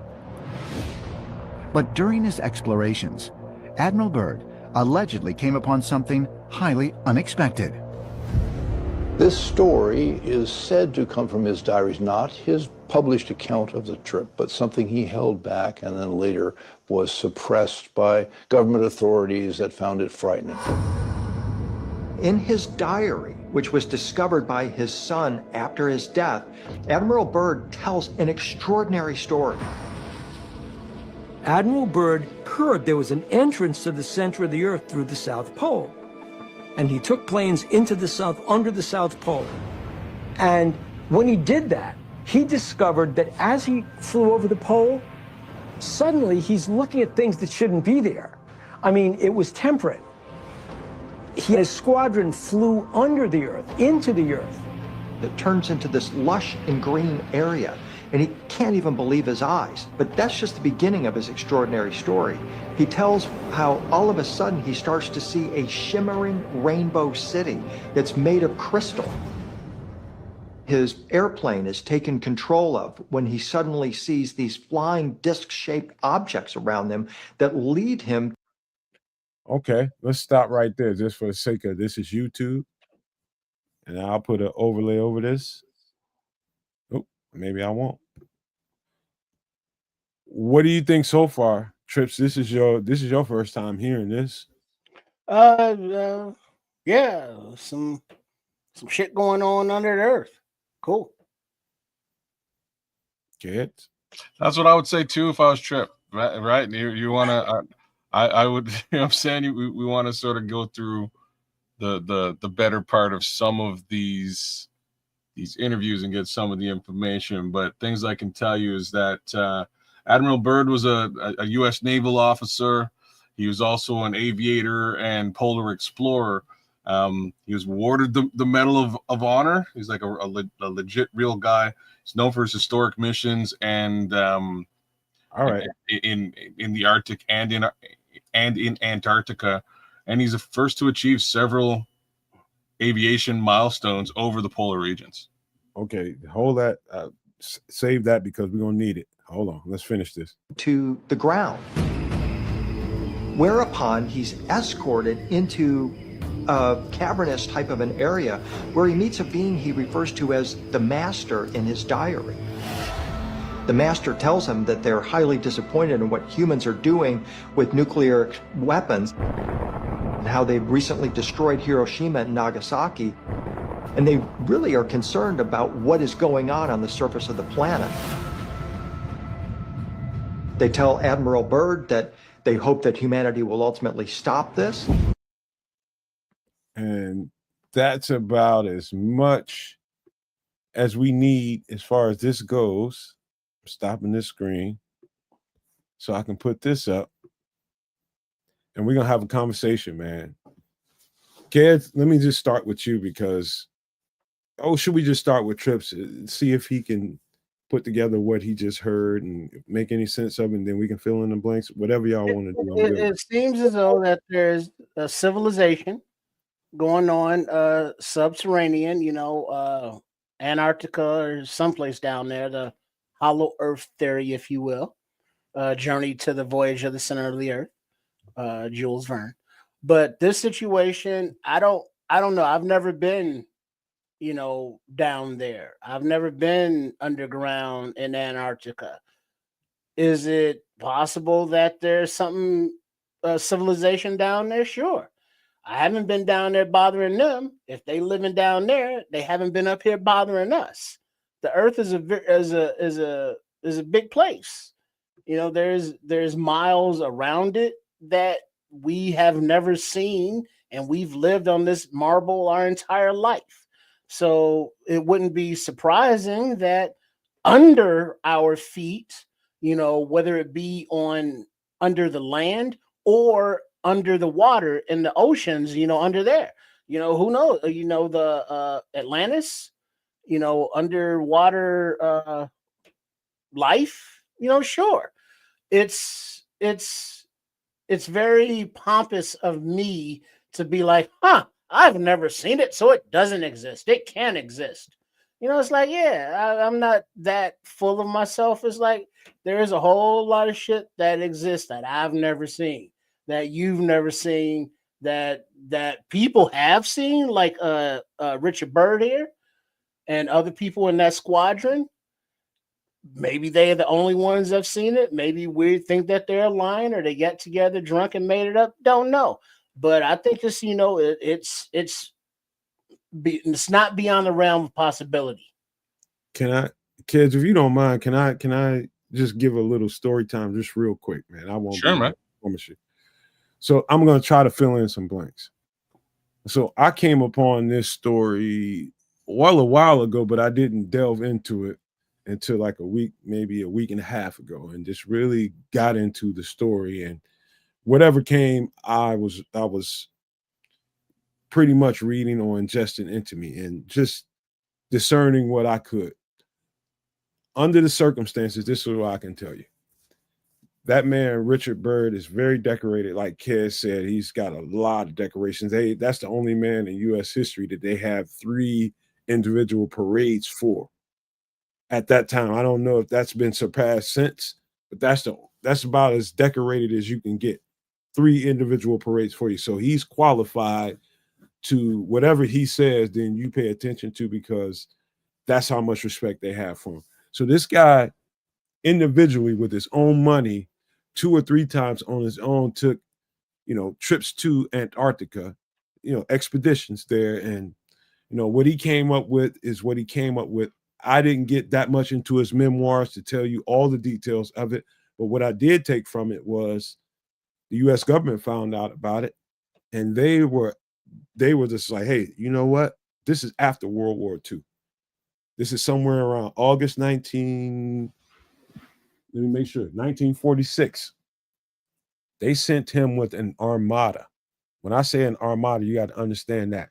That was, let me make sure, that was 13 ships. These are fully loaded, fully armed ships. 13 ships. 4,700 personnel. 4,700 soldiers, 23 aircraft, fully loaded with a nuclear submarine. I think it was a nuclear submarine. It was armed. Aircraft carrier. An aircraft carrier. So that was part of the 13 battleships that were sent. Yeah. So what government does that for an expedition? Number one. Number two, so he gets there, and part of the story goes like this.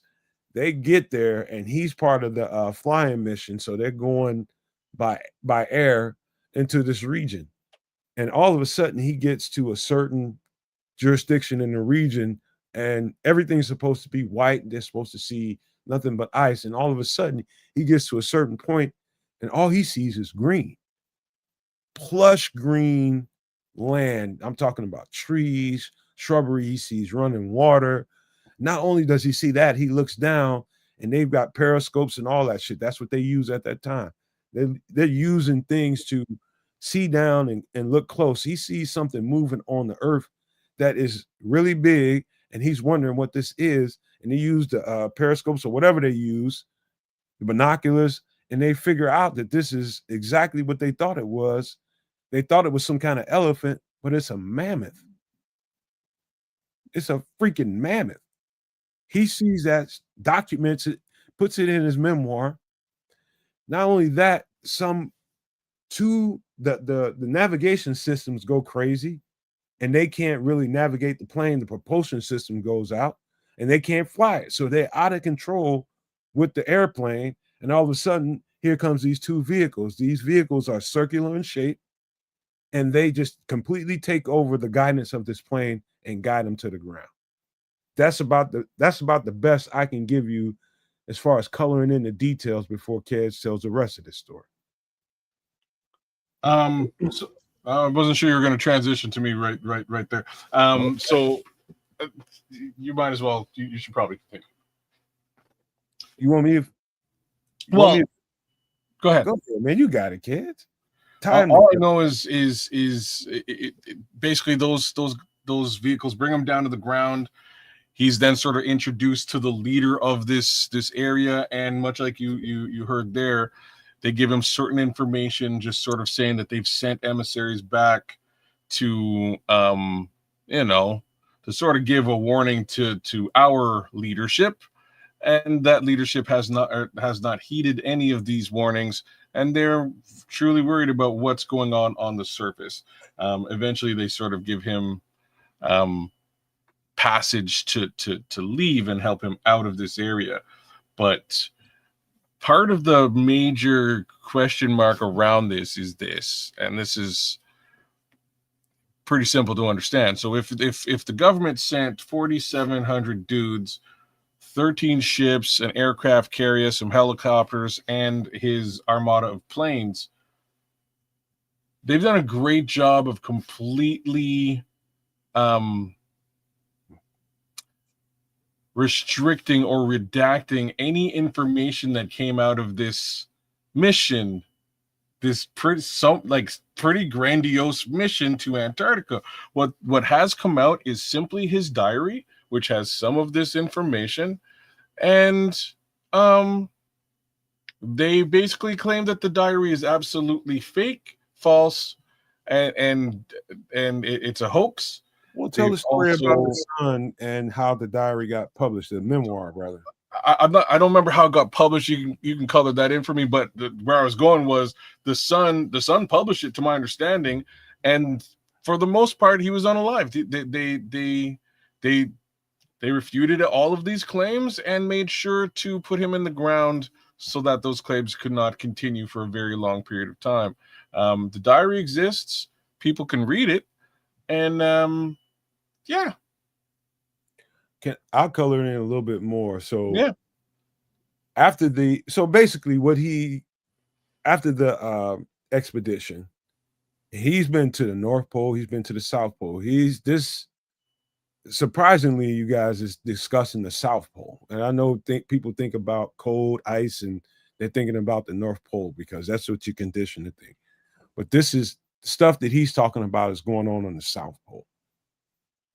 And so his theory and what he is led to believe based off of what he experienced is there are two holes, two entryways in both poles, both the South and the North Pole, entryways into the earth. And in that earth, there are layers, there are running streams, warm waters, there are civilizations inside this thing. All this stuff is dynamic and crazy as hell to the naked ear. But how this memoir got published was after Admiral Byrd died. Yeah. So after in 1957, and this was released and published in 1970. Yeah. So immediately after that expedition, so he was funded for about 4 to 6. I think it was 4 months. It might be 6. I'm not sure, but he had money and resources to do this thing for 4 months at least. And he gets done with the expedition, and immediately I think they ended up in Chile as the first stop before they went to the United States. It was just a drop off to refuel and do all the things that they needed to do to make the trip back to the United States and rest and do all that. And they debriefed him for 6 hours straight. Just imagine you come from an expedition and you're sitting in a room with nothing but top military commanders and people with top secret clearance, and they're just grilling you for 6 hours. Not only that, they kept him under surveillance for the next 6 days, 4 to 6 days. I'm not sure if I'm absolutely correct about that, but somewhere in that neighborhood. And so they were definitely serious about making sure that this information was quarantined. And so if you know anything about Admiral Byrd before that, he was very, very outgoing. He's a very decorated guy. He's willing to talk to any media outlet that comes up to him and wants to know stories about being in the military. He just came out of World War II. And so he's a very talkative guy. And all of a sudden, he just stops being accessible to the media and he's not talking. And he really didn't say a whole lot up until the end of his life, when he knew he was in the clear and I'm going to die anyway. So I'm a, you know, if people ask me questions, and even then the interviews that I saw, maybe I'll show that next week, he was very watered down based on talking about the difference between his public persona and what he put in this memoir. You know, being he was a soldier, right? So he followed orders. He was disciplined, you know, so what he saw on this mission, he held close to the vest and he didn't release it. He didn't blab about it. You know, he didn't sink any ships by having loose lips. You know, it was his son who 13 years later was like, oh, sucky, ching, ching. He put it out and I was like, uh-oh. But, you know, Crimson is saying, is it possible? Absolutely. Is it likely? Not even close, because that many people can't keep secrets like that. But then I would refute that with, you know, just look here domestically at the White House. And sure, there are one, maybe two, you know, employees that'll be like, hey, I got all the secrets to the presidents. You know, this president was a sleepwalker. You know, this president was always in the kitchen at 2 a.m., you know, raiding these snacks. You know, this president was sneaking in, you know, under underground tunnels, you know, all this stuff. We hear about it, but we don't ever get the confirmation from the Secret Service, from the staff, you know, the maids, the cooks, the butlers. All these people know, but they're not talking. A few will talk, then it's like, that's just a conspiracy. But it's the same with Byrd and this thing.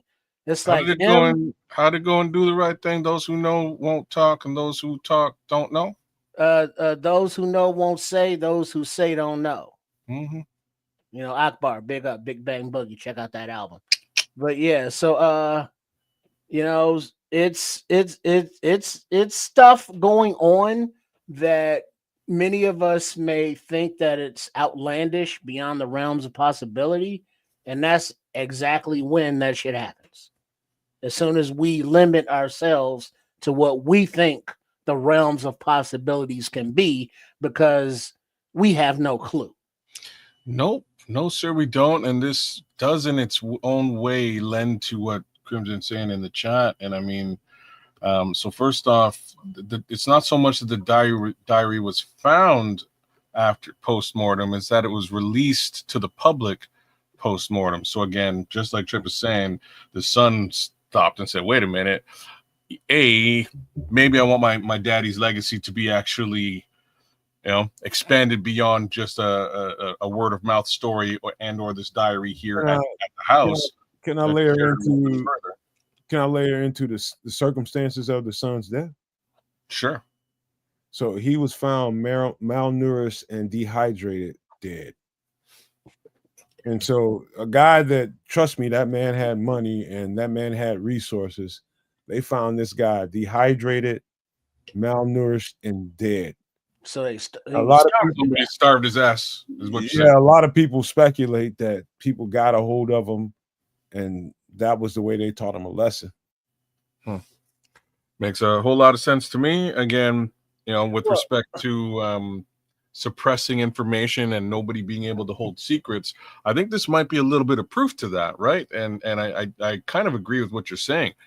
You know, secrets ultimately can't be holistically blocked. Like, they can be, but you know, it's very difficult to do something like this. And in this situation, there's a leak, and the leak goes out there, and there's a little bit of access to some of the information, and that's when everybody turns towards the word conspiracy. This is bullshit. You know what I mean? This is BS. He's a liar. He's crazy. He was under psychosis. he is a drug addict. Mm-hmm. You shouldn't believe this guy for all intents and purposes. So, Well, he's you know got how mental health issues, like you're saying in the chat. Who knows what the guy's situation really was? But if you were trying to suppress information, that's exactly how you would spin it. well, no. See, I'm more of the thing like with Cooper.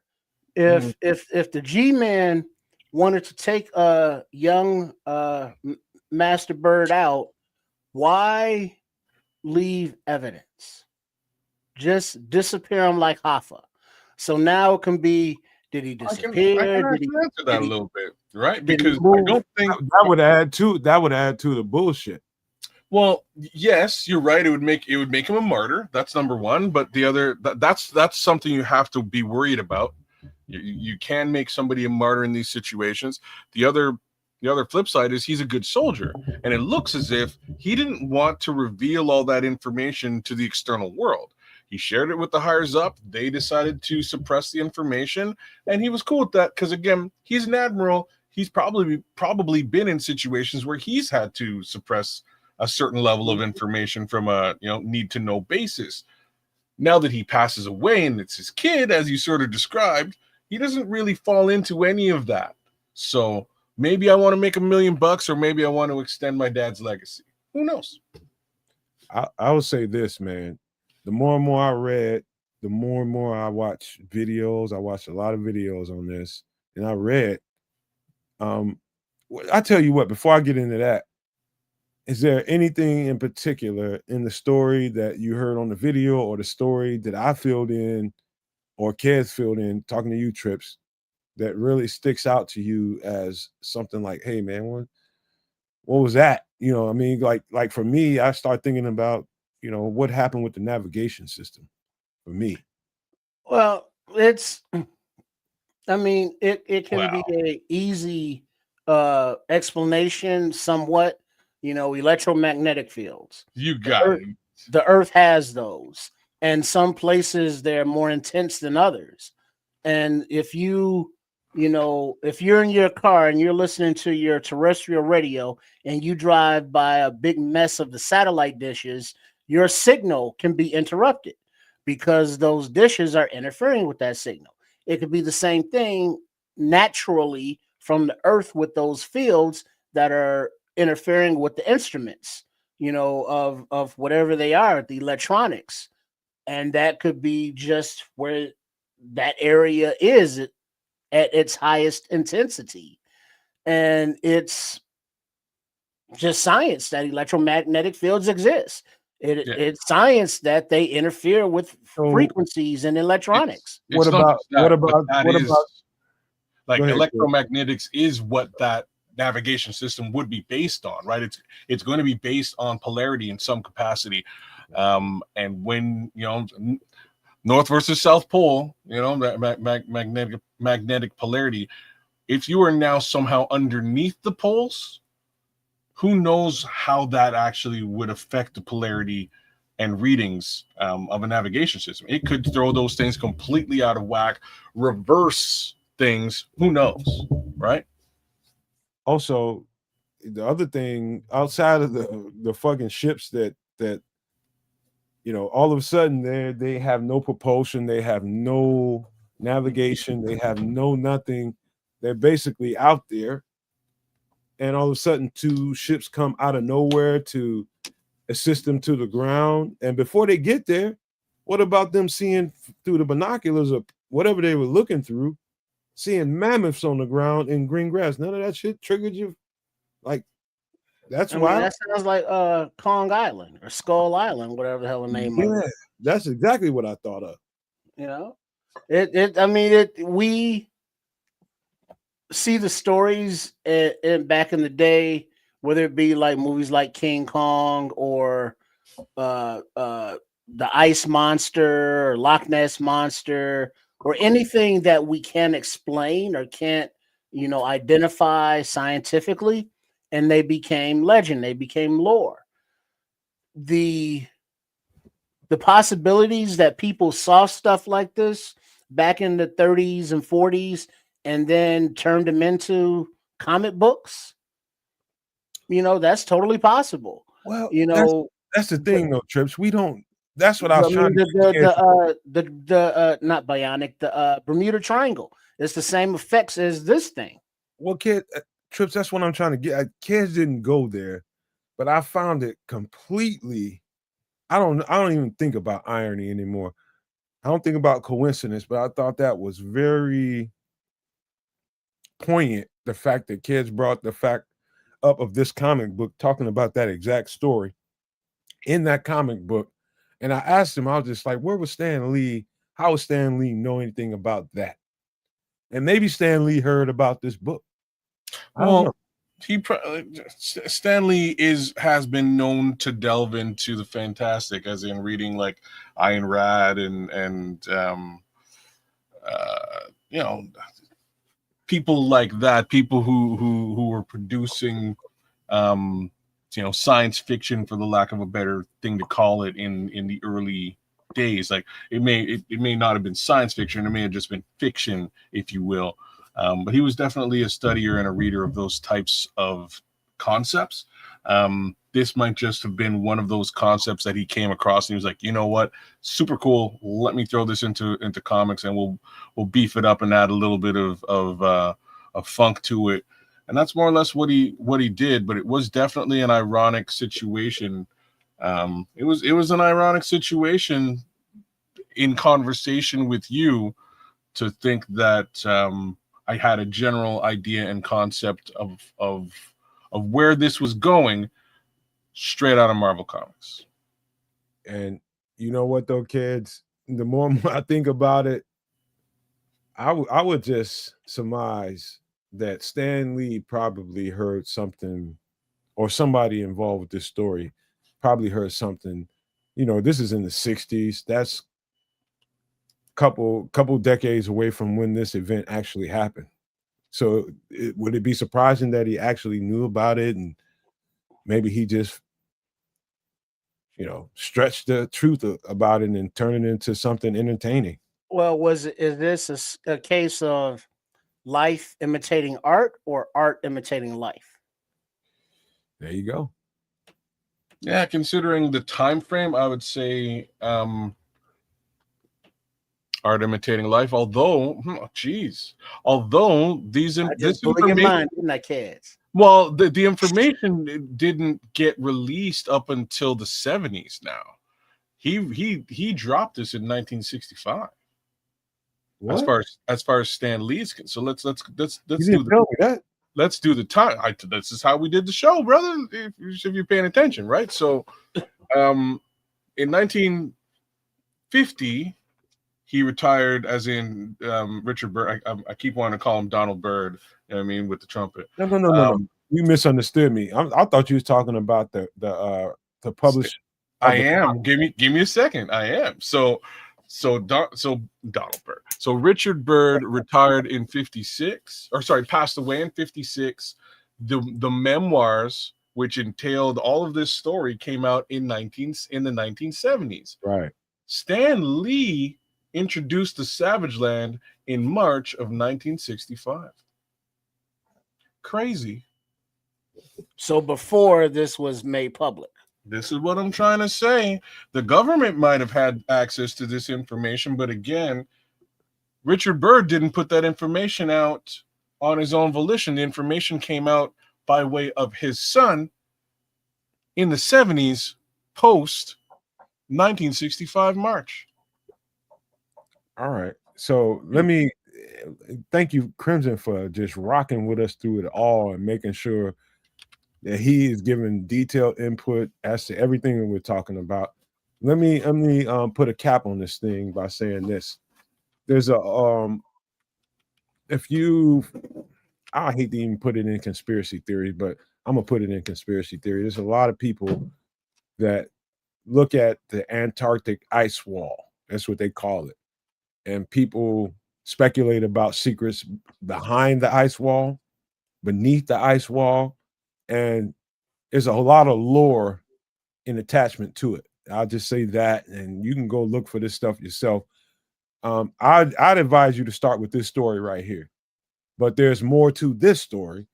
There's a 1700 story about maps that were produced, kids. You know, I saw videos, maps produced in the 1700s that are equivalent to the maps that are out here now.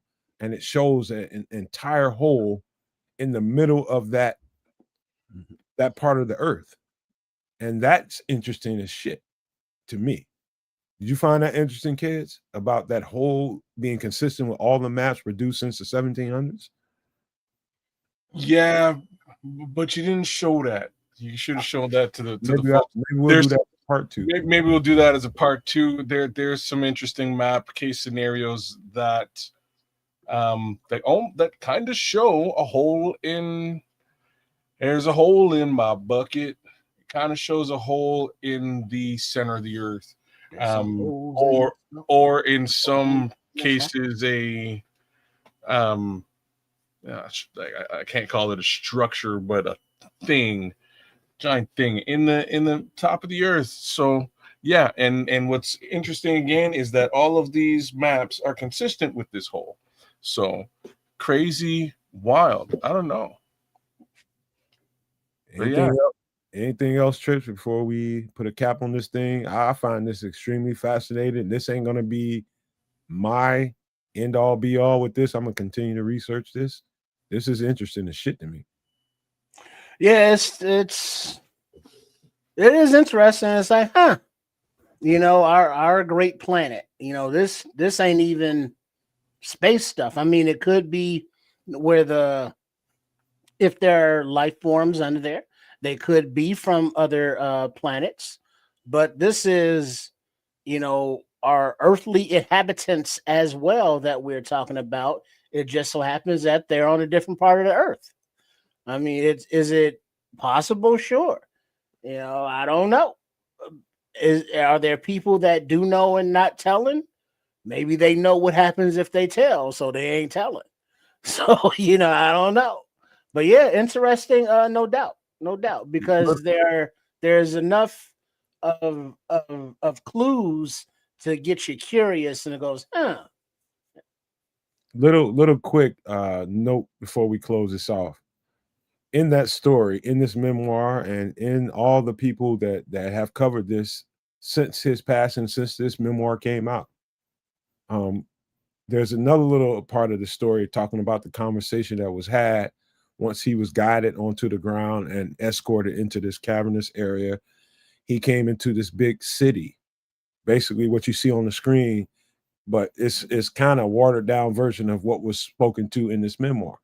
He said that it was a crystal-like city, literally crystal was the city. It's almost like the way they described it is like a Superman movie, like that. Fortress of Solitude. Fortress of Solitude. Yeah, it was like that. And the conversation that was had was probably more poignant than the whole story. And that was him talking to the so-called master, and the master telling him, we've been here we've seen everything, and we've stayed silent because we stay out of your business, basically. And he said, why we are concerned and why you're here is because I want you to send this message and take it out to your people. But we want you to know that we've already talked to your leaders, and they are basically repugnant, and they don't listen. And they were concerned about the nitrogen bomb, the hydrogen bomb, the nuclear bomb, and how they were using that. And they were concerned about that. And you since heard all kinds of story now connected to this story is all kinds of, since this expedition happened, since the United States used that weapon on Japan, there have been all kinds of UFO stories. You just got to look it up. Just connect these words. UFOs around bombed area of Japan, and you will see story after story, all the nuclear sites in the United States, especially around the desert area, which is where they, at that time at least, stored a lot of the nuclear material. All kinds of stories around that. Kids was asking me the other day, why is there so many stories around the desert? Why is this? That's because that's where they keep a lot of stuff. And so there's stories about these these bombs being disarmed for no reason. These are people telling these stories. So research this. Don't stop at what we're telling you on this show. Trust me when I tell you there's a lot more to this story. And that's part of it. There's UFO connections to this all over the place. So I just wanted to say that before we get up out of here. You want to give some pleasantries or any closing thoughts about this? Quick closing thought. So just did some quick research, and it turns out that Stan Lee and Jack Kirby actually came up with the concept for a comic and released it in 1941 called The Land Where Time Stands Still, and it's actually sort of the precursor to the Savage Land comic. So again, well before any of this information would have got out. Pretty crazy. There's no direct ties to Alone or Richard Byrd at all with respect to this particular idea. But just thought I'd give you a little bit of a timeline. What these comic book guys came up with was decades before somebody sort of decided to say, hey, like maybe this is actually a real thing.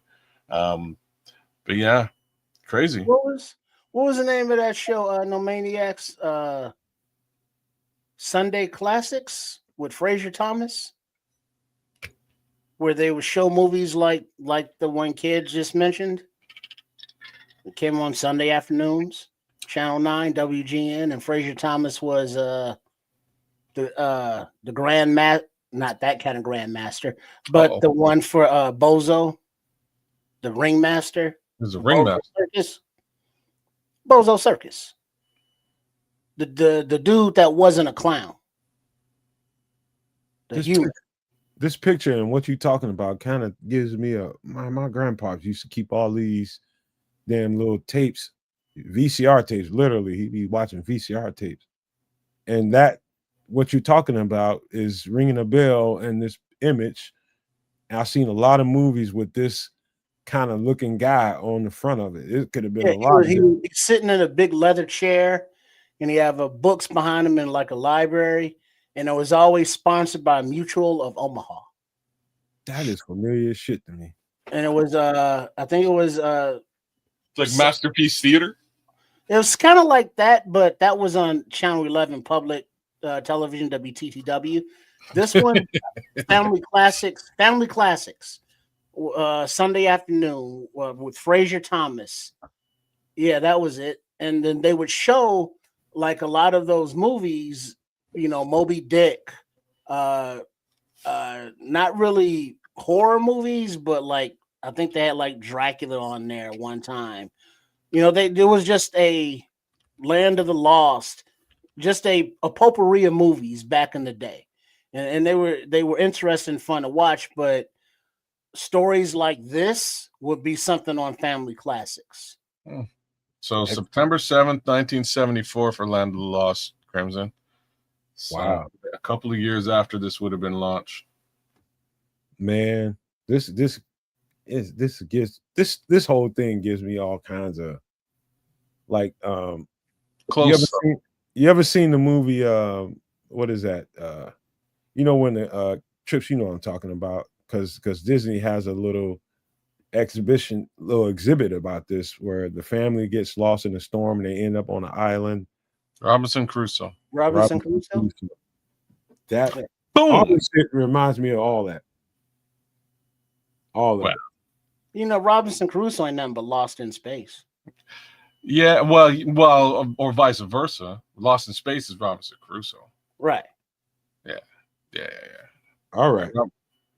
This is definitely worthy of a part 2, and when we do it, we'll do it. But this is I'll just encourage you all, just go check this out on your own.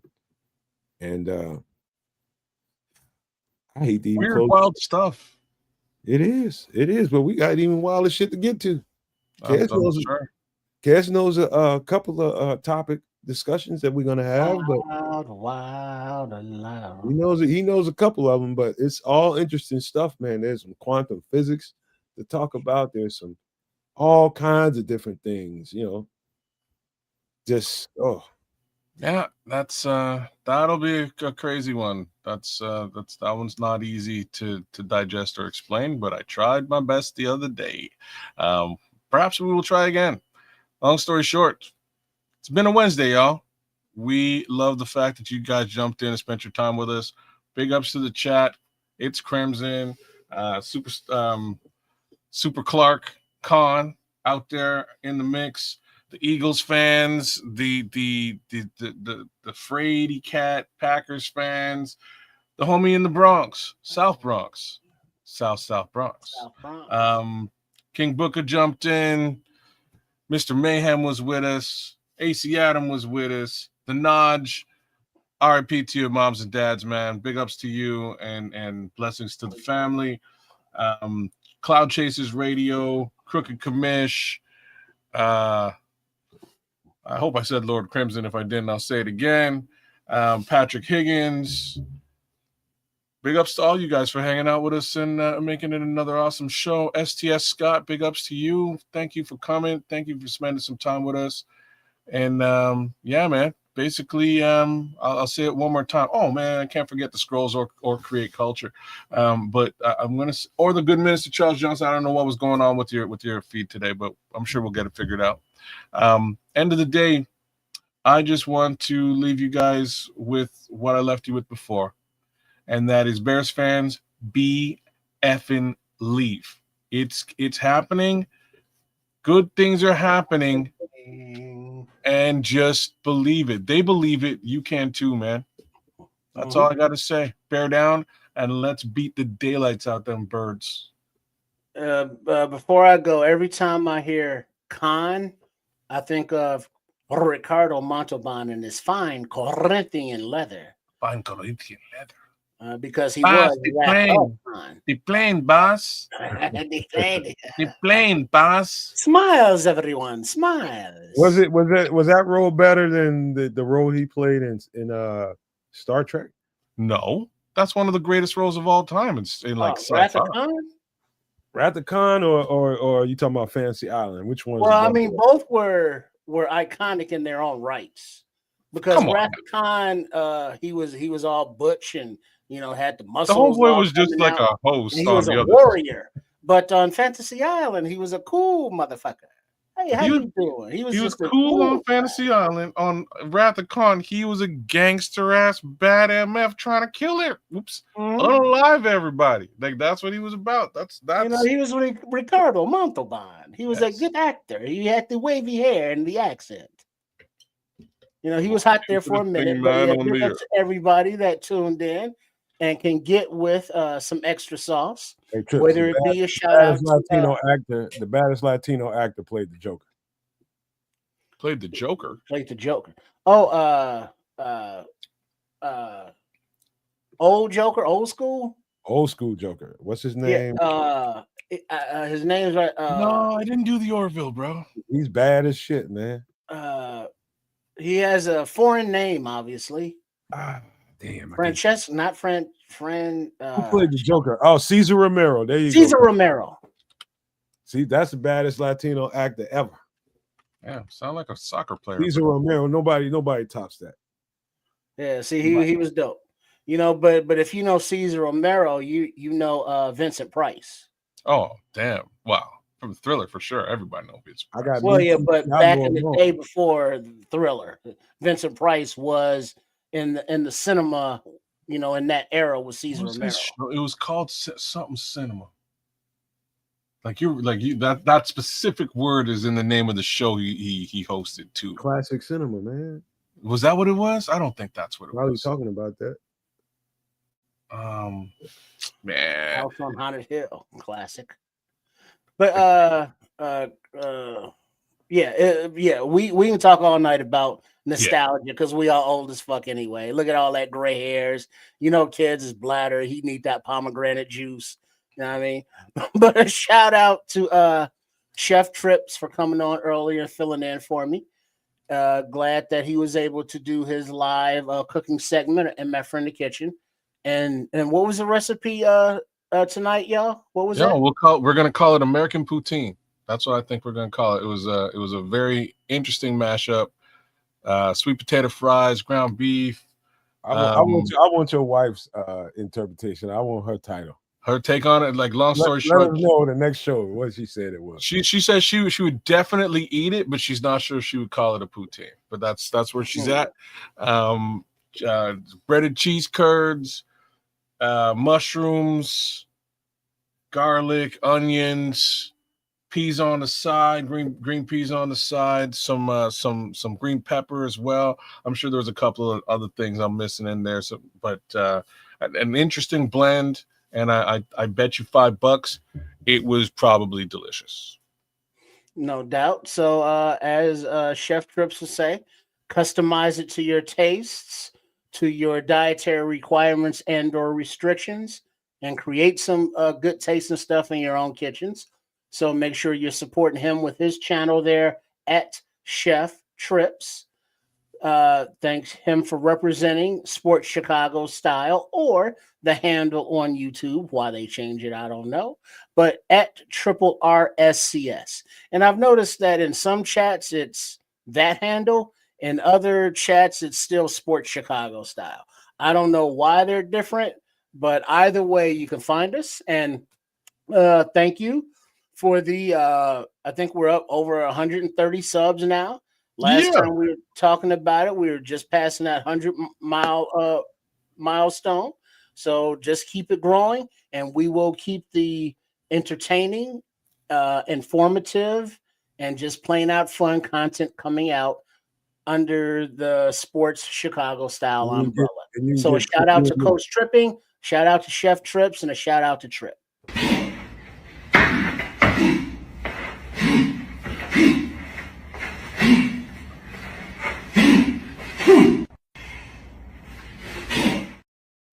And don't get between him and that sweet potato pie tomorrow either. Kids, you muted, bro.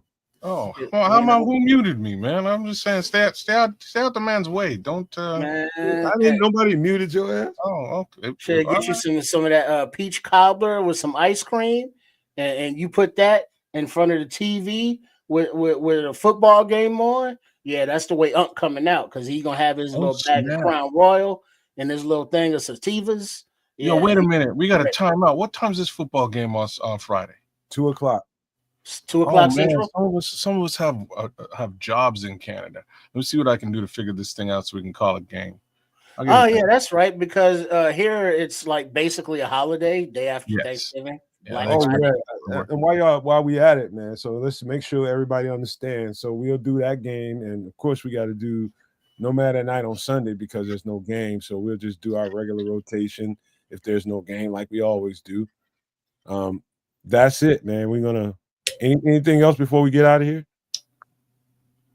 Last thing is like, share, subscribe at Keds Canuck. Do the same thing for Sports Chicago Style and at Chef Trips, and definitely for the Nomad Network. Give a little bit of love to the guys who are doing some stuff for you guys and creating that content for you. I'm thinking we may just have to debut Extra Sauce on Keds Strips Twitch stream sooner or later. Or did we do it? We did it tonight. You're doing it now. We did it tonight. So big ups to the folks over at the Twitch side of the fence. Nice. We'll get you guys involved that much more. We love to have your involvement. Love that. Happy Thanksgiving, one and all.